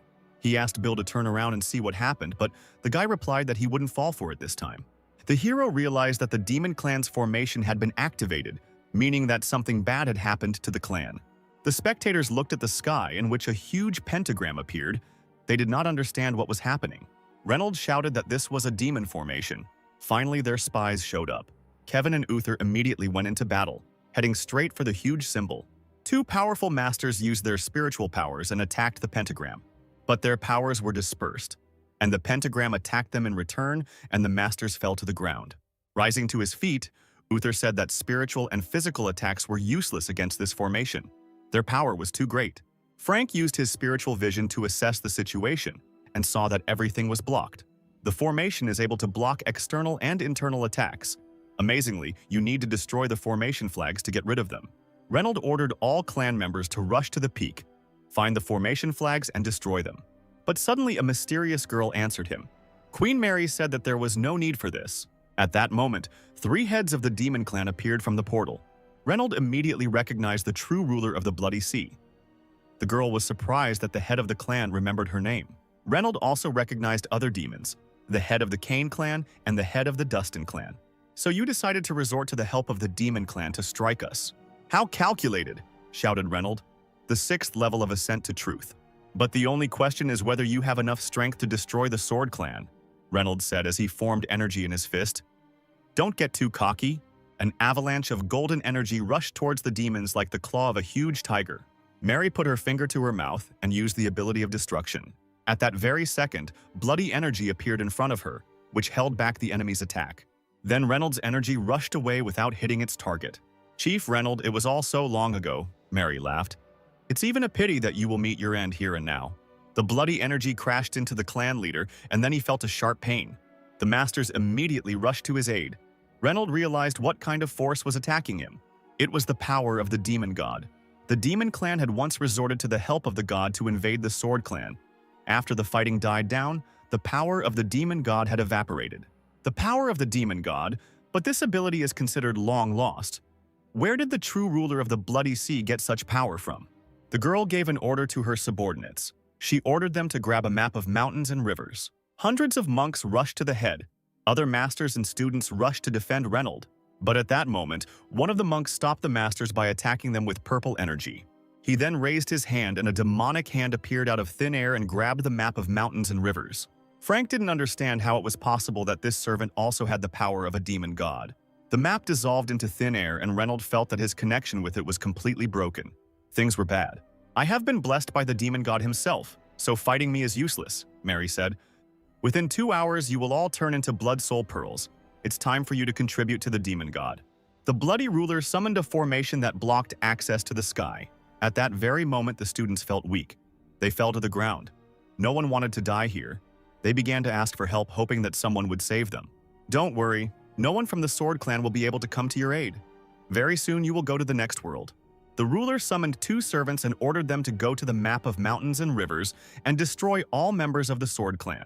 2 unknown men in hoods accepted the order of the mistress. At that very second, the servants dissolved inside the map of mountains and rivers. Meanwhile, Alan continued to dodge Bill's attack. He told the guy to stop attacking him and wondered why the world shook. "I think there's some fighting going on that side too, so don't you dare use such a mean diversionary tactic again," Bill replied. He attacked Alan again, at which point the hero thought it was time to stop him by force. But suddenly he felt someone attacking him from behind. "He shouldn't have done that," the hero said, grinning. He jumped into the air and green spiritual energy crashed into Bill's attack. Bill was immediately surprised to see a third opponent. Several more attacks flew at him, and Bill decided that Stan had decided to join in on the fun. The guy appeared from behind the trees and said that he was not interested. He just wanted to ask the guys to stop fighting. "You must have also noticed the trembling of the earth. Thanks to my cultivation, I can sense any change in the wind. Just now, 2 strange spiritual powers from the 9th level of the Purple Palace entered the Peach Garden. When I saw their aura, I began to be tormented by doubts."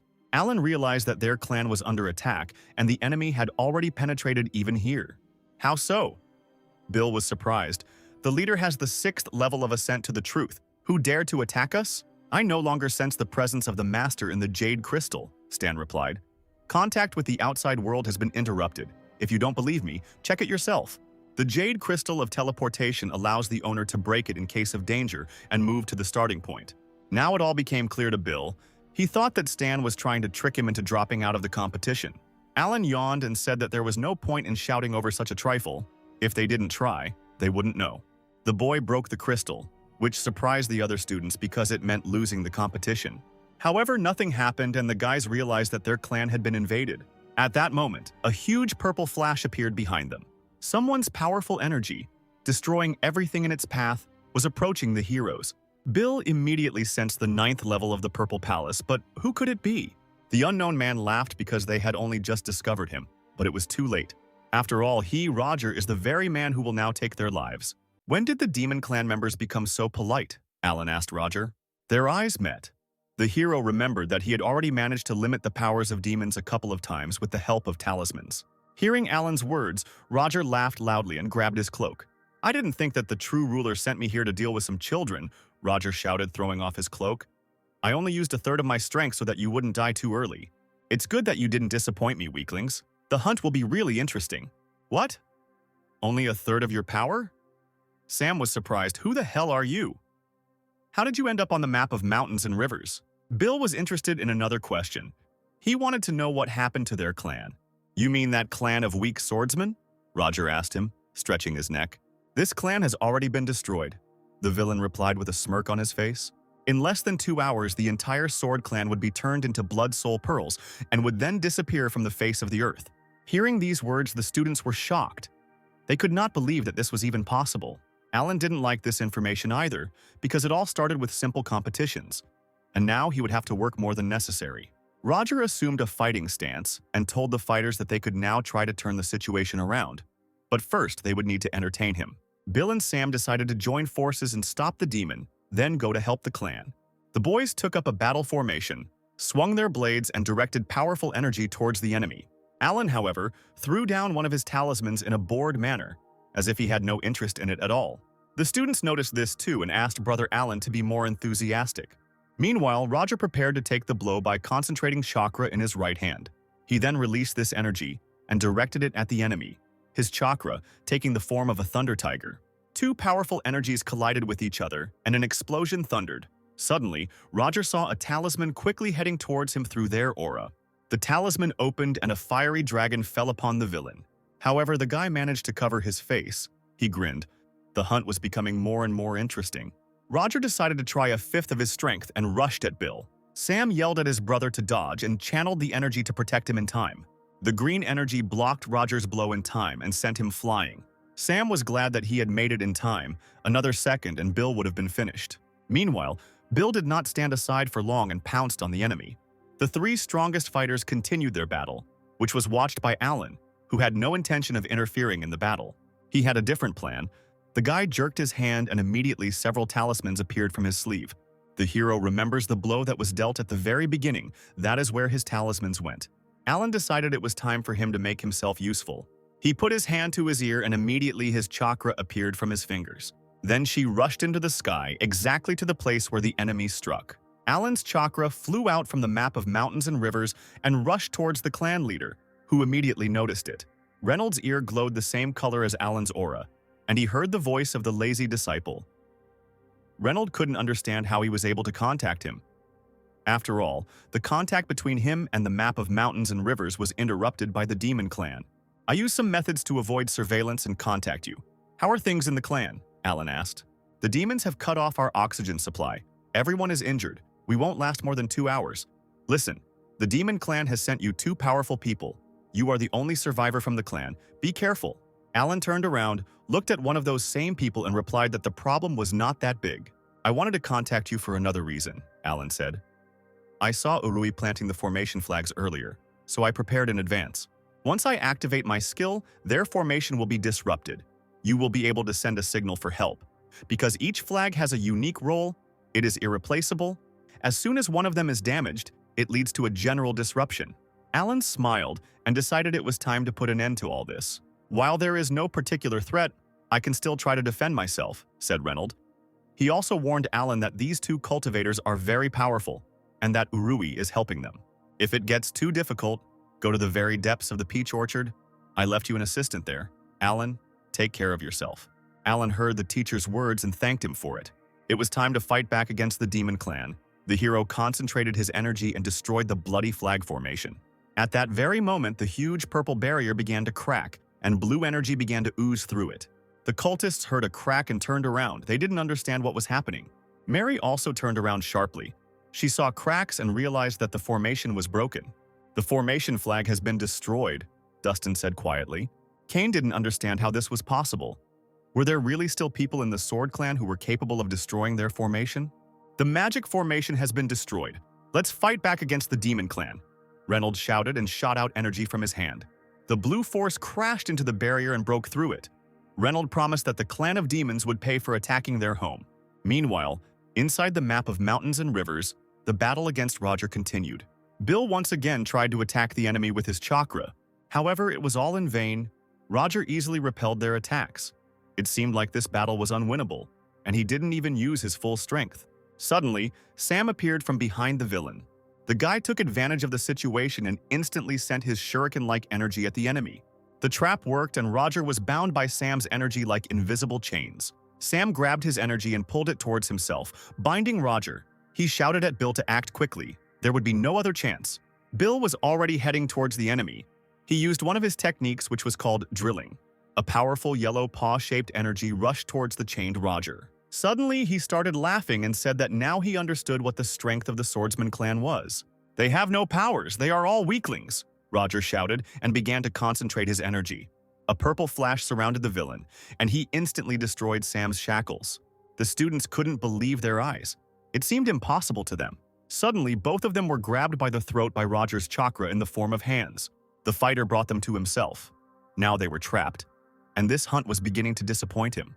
The demon's gaze turned mad, and he said that if they were incapable of anything, then it was time for the disciples to die. Suddenly, he heard someone calling him.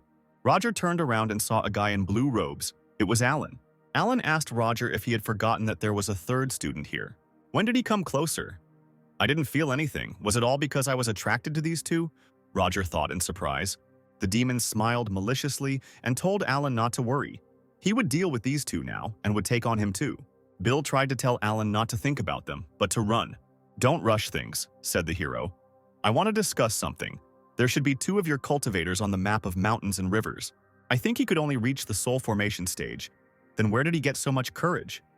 Roger thought and answered Alan that his information was correct. But his partner was not as patient as him, so he probably already dealt with the rest.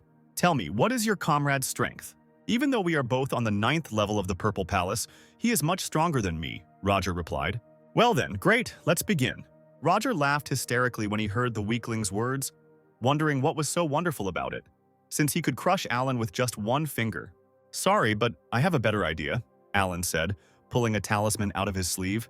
"If you are weaker than that person, then I just need to deal with you before my working hours are over. It's time to put an end to this circus." The talisman rose into the air, vibrated, and instantly a huge ball of energy formed around the villain, which bound everyone inside. Roger was surprised to see the formation. He didn't understand when it had time to appear. Alan chuckled and replied that she appeared when Roger was playing with the students. "Well, the formation won't stop me from getting to you," the villain replied. "I have 2 of your comrades in my hands. Are you really going to run away and leave them to their certain death?" "It's not such a problem," Alan replied. The hero snapped his fingers. Suddenly, Alan's aura appeared near his friends. Bill and Sam were shocked. They did not understand when Alan managed to put protection on them. In an instant, 2 students appeared behind the weakest student. The hero turned around and waved his hand at Roger, saying goodbye to his rival. After that, the 3 disciples disappeared into thin air and went to look for the second cultivator. "Are you trying to run away? Stop right there!" Roger shouted and raised his fist. He hit the barrier and only made a dent in it. It seemed as if the barrier was rubber that only stretched but did not tear. Roger was starting to get angry as he looked at the dent in the barrier.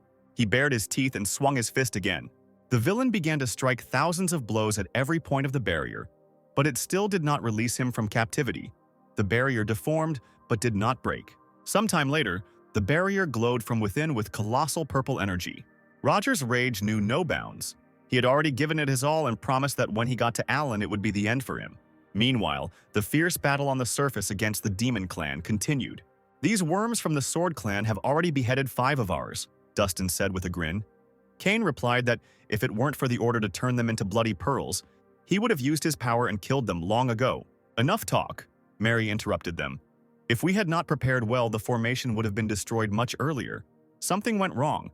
We need to do something." "I didn't expect the Demon Clan to use such vile methods," Kevin said with difficulty breathing. "But in any case, the Alliance helped us and weakened their formation. Our time increased from 2 to 10 hours. Reynolds knew this was good news. 10 hours would be more than enough for them. This will be a great change for the Sword Clan. Meanwhile, Alan and his brothers reached a safe place in the peach orchard.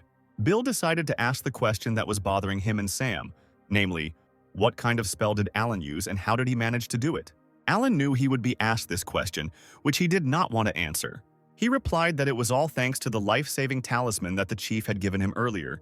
The guy had never even thought that he would need it one day. Suddenly, his cheerful face changed to a serious one, and he said that in fact there was more important news. The leader left him a note in which he said that Urui turned out to be a spy. And right now, the entire Sword Clan is trapped by the true ruler of the Blood Sea. Alan thinks that they will last for about 10 more hours. That's why they are now the clan's only hope. "Urui, you bastard," Sam said, not holding back his anger. And then suddenly he remembered that Roger had said that another of his comrades had entered the kingdom. What if he had attacked his sister?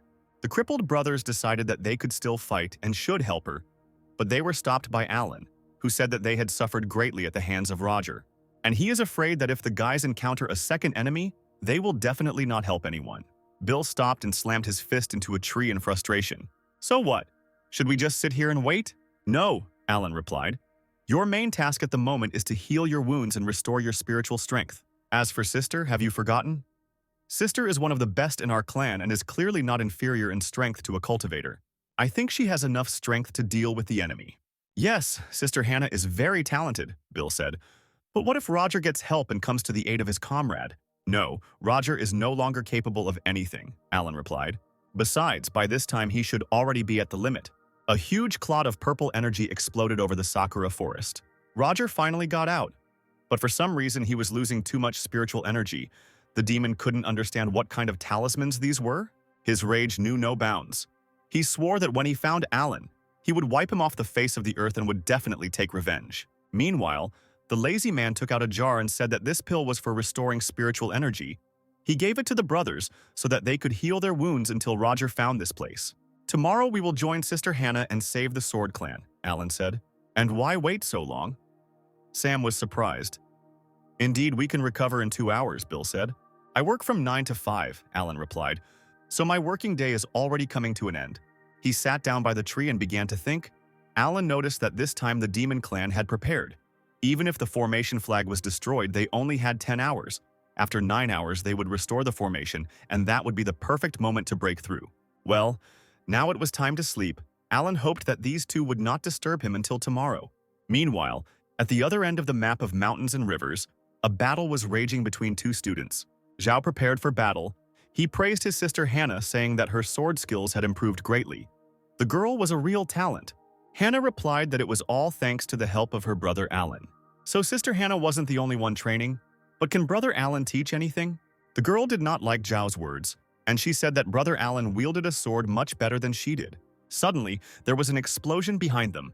Hannah heard him immediately and turned around. From the very beginning, everything seemed strange to her, and now it was confirmed. Something definitely happened outside. She suggested to Brother Zhao to take a break, but Zhao didn't want to stop the fight. He said that it didn't concern them, and the test in the secret kingdom was their chance. At that very moment, Hannah felt something coming towards them and shouted at her brother to cover his ears. Suddenly, a terrible sound was heard. The sound vibrations were so powerful that they knocked down trees around. The sound wave knocked even the students off their feet and threw them a great distance away. Standing on the ground, Zhao thanked his sister. His ears were bleeding. But if it weren't for Hannah, he would have already been struck by the sound wave. "Enough talk," said the girl. "I will use spiritual power to heal the wounds. The injury to the ears affects the balance, but where did such a powerful sound wave come from? Is someone attacking us?" Suddenly, she felt energy behind her. A portal appeared behind the girl. Apparently that someone was already here. A bald man who looked like a monk appeared from the portal. He exuded a terrible aura and smiled sweetly. The stranger noticed that the students had absorbed his energy. He didn't expect anything else from the best students of the Sword Clan. Zhao even shuddered from such terrifying energy. The students asked the stranger who he was. But where did a person from the Demon Clan come from? Was our clan invaded? The unknown figure advised the students to follow his instructions. This was Feng, the elder of the Blood Sea Clan, the 9th level of the Purple Palace, and his first instruction to the disciples was to give up and die. Feng from the Blood Sea, they say he has a treasure called Jade Shell, thanks to which he can deliver terrifying sound attacks, Zhao said. He once used this thing to destroy an entire clan.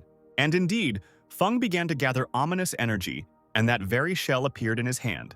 The elder told the disciples that he was sorry, but they would have to end up the same way. The fight began. An explosion fell on Hannah, but the girl managed to dodge in time.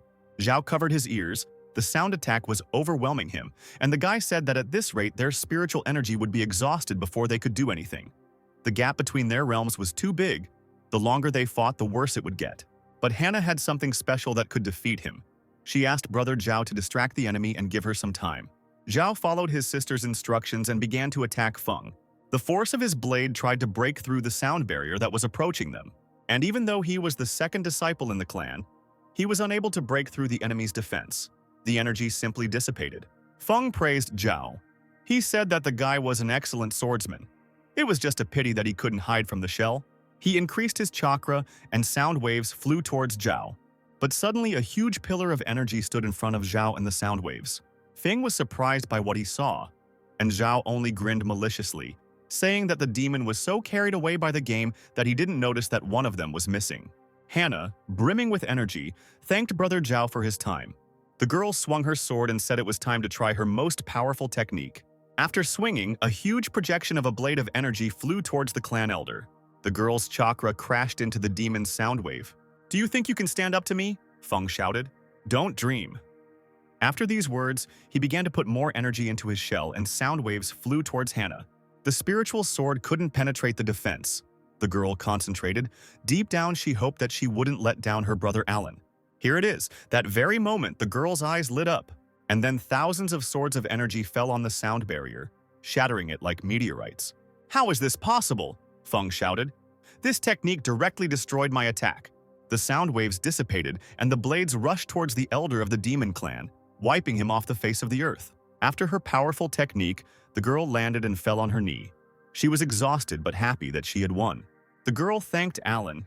If it weren't for him, they would have already turned to ashes. Zhao, watching the girl, realized for himself that she contained the absolute intent of the sword. Her realm had grown greatly, and even if he gave it his all, he would not be able to defeat her. Hannah advised Brother Zhao to heal as soon as possible.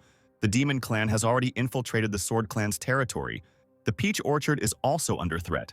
In ancient times, 4 sacred beasts raged on the eastern continent. The ancestor of the sword clan defeated the 4 sacred beasts and sealed them on the map of mountains and rivers. The famous day dragon, moon tiger, starbird, and chinglin, the moon tiger were sealed in the peach orchard. And it was there that Urui destroyed the seal of the moon tiger and invited him to join their ranks. The tiger was surprised by such impudence and replied that he was not going to obey the demon clan. Then Urui shouted that the demon lord promised that if the tiger helped them, they would tell him the location of Ling Yu. Urui was on his knees, trembling, the tiger's paw raised above his head. He was ready to die, but the tiger hit the ground in front of him. Urui did not raise his head. He was on his knees and trembling before the great beast. This name interested the tiger, and he decided that he would help the demon clan. Alan also saw this pillar of light that was hitting the sky and woke up. Did Urui really release the sacred beast? Alan thought. He remembered the clan leader's words about helping in the peach orchard. But in any case, he will not change his work schedule for anything. So the guy pulled out his trump card from his sleeve, which will help him. In his hand was a sign that called Gwyneth, and immediately the little girl appeared before her master. Alan leaned over to the girl and said that he would not work overtime. And so this time the fate of the Sword Clan depends on Gwyneth. And even if something suddenly goes wrong, Alan will then take care of all the consequences. The little spirit looked at the owner in surprise and did not understand anything. Alan leaned towards her and began to whisper in her ear what she needed to do. He then asked the spirit again if she understood the task, and a happy Gwyneth quickly nodded. The enthusiastic girl flew off to complete the task, and her lazy owner lay back down against the tree. Now there was no need to worry about demons. Alan fell asleep again. At this time, one of them was flying at great speed over the pink forest. He held in his hands a strange compass with runes that simply turned the arrow aimlessly. Roger realized that Alan had covered his tracks with the talisman. He had already used all possible search techniques, but all to no avail. And yet it was all because of him. Because of the pathetic upstart whom Roger had sworn to kill. Suddenly the arrow stopped and pointed in the right direction. Roger was delighted. He had finally found his sworn enemy. Tonight would be his last. However, it was not to be. He crashed into an invisible barrier that did not let him go further. Out of anger, Roger decided to immediately get rid of the obstacle by force. He unleashed his crushing force on the invisible wall. However, his blow bounced off the wall and crashed into the mountain that stood nearby. The demon elder wondered if Alan had really prepared so many talismans in advance. "You guessed it," said a familiar voice behind the villain. Hearing the voice of that same impudent man, Roger turned around. Amid the smoke and debris, he saw the silhouette of Alan, his sworn enemy. "Well, finally you decided to come out," the demon shouted. "Are you ready to beg for mercy?" However, the smile on his face quickly changed to surprise. It was not Alan standing in front of him, but only his copy, similar to a doll. The fake Alan said that his working day was coming to an end and he was not going to work overtime. Roger was simply speechless. He couldn't believe that this weakling decided to deal with him with the help of some clone. The demon elder shouted that Alan was too naive because there was a chasm between their kingdoms and rushed to attack. But the clone deftly dodged, jumping into the air and saying that the gap in strength was indeed very large. But who said he only has one plan? "Let me introduce you to the perfect version of my talismans," said the fake Alan. In an instant, a multitude of talismans in the shape of little people surrounded Roger. Now the demon will need to defeat this doll if he wants to find Alan's true body after the workday is over. The furious demon sent hundreds of fist projections into the puppet and talismans. Meanwhile, in the purple garden, Sam was finishing his recovery. He came out of the cave and met Bill, whom he asked if he had recovered. Bill replied that his spiritual strength had been restored to 90%, and his injuries had also almost healed. Now the main issue needs to be resolved. Their clan is in danger and something needs to be done. After all, they are not just going to sit and wait as Brother Alan said. "Calm down," Sam answered him. "We don't know what happened to Sister Hannah and the others. If we act recklessly, we can only make the situation worse. Brother Alan is right. We need to regain our strength." Suddenly, the ground beneath their feet began to shake as if an earthquake had struck, and they heard Roger's angry voice. Sam trembled. They were scared and thought that the demon had caught up with them, and did it very quickly. The boys immediately tried to call out to Alan, but he slept soundly even in such a terrible situation. Bill even envied such peace. Perhaps he would never learn such. "If things continue like this, sooner or later the cave will collapse," Bill said. "How are we going to wake up Brother Alan? Roger is the 9th level of the Purple Palace. The difference between our strengths is too big," Sam replied. Fortunately, Brother Alan's talisman set helped lure him into a trap. "Even if we wake him up, we have no chance of winning unless we outsmart the demon." Sam heard the elders discussing among themselves that the best time to break the formation was when it opened. Brother Alan said there were still 10 hours left before it began. "We need to wait for the right moment and then break through so they can leave the map of mountains and rivers. And for this, it is not even necessary to wake up Brother Alan." Bill noted that this method is very dangerous. If they are careless, they will be killed. But he still agreed, and Alan smiled at the same time. Their plan was good, but the risks were too great. Meanwhile, in another part of the map, two students were recovering from the battle. Hannah was concentrating her energy when suddenly a particle of dark energy slipped past her. The girl felt it immediately. The students suddenly jumped up. Zhao realized that there was someone nearby and that this person's strength was astonishing. Suddenly, someone appeared from the portal and dark energy moved towards Hannah. But to the girl's surprise, she saw not a sinister attack, but a sweet spirit who was glad to see her. Hannah looked at the quirky girl and felt a familiar energy. She guessed that it was Alan's spirit beast and asked how her brother was doing and why he sent the spirit to her. Meanwhile, Zhao did not understand who Hannah was talking to, because if Gwyneth did not want to, then other people would not see her. Gwyneth extended her hand and blue energy seeped through it. A hologram of Alan appeared on the girl's hand, and the boy greeted his sister. Alan reported that the clan is in a critical situation. The fate of the clan depends entirely on Hannah. There are 4 sacred beasts sealed in the peach orchard. Each of them possesses terrifying power. The traitor Urui has already released the moon tiger, intending to encourage it to join the demon clan. They only have to open the seal of the phoenix to somehow resist them. Hannah, holding the spirit in her arms, asked Alan why the bird needed to help them, since it was also considered a sacred animal and would probably not want to do it. Alan was proud that Hannah asked such a question. He replied that the chief said that the bird had made a contract with the ancestor of the sword clan. That's why the phoenix must help them in battle. It is their secret weapon. Okay, brother, where is the seal? Hannah asked him. The seal is located in the depths of the peach orchard. Gwyneth will show the way. I wish you success. The projection disappeared, and an inspired Hannah decided to quickly set off on her mission. Meanwhile, Roger, overwhelmed with power, tried to defeat the puppet. He gathered all his strength into a fist and directed it at the clone. A pillar of demonic energy rushed through the barrier and the copy. The smoke of the battle began to clear, and there was not a soul around. Finally, he was able to defeat his enemy, albeit a false one. Roger laughed. This talisman was really strong, but now it destroyed all the protective symbols. No one will be able to deceive him anymore. It's time to find the offender. Suddenly, he felt a foreign aura approaching him. In the distance, he saw 2 bright flashes, green and yellow. At that very second, 2 beams appeared in front of him and struck the ground. When the smoke cleared, the demon saw 2 students, Sam and Bill, standing in front of him, kneeling. First you ran away and now you decided to come to certain death? The 2 students looked at each other. Suddenly, Sam said that they just needed to wait and get everything ready. 2 students wanted to join Master Roger. 2 followers of light decided to join the forces of darkness. Suddenly, Roger laughed so loudly that his laughter could be heard even in the distance. Just a few hours ago, you both would have preferred to die, the demon elder shouted. Do you really think I'll believe you?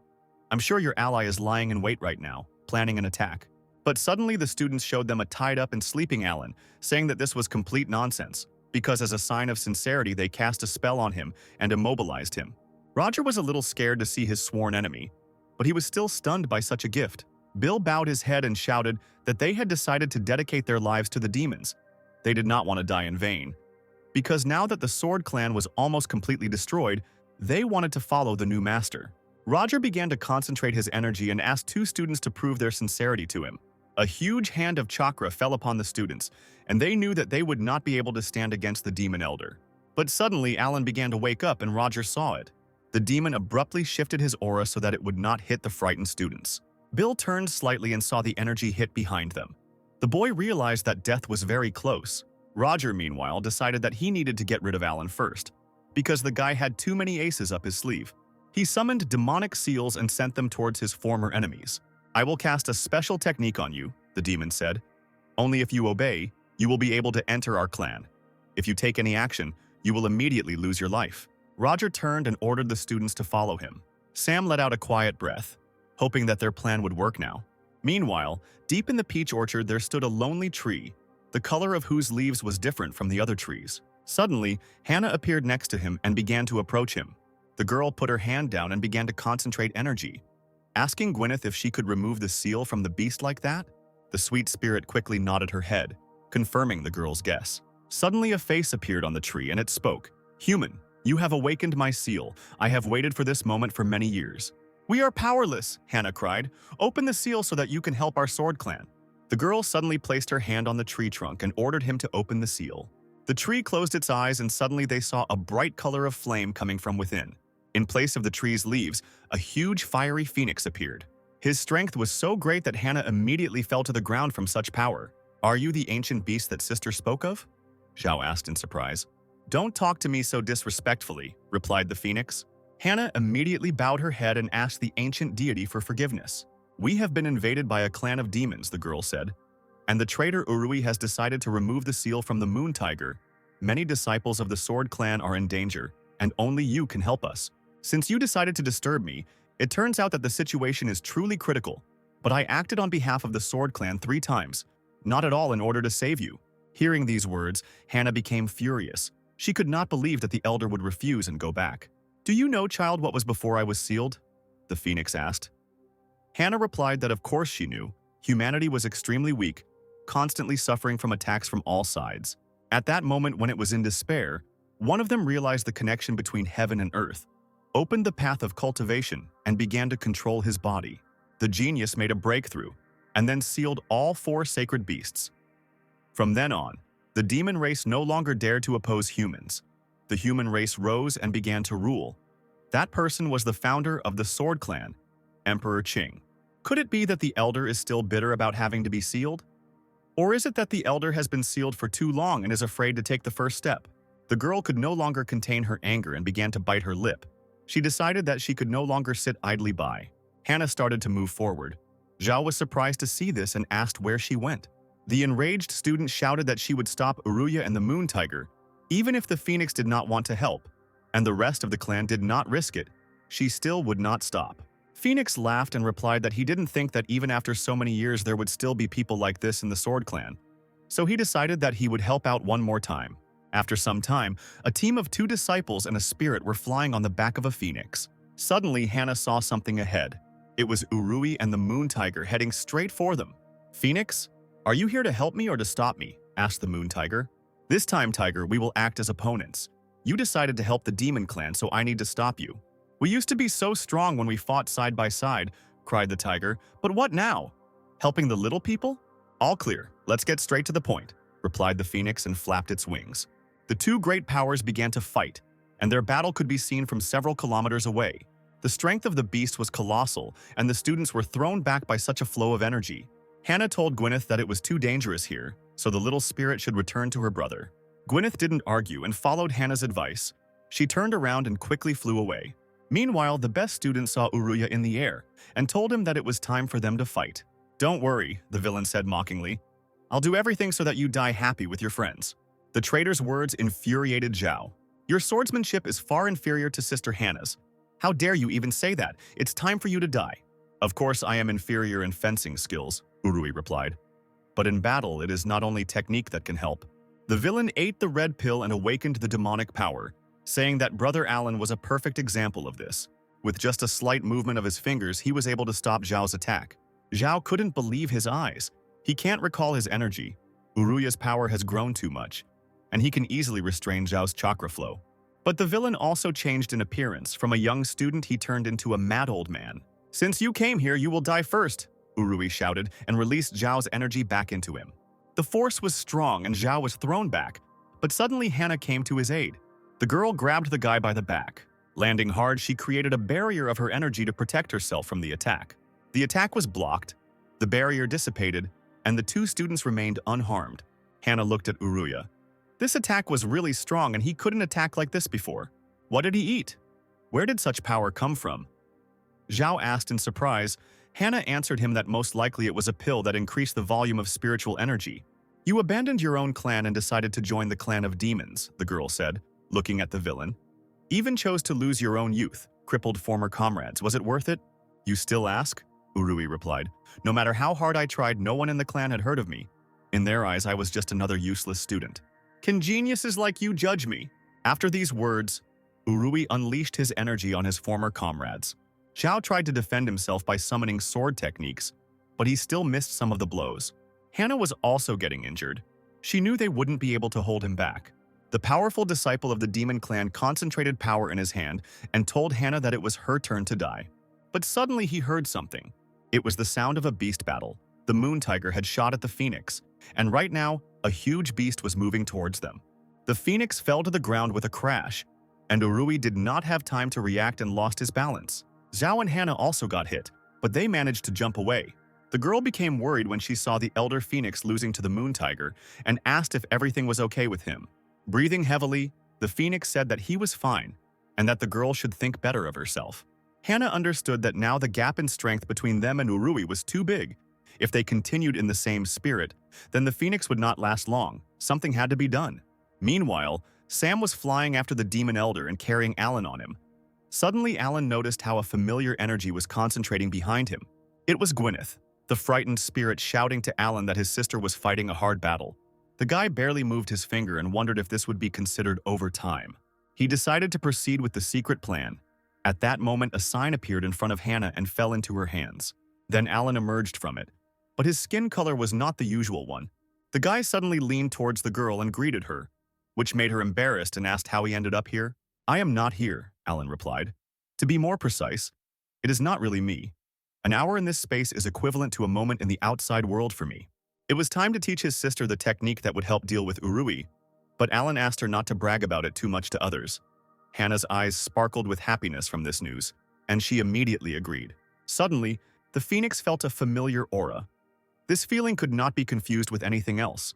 The great bird looked at Hannah and could not believe what she saw. "This is Emperor Qing," said the elder phoenix, seeing an old acquaintance. "Now die," the moon tiger shouted along with Urui. "Water cutting blade, 9 wave attacks," Hannah said. Urui directed a stream of energy towards the phoenix, but suddenly a wave of energy appeared out of nowhere, stopping the enemy. "How is this possible?" Urui was indignant. Where did such power come from? Sister Hannah, overflowing with energy, told the traitor that it was time for him to try out her most powerful technique on himself. Going back a little, Hannah, while in the secret kingdom, was amazed by the power of Brother Alan. She was once again convinced that she was still far from his skill. The girl swung her sword and shouted that it was the end. She used an ability called 8-Direction Shadow, and energy in the form of needles rushed towards Uruya from different points. The villain tried to stop this force, but it hit more and more powerfully and intensely. Uri didn't understand why he couldn't hold back the onslaught. Looking at his opponent, he wanted to understand how Hannah became so strong in a few seconds. The villain had no choice but to turn to the moon tiger for help. "Man, what a piece of trash you are," the ancient beast answered him. And then he turned around and started walking away. But the phoenix couldn't let the moon tiger just go away and ordered him to stop. Uria's hands were shaking. Here again, everyone had abandoned him. Yes, he knew that he had always been a scumbag, but he had never wanted this. His eyes were filled with madness. Tears flowed from them. He remembered his whole worthless life, but he never wanted this. So Urui decided to kill everyone. Since he cannot by any means become equal to the best, he will destroy the best. Hannah looked at the villain's body and realized that he wanted to explode. The girl used the blade technique to destroy the threat. Her technique increased in size and became like a giant cross, which struck Uruya. Blood gushed from the traitor's mouth. "I hate you geniuses," the former disciple of the Sword Clan croaked. "No matter how hard I try, I will never be able to catch up with you." However, he suddenly felt a familiar aura behind him. As soon as Urui realized who it was, he immediately rejoiced. The villain shouted to the girl that she should not rejoice too much, because as soon as the head Roger comes, they will all come to an end. And indeed, at that very second, a portal appeared, from which Roger, Bill, Sam, and Alan emerged on his shoulder. Hannah couldn't believe it when she saw her brothers next to the demon. And she also didn't understand why her brother Alan was tied up. "Feel the real fear," Urui shouted. "The time has come for you to part with life." At that very second, a purple hand pierced the traitor's body. "With the signal you sent," Roger said, "I will be able to deal with the remaining members of the Sword Clan. However, a wretched thing like you is not worthy of following me, so you must die." "Sam, Bill, didn't you want to join the Demon Clan?" Roger asked them. "Go ahead, kill your comrades, then I'll give you all the recommendations. But if you stand still, I'll have to deal with this myself." There was no way out. Sam threw Alan to the ground and prepared to attack. The students began to concentrate their forces standing in front of Hannah, who also drew her sword. However, the guys suddenly turned around and shouted that it was time to reveal all the cards, since they couldn't win directly. Then they would pretend to play for the demons. The disciples' forces attacked Roger, who dodged them with ease, as the demon knew this would happen.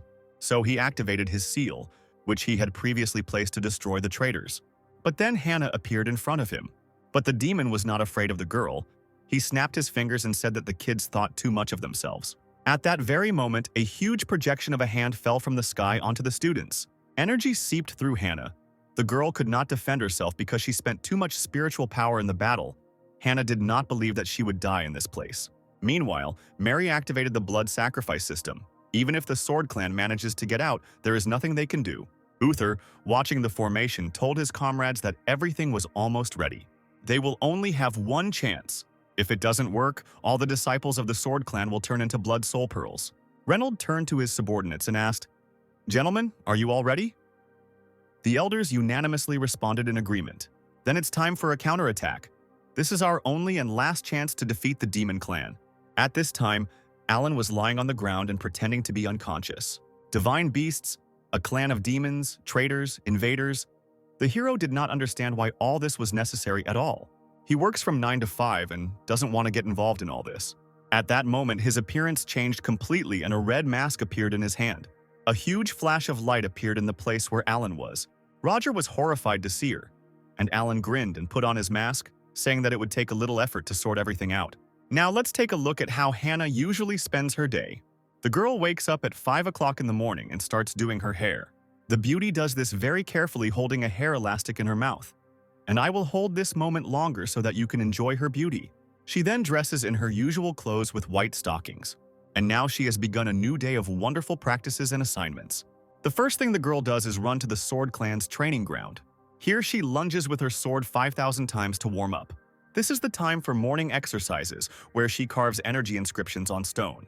Sometime later, the girl finishes her warm-up and moves on to completing today's tasks. As she descends the stairs of the training ground, she is usually greeted by enthusiastic students. One guy was even shocked to see how beautifully the head student wrote. Of course she can do everything, it's not for nothing that she's #1 in the table of the best students. At dawn, Hannah comes to her mentor Uther for a task.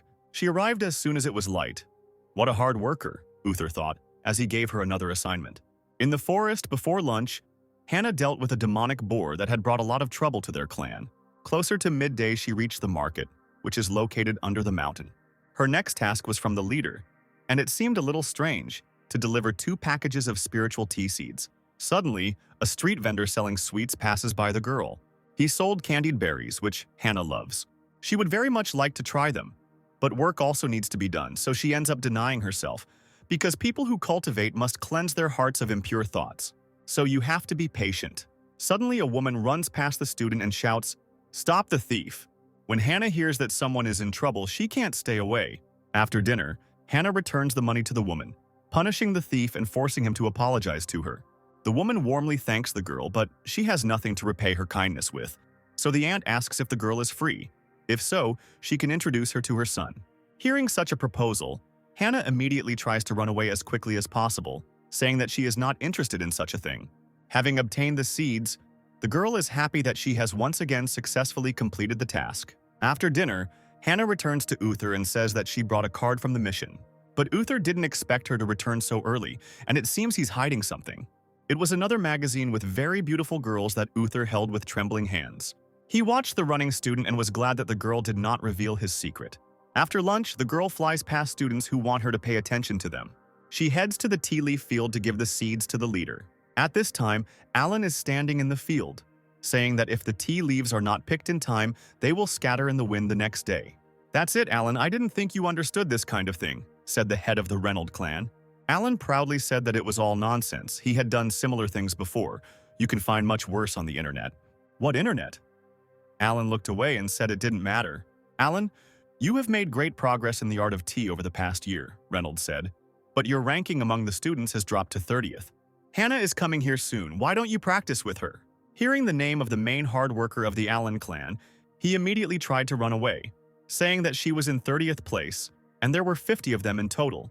He still had a long way to go. The guy was going about his business and saying out loud that he had recently developed a new type of tea, booble tea, and the boss should definitely try it. Hannah, like Alan, walked and spoke out loud as she gave the tea leaves to the leader. 2 students, the best student and the main beauty of the clan and the worst student who shows no promise, pass by each other. Hannah recognizes Alan's brother and thinks maybe she should say hello to him. She turns around looking after him, wondering what other word the guy said. Bubble tea. As dusk approaches, Hannah hones her skills standing on the cliff of the Sword Clan. A late working day between 5 p.m. and 7 p.m. While crushing the stones, the girl thought about that word. She wondered what this tea tasted like. But suddenly she realizes that she is thinking about it too much and starts shouting at herself that she shouldn't think about all sorts of nonsense during training. Meanwhile, Alan, who was nearby on a tree, notices a column of energy and crumbling rocks.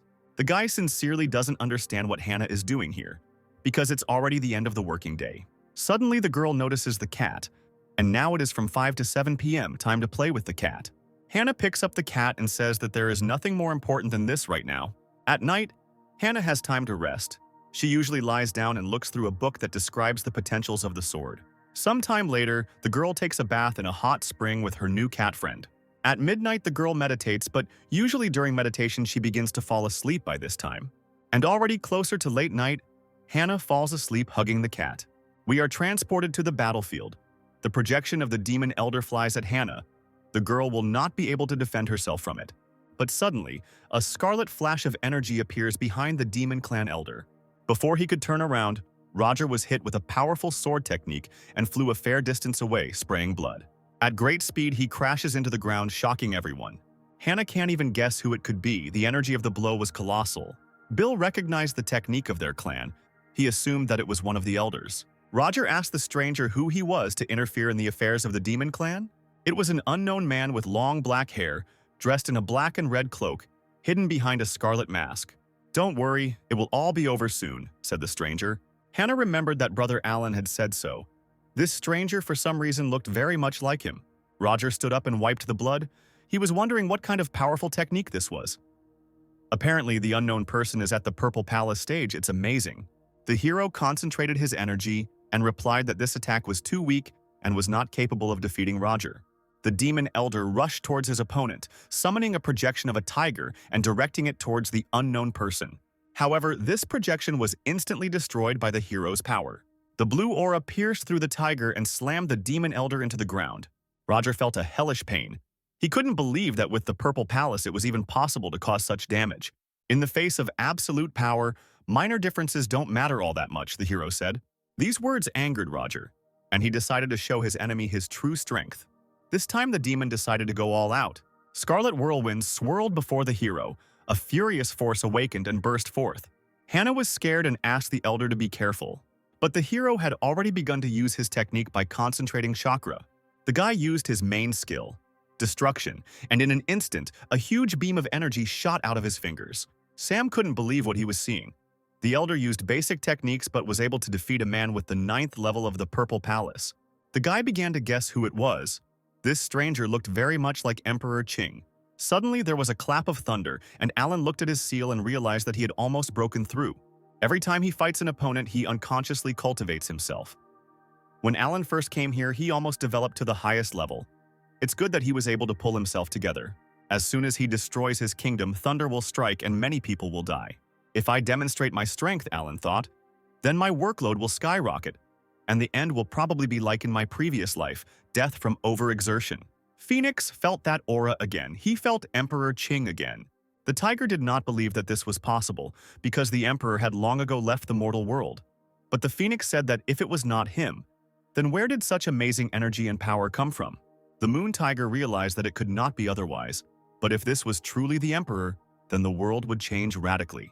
The divine beasts arrived to Alan and greeted the master. Bill said that judging by the techniques, the stranger was from the Sword Clan. The demons invaded them. The clan was waiting impatiently for help, and now they finally got it. But suddenly, for all 3 students, the stranger answered that this was not so. The hero told them to listen, because someone had come. Meanwhile, Reynold led his men into battle. It was time to defeat the clan of demons. They aimed all their attacks straight at the enemy's purple seal formation. However, the attack not only did not pass, but it was reflected and began to attack them themselves. A powerful rain of aura fell on the heads of the Sword Clan elders. Clan leader Reynold was wounded along with his fellow clan members. "No matter my powers, I am nothing more than a simple employee," Alan said. "A small screw cannot save a huge machine from destruction." Mary was happy about the victory. As soon as they got the pearls of the bloody soul, they would immediately summon the demon lord. But suddenly something began to change. A golden aura began to gather around the formation and seep through it. "High in the sky, the leader must do everything himself," Alan said. The demons didn't understand what was happening. Their barrier and formation were destroyed. They were being attacked from the outside. Through the holes in the barrier, one could see many figures appear in the sky. Reynold was delighted to see familiar faces.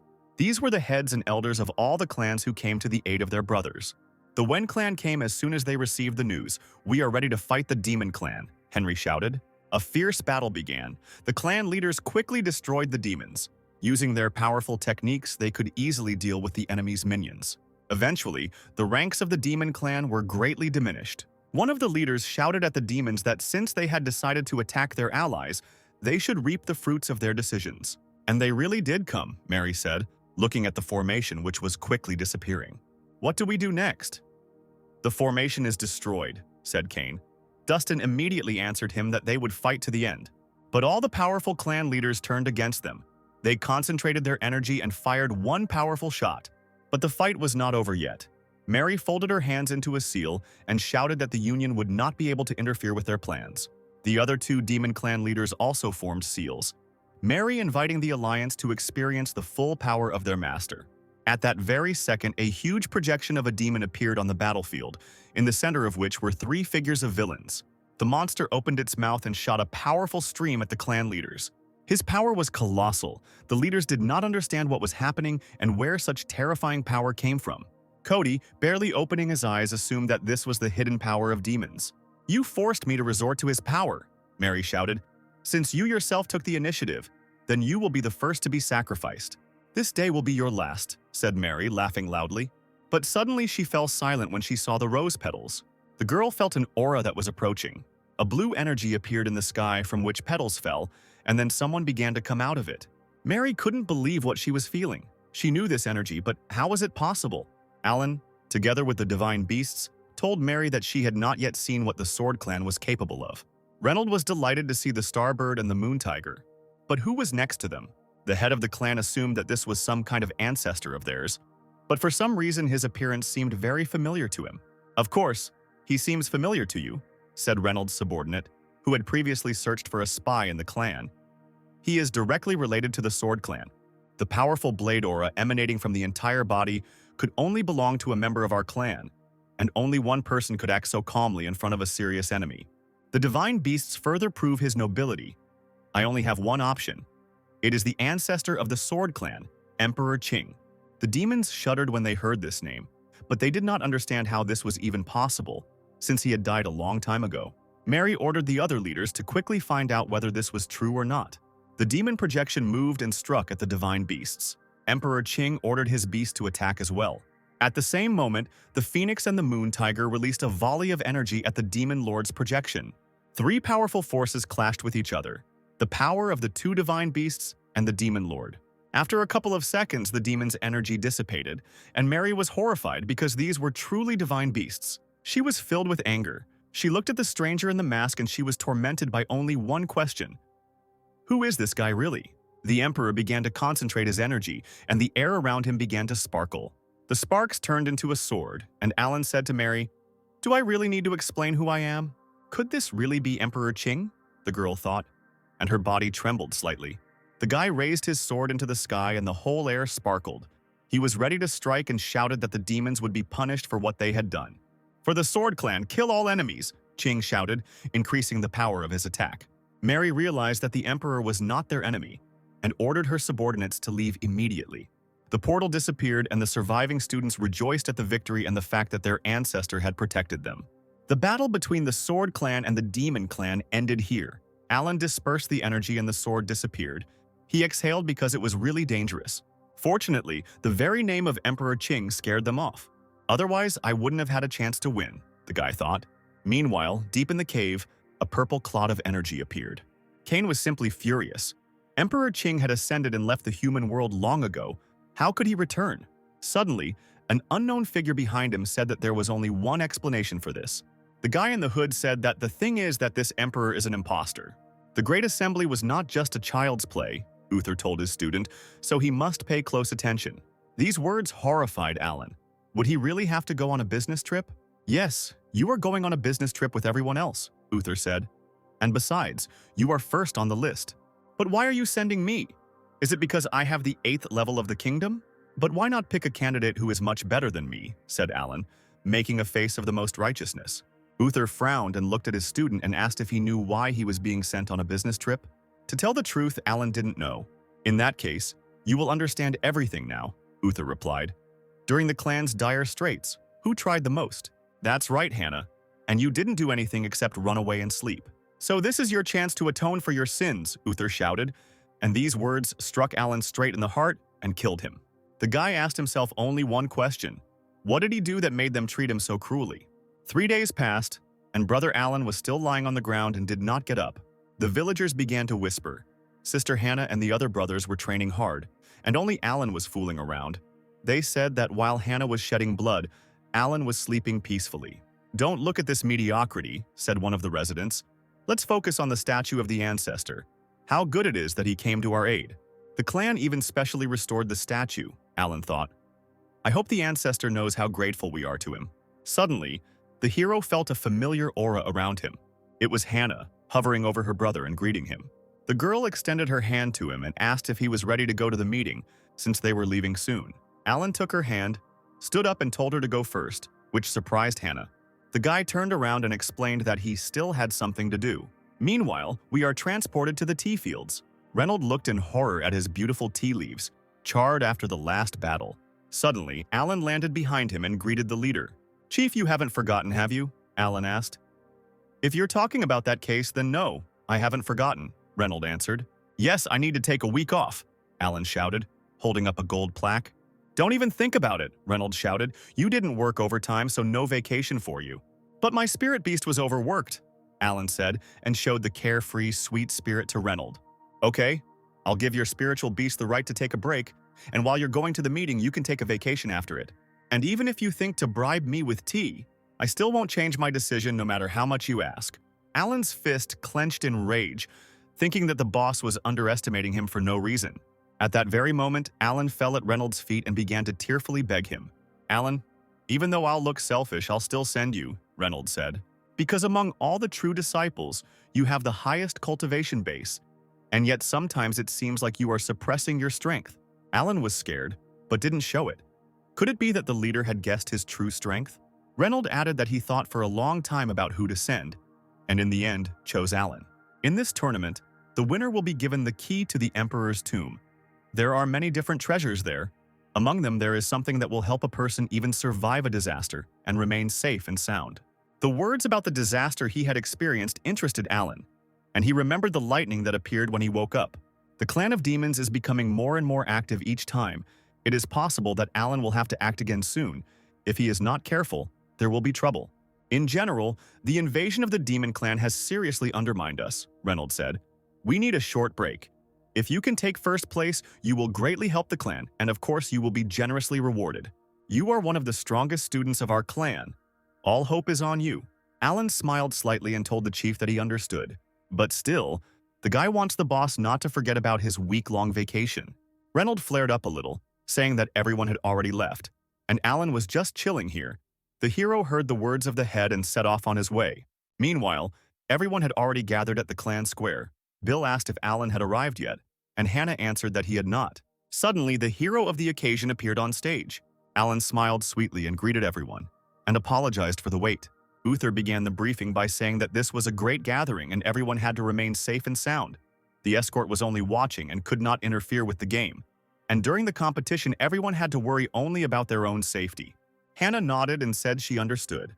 Suddenly, Uther took Alan and told him that he wanted to show him something before he left, so that the hero would not enter the battle empty-handed.